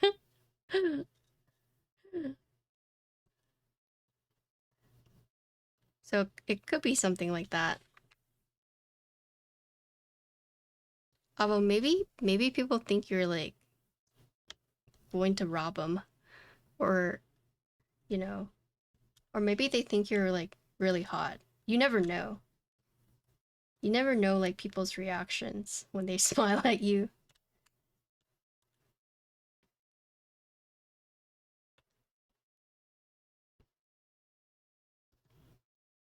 Patty says everyone who sees me thinks they're about to die. What? I literally gave you both scenarios. Although if everyone smiles at you, chances are, you know, maybe they think you're good looking. Is that better?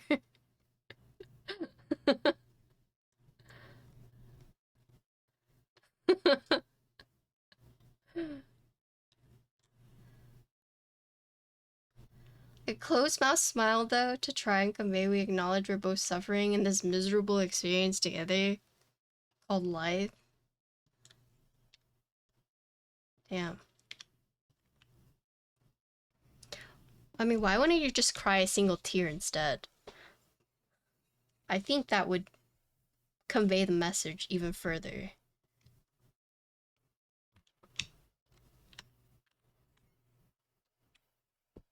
Okay, so this one, we're gonna actually swap a swap. Yeah, I made same, because, like, that's why I only cry one eye. I somehow managed to dry up one eye socket. How the heck did that happen? They're showing teeth as their form of aggression? Oh.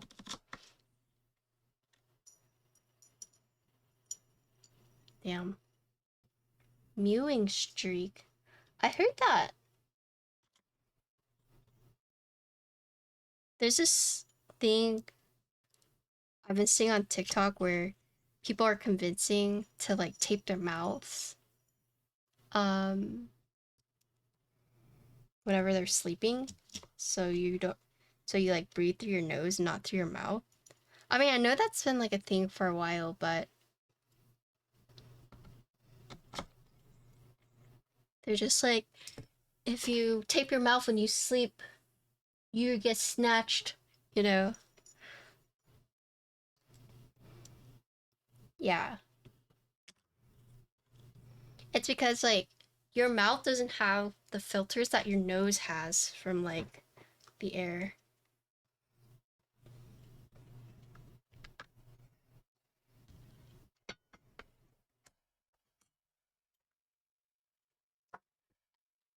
You have good control over your eyebrows? I suppose so. Actually, there's this eyebrow filter I've been seeing on TikTok. And I'm like, I feel like I'm getting baited. Because everyone's like, this eyebrow filter has saved my life. But for me, it's like, you need to like, I don't know, I'm scared. Because I don't have a lot of eyebrow hair. It takes me like a good year or two to like grow out a tail. So I'm worried if I cut off the tail I have right now that I'll never grow it back. I did. What do they call the mounting method on this board? Isolated bottom. Can you move them and stuff like that?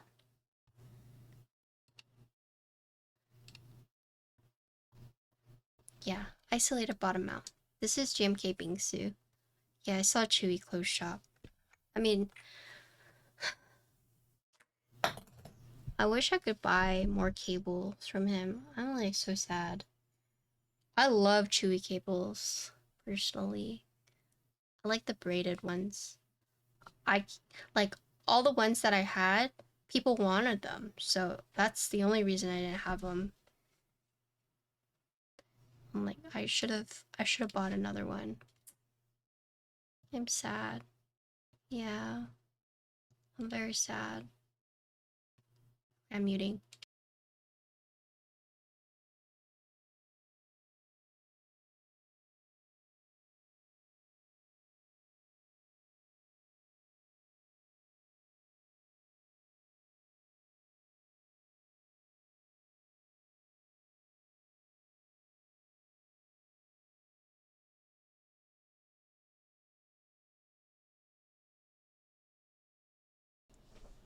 Okay. This is no foam, FR4 plate. This is isolated bottom mount. And we're using Hojicha switches and GMK Bingsu.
Okay.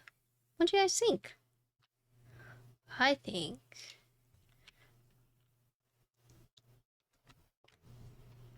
it's not bad. Would I build FR4 bottom mount? Probably not. I'd like the PP plate a bit more. Yeah. Can you feel the difference between the mountings or the plates?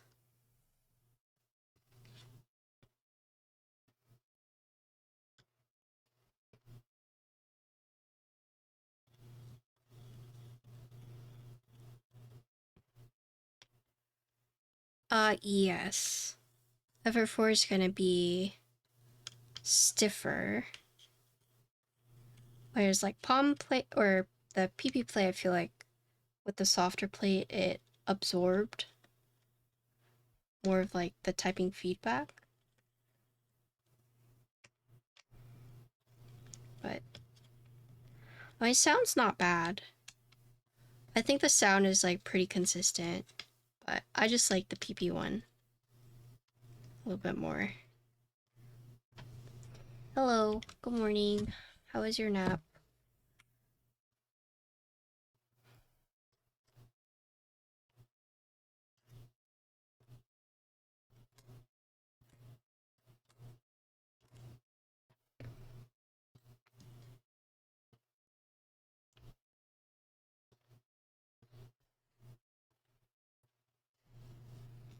I think with this board, if you like something that's a bit more firm and stiffer, then get a hard plate.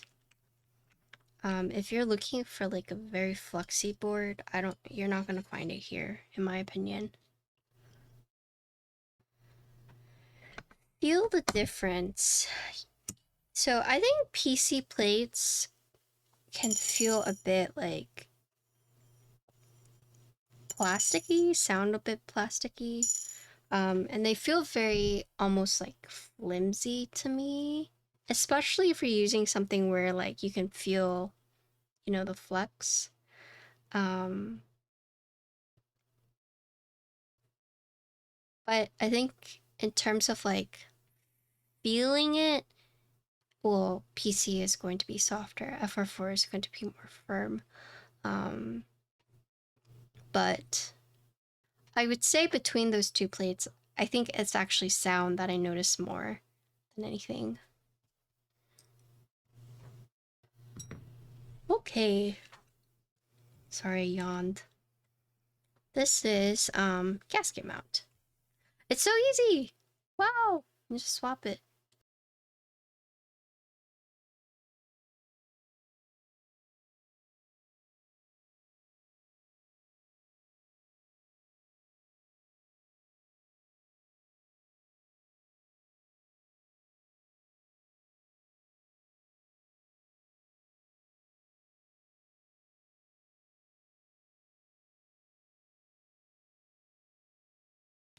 Okay. FR4 plate, no foam, gasket mount, Hojicha switches, GMK Bingsu.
My Cruel World TKL came with a PC plate. I'm not really in love with it. I don't enjoy PC plate that much as well. If I use plastic plate to be PP or POM, yeah.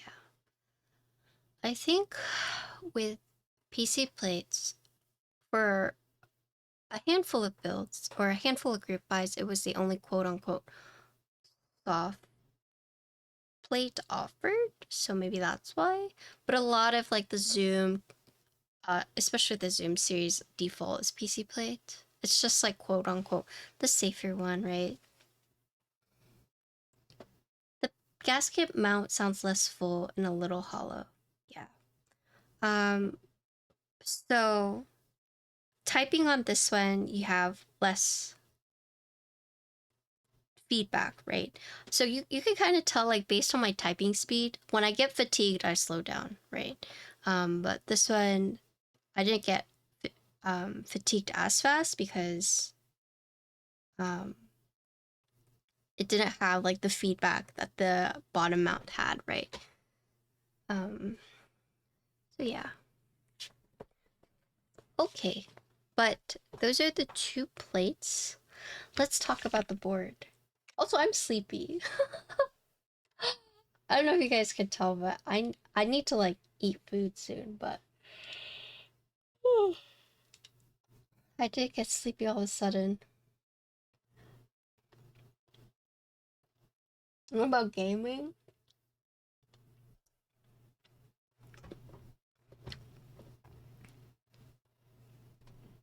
Yeah, I mean, I have blueberries.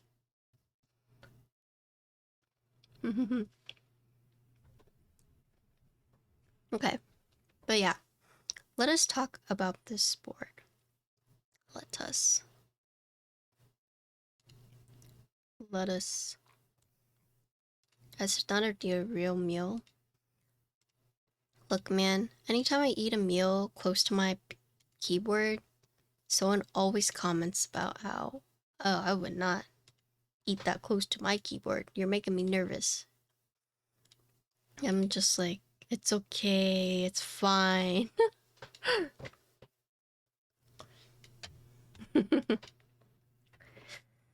Okay, so the board we just built, right?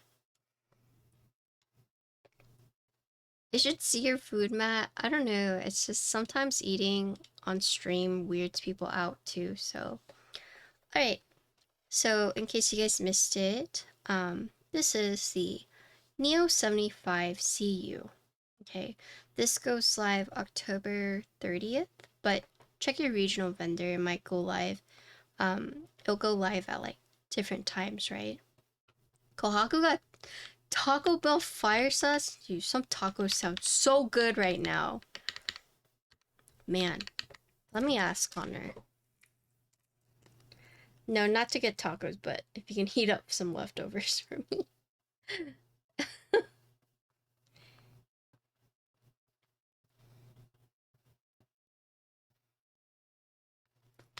Okay, but yeah, this is a Neo75. However, they have renamed it to CU in the event that they want to build, like, Neo wants to come out with other 75s, so you don't get confused, right? So starting price, they have this listed at about $190, but depending on the vendor you're buying from, once again, prices will vary. No, he's not. But this one you can see is the anodized purple. Hi, Frank. In terms of top case colors, you have 12 colors, right? You have silver, black, gray, navy, purple, burgundy, green, gray, gold, cornflower. So those are the anodized colors. And for spray coated, you have cream, retro white, and white, right? So the spray coated, you're gonna have like the light colors, but then if you want like the funky colors, it's gonna be anodized. Hi, Frank. Aside from picking your top case color, you only have two choices for the bottom color. So you can pick copper or you can pick brass. So this is a two-toned color board. However, when they say like you're picking colors for your top piece, you're also picking like the accent bottom piece right here as well. So you can see. So, for example, if you pick green, this would also be green, right? So the copper bottom isn't the full bottom. Instead, it's half the bottom, or half of it is visible, I should say, whereas like other parts of the accent is noticed like throughout the board. But if you flip it over, right, you only see it like on the half. So looking at this one that I have, this is the purple, right? So 75%, you have the F row is separated. The arrows are not separated. You do have 4 keys right here. They didn't opt this time to add like a blocker or anything right here. Instead, they put the blocker right here in the top. So you can have this badge either in the top right or top left, or you can remove it completely. So it's up to you. And then the color of the badge that you pick, or the color of the bottom you pick, will also match the color of the badge. So you can see this is the copper badge because we picked the copper bottom. Whereas if you pick the brass badge, you would have, or the brass bottom, you have the brass badge. But yeah, you can swap these or you can just remove it completely, right? I'm pretty sure I bought it from Pew Pew. But yeah, so here's the top. You do have the arrow key blocker. In terms of like the bezels, right? Top and bottom are going to be slightly thicker than the sides. The side bezels are going to be thinner. Yeah, so there's the top. Here is the side. So I talked about the side a little bit, or a lot, whenever we first looked at it, but for a Neo board, I'd say this board is very intricately designed and like a lot more, a lot more thought went into it, right? Excuse me. Yeah. So it's not just like the plain, top piece covers the bottom piece. Here you have, you have a couple different things going on. Bless you, thank you. So you can see the top piece, you can see the accent bottom piece, and you can see the copper bottom piece as well. And then the top and bottom don't really combine. Instead, you can see that there's a seam that's filled in by whatever copper or by whatever color bottom that you picked, right? So, yeah. And then also a thing to note is they've made it so that these curves, right, you can put your finger, it feels pretty nice putting your finger like right here because of the curves, right? So this curves downwards, this also curves downwards, and it kind of, if you were to fill this in, right, it would be a cohesive curve, but I don't know, it's just something like pretty neat, right? A very intricate side piece for a Neo board, at least in my opinion. And then you can see right here, this is curved, whereas this is more straight, right? So more linear. So they kind of went for two different, I guess, designs right here, right? Because this one is more curvy, this one is more straight. They could have made these both like a straight corner, but you can see they opted to go for a more curvy. They could have made this even more curvy, but they opted to go for more straight. So it is contrasting in terms of the corners. And then here is the back piece. So this one, this is the badge. You can get 3 versions in 3 colors. This one is the Vortex, but there's also a Nova and Orbit. And this is the silver, but there's also a gold and a black. I didn't put the feet on. So we were talking about what this was for earlier, right? And this is just for design. You have the 4 feet, so in each corner, right? But in terms of this line, it's not just something you could put like a longer feet on. It's just for design. So I'm guessing it's to kind of copy like, or to follow like the same motif that you would see on the USB port with like the straight lines. But I'll show that in a second. But this badge is changeable, right? And it's actually really pretty. You can see that the outer edges right here are shiny. Inside's machined a lot, right?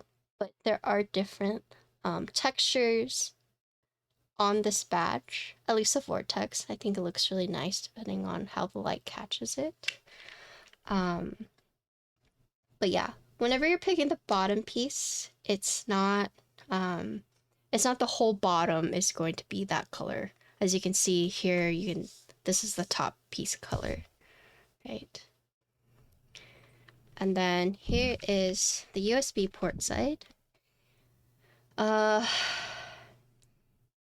It looks crooked, right? It is slightly crooked, or off center, I should say. So I'm going to ask them about that. This is 190. But basically, look, check this out. So you notice how I pointed out these long lines? So if you look at the design right here, you actually see that on the back plate right here too. So it has a line, the circle, and then the line. So this design motif you see again right here. So the line, the circle, the line, right? So they've kind of integrated the bottom piece as a seam, also as most of the heft of the board. So it's kind of interesting. And here you can see again with a curvy bottom piece. And then here is the front lip. So front lip, you can see the bottom piece, so you know which one you picked, right? And then this also is really nice because I think it provides like an anchor point, so it uses ball catch. So I'm assuming this design helps it, so it has something to lift off of. How do I lift the board up? What do you mean? What do you mean? So in terms of like the outside case, that is what we're working with. So ball catch. So the point of the curves, right? You remember how I said you could put your finger on the curve? So you can put your finger on the curve and then lift. So the design seems to be intentional because you actually have a place for you to set your fingers, right? They found out if you set it down, pick it up from the side, it's a little hard.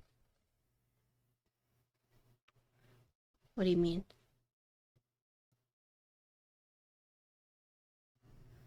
So with the curves, they've designed it right here. This is where you would grip onto it, right? I don't think it's easy to like pick it up like this, but I think it's easy if you were to do it like this. Because when you put your fingers in like this, it feels more natural. This is also a very heavy board. You gotta have strong fingies to pick it up. Yeah. I think picking up like this is easier. It doesn't look hard to pick up. It's heavy. It is heavy. Okay. I just make it look easy because I lift, but if you're trying to pick it up like this, I would be a little worried, so you can see me shaking a little bit. But definitely like this is like easier to lift up. And it's also easier for you to like push it out of the cubby. So it makes sense. Because when you're doing the ball catch, like doing this is like doing this is like a little weird, right? But if you do it like this, you know, you put your fingers in and then boop, you can pop it up. Right? So in terms of removing the ball catch, I do think that's the best way to do it, is put your fingers here and then push off these keys. Comes off. Neat. So looking at the top piece, here's the ball catch, and then here are the gasket or bottom mount places. And here you can see the badge. Oops, sorry. So here, these 2 screws on the edges is what secures the badge in. This middle piece, I'm guessing, is for this nipple. Some people mentioned they didn't like the nipple part, but I guess it's just a design motif they like. I think, did they mention anything about like why they did that? Let me see real quick.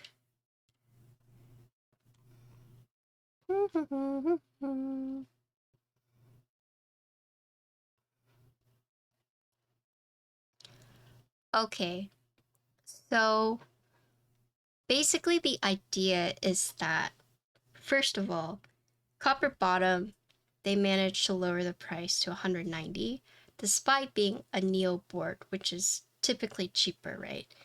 And so they have designed this design, so their quote elegant retro design, as like a revolving design. So hence why this has the centerpiece, right? Because it's supposed to emulate that it's revolving around, okay? Anyways, so you can swap it. So if you don't want it on this side, you can move it to this side. And if you don't want it at all, just take it off, right? But yes, this is a top piece. And then it does use the magnetic connector, so we can just easily take this off. Love that. Love that. Okay, so bottom case.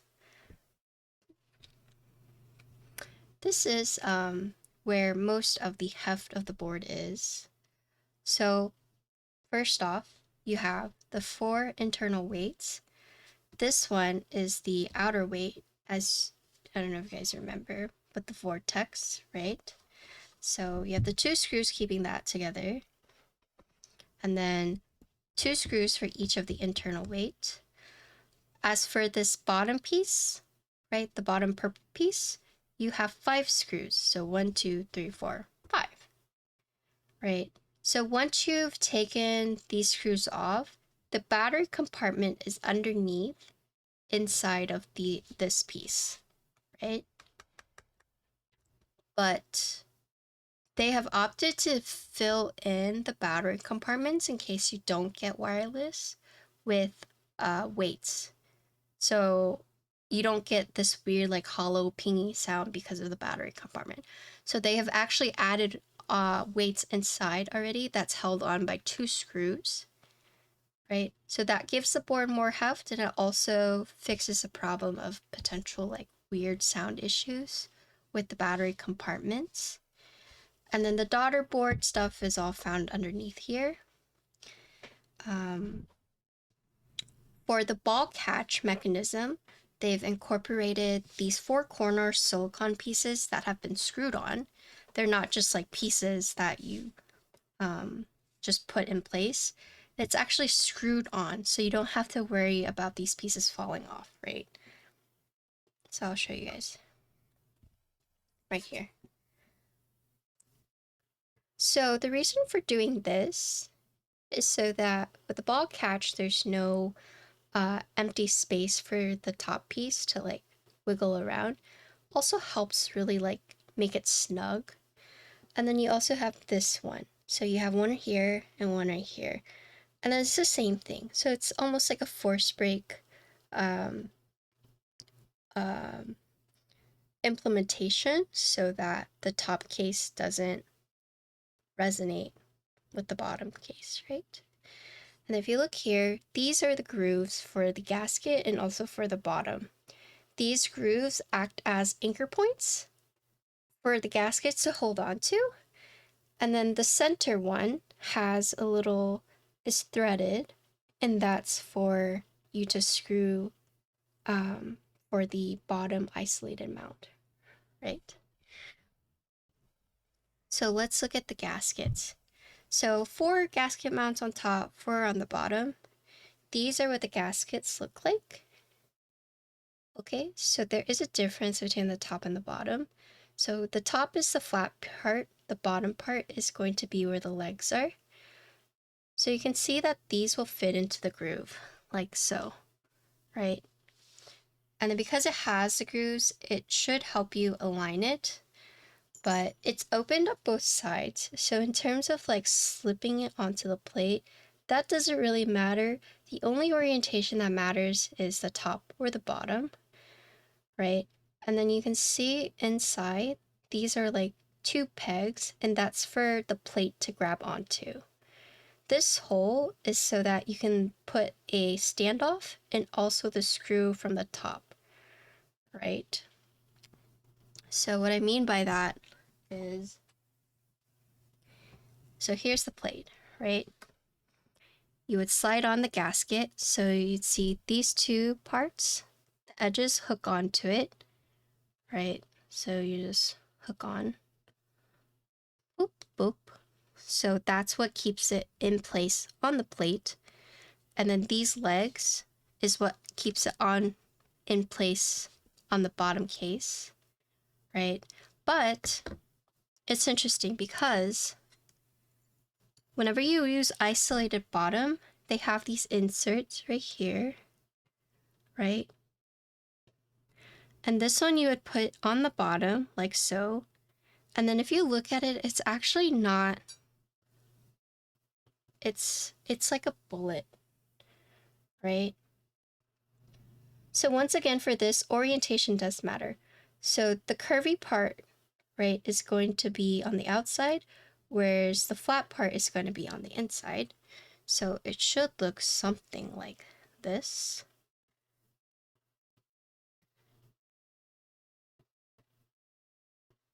So like this.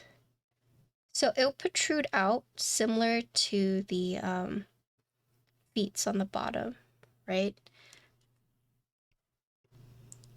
So you would slide that on, and then you align it right here.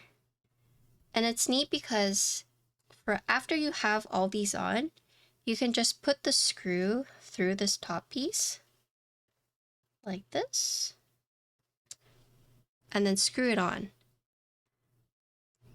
And then there's actually, because you have that brass, or because you have the standoff, you can't screw any further, right? So it actually acts as like a stopping point. And I've talked about this a few times, but the reason why they've done that is because this is their version of a top mount, but they swapped it to the bottom. And the reason for that is, I'm assuming, because using the ball catch and top mount is not, it's not smart.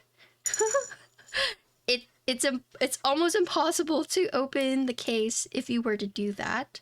So instead, they've reversed it, right? So you can still have quote-unquote top mount, but now it's going to be on the bottom. But because of the way that the PCB and plate works together, right, with the top mount, the plate is directly on the top piece, so you don't have to worry about any gap. For the bottom mount, you have to worry about the PCB that is now on the bottom. So unless they design the case differently, right? So I'll show you guys. There's now a gap. The plate won't touch the bottom piece directly for the bottom mount, right? So you can see there's this gap right here. Unless they were to make the case like deeper so that you could press the plate down to the very bottom, that would be one way to implement it. But because the PCB is there and it won't go all the way, they've opted to add this standoff right here, right? So I'll show you. They've opted to add this standoff that would go right here.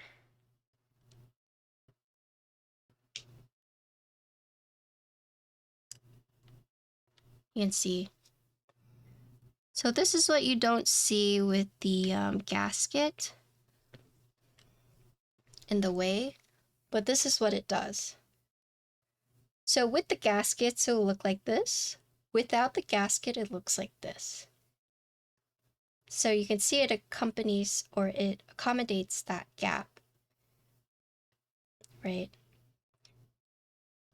So that is what you would be doing.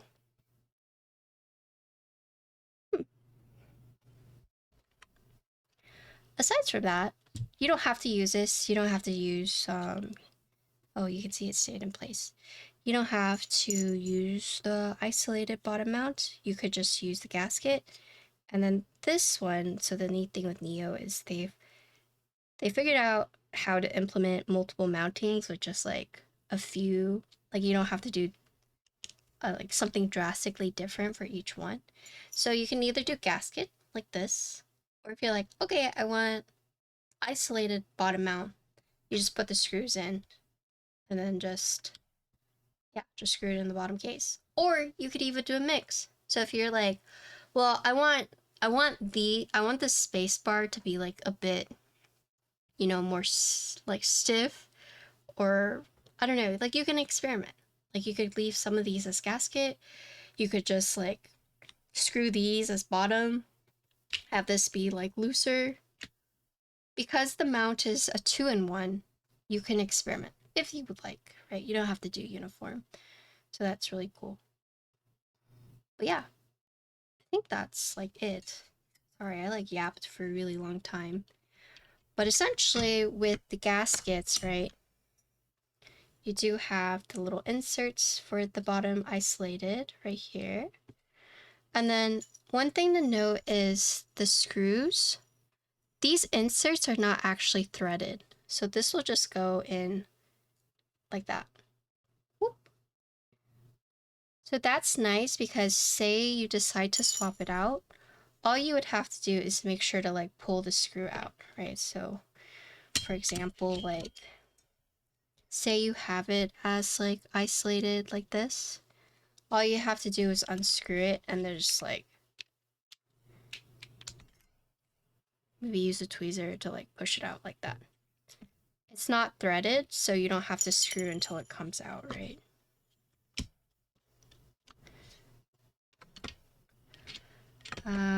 Okay. I think in terms of like case design, that was it, but we can look at the options or the Notion page so you guys kind of know like what to expect really quick. Let's see. One neat thing about the Neo boards is that they're always so easy to build in terms of like taking apart and putting together. Okay, so this is the Notion page. This is the public Notion page. If you want this, I will link it in the chat. Boop. So renamed it to Neo75 CU. Boop, boop. So now they're doing the full bottoms. Here's like the designs. So they talked about the ball catch magnetic, the dual mounting system we talked about, the gaskets, the isolated, right? So here you can see what that looks like. Whoop. So in terms of PCB, so you have tri-mode hot swap, wired hot swap, or solder PCB. None of these have perky RGB. Just be aware of that. All of them will support ONSI ISO, it seems. Here's the compatibility. There are 5 plates: carbon fiber, alu, FR4, POM, and PP. So there's that. Here's all the specs for the keyboards, in case you guys are wondering. Here are all the colors. So the anodized, the spray coated. Oops. And then here's what they look like with the copper bottom.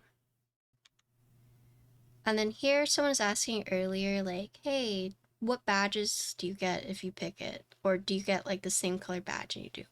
Yeah, I actually asked for red, purple, and cornflower. Purple, burgundy, and cornflower. And they sent me the purple, so. Here are the 9 badges you can pick from, right? So here's Orbit, Nova, and Vortex. I have Vortex. But you can see they all have like the center nipple thing. The 3 colors, so silver, gray, or silver, gold, black. Here's all the pricing in case you guys are interested. So cheapest config, 190.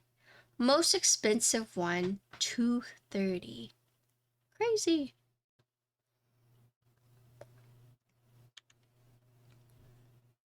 And then everything you get.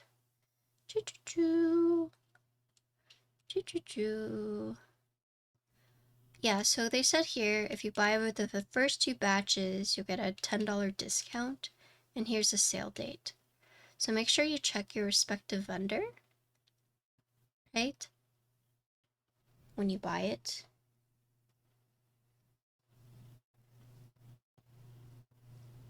And then here's all the people that are gonna be doing the social media stuff. So here's me. Whoop whoop. Oh, looks like I have the only purple unit. Well, yeah, looks like a few people wanted the cornflower. Oh no, this person has purple. Yeah, this person has purple too. Nice. And yeah, if you look at the purple compared to like the renders, I would say it's a bit deeper. It's darker, because I'll show you guys. Yeah, it's darker. You can use Bingsu as like the reference in case any of you guys have Bingsu. But yeah, that's the board. That's it. Thank you, QK, for sending it out to me.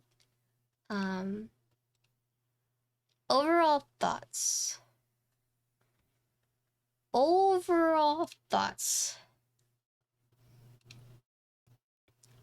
I'd say, this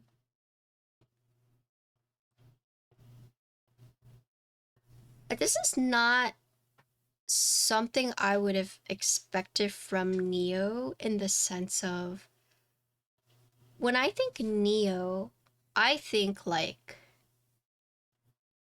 on like the more simple boards, it's good for like experimenting. It's not too complicated. It's like a good entry level. But them coming out with this is like, it almost feels like they're trying to raise the bar really high for like the Neo line, right? So the isolated mount is basically a top mount, but on the bottom. And then they've also added the gaskets to kind of like help buffer that as well. So it's not like the super harsh feedback, right? Because at least with top mount, when you're typing, right, the feedback you're getting is from the switch and like not having, okay, so let me, I can see the graphic in my head, but basically top mount, there's nothing on the bottom that you're like actively pressing against. The force that you're feeling is from the plate, you know, screwed into the top mount, right? But there's no back force other than the tension from the top mount screw point, right? However, when you put it on the bottom, you are now actively pressing against, you know, the backboard, right? So imagine, how do I say it? So imagine you have like a tarp, right? That's you, like the tarp is screwed onto like the top, but when you press it, right, the tension you get would be from like the 2 screws, right, holding that tension, right? So there's nothing like behind here, right? Does that make sense? So here you just have the tension of the 2 screw points here. But whenever you put the bottom mount, so say you put the tarp down and then you screw it to the bottom, now when you type on it, you're actively pressing against something that's hard. There's no more like tension relief, right? because you now have something physically on the back that you're pressing against, right? And so what they've tried to do is add the gaskets and also add a little buffer. So while it is still like on the bottom with the little spacer, right? The spacers on the side. So when you type on it, you still have like not as harsh feedback. So they have tried to implement for that, which is cool. Would I recommend this board over the 75 Tiga? So it's actually Tiga, not Tai, or they basically, it's pronounced differently. Anyways, I don't know yet. However, I'm building that tomorrow. I am building that tomorrow. So once I build it tomorrow, I will let you know. Okay, yeah, so they sent me an email to basically explain why. Give me a sec, let me find it. Boop, boop, boop, boop.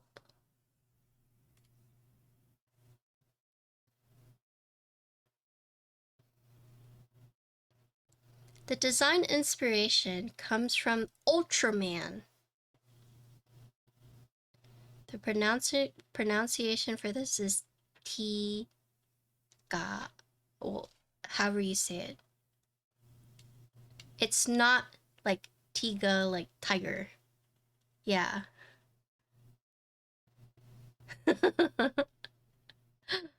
So, it's inspired by the Ultraman series, okay? I'll tune in tomorrow and decide which to buy for my brother's birthday. Yeah. So, I'm building both these on the same weekend, which is kind of, you know, battle of the keyboards. Which will win? The QK75 CU or the Zoom 75 Tiga, you know? Kind of like the battle of the 75s coming out here.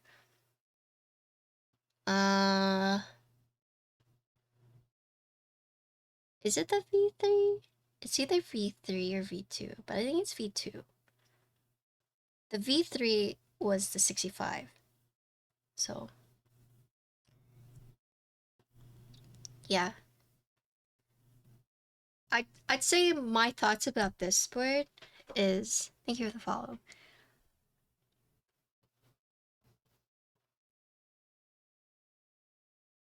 Is that I don't know how they got the pricing so low. I feel like all the keyboard vendors are like striking a deal with like their manufacturers being like, hey, you know, whether it's shady, whether it's like honest, who knows? But as a consumer, if you were told that you can get a copper bottom board for like $200, I'd be like, what? I mean, of course, like chat pointed out earlier, like it might not be the copper we're thinking about, right? It might not be pure copper. It might be some kind of, you know, copper mix, but they're advertising as copper. Either way, right? I'd say aside from like the copper, like just putting the copper side, copper part aside, this is very beautifully designed for a Neo board, I'd say. This is not something I would expect from Neo. This is something I would more so expect from like Owl Labs, right? I don't know if you guys could see that as well. Did I buy Darling? I did.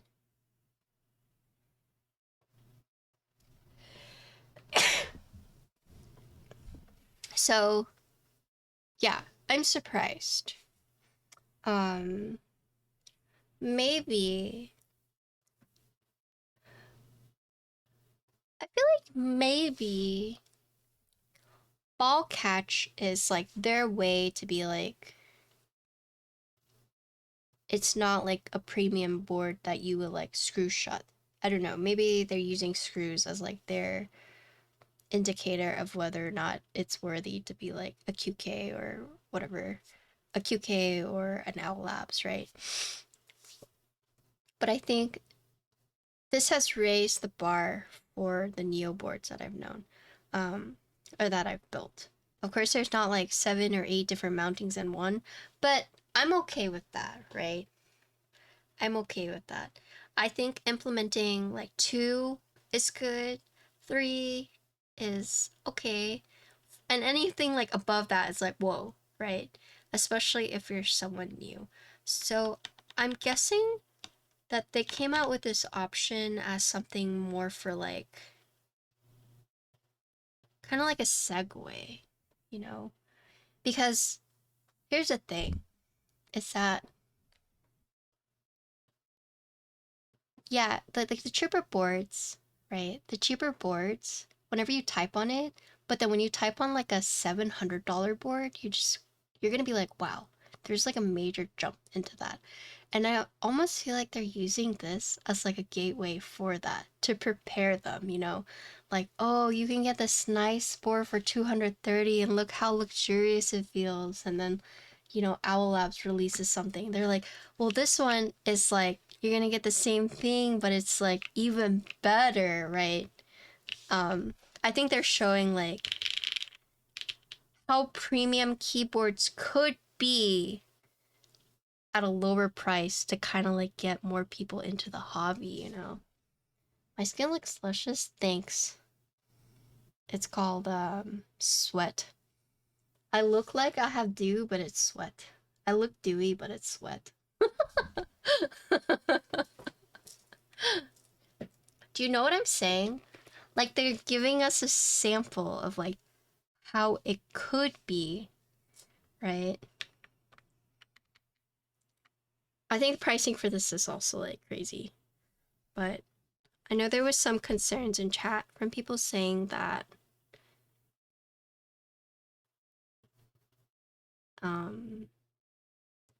it might not be like authentic copper, but I don't know anything about that. I do think the color looks a little different from like the copper bottom I have, but yeah. You just had to point it as sweat? Why would I lie, you know? I'm just being honest. So, yeah. I'm pretty impressed with this. I did say thank you. I said thank you. It's sweat.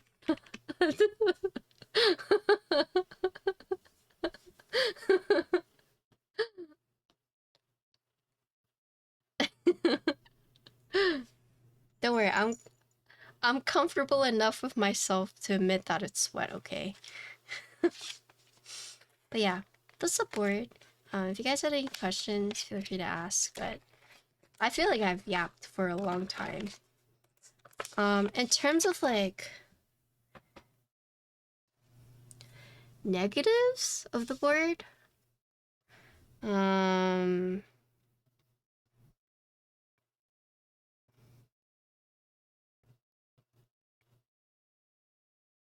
I think it's more so like a personal thing, but yeah, I do think this thing in the middle is like a bit distracting.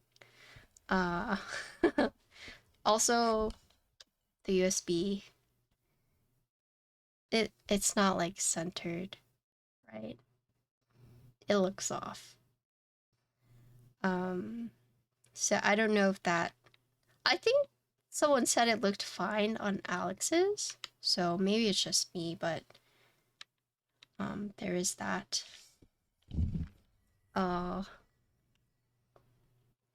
Also, this is also really nitpicky. No, I'm not gonna say it. It's not worth it. But yeah, cool weight. I'd say right now it's mostly like a design thing for this, and then for this.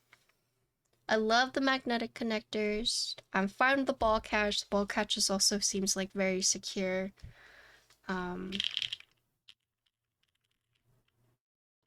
I would say the only thing that some people might not like is It's not very like flexy or bouncy as you would put it, but I think that's fine. That's fine. Right. There's not very many variations in terms of mounting for this one.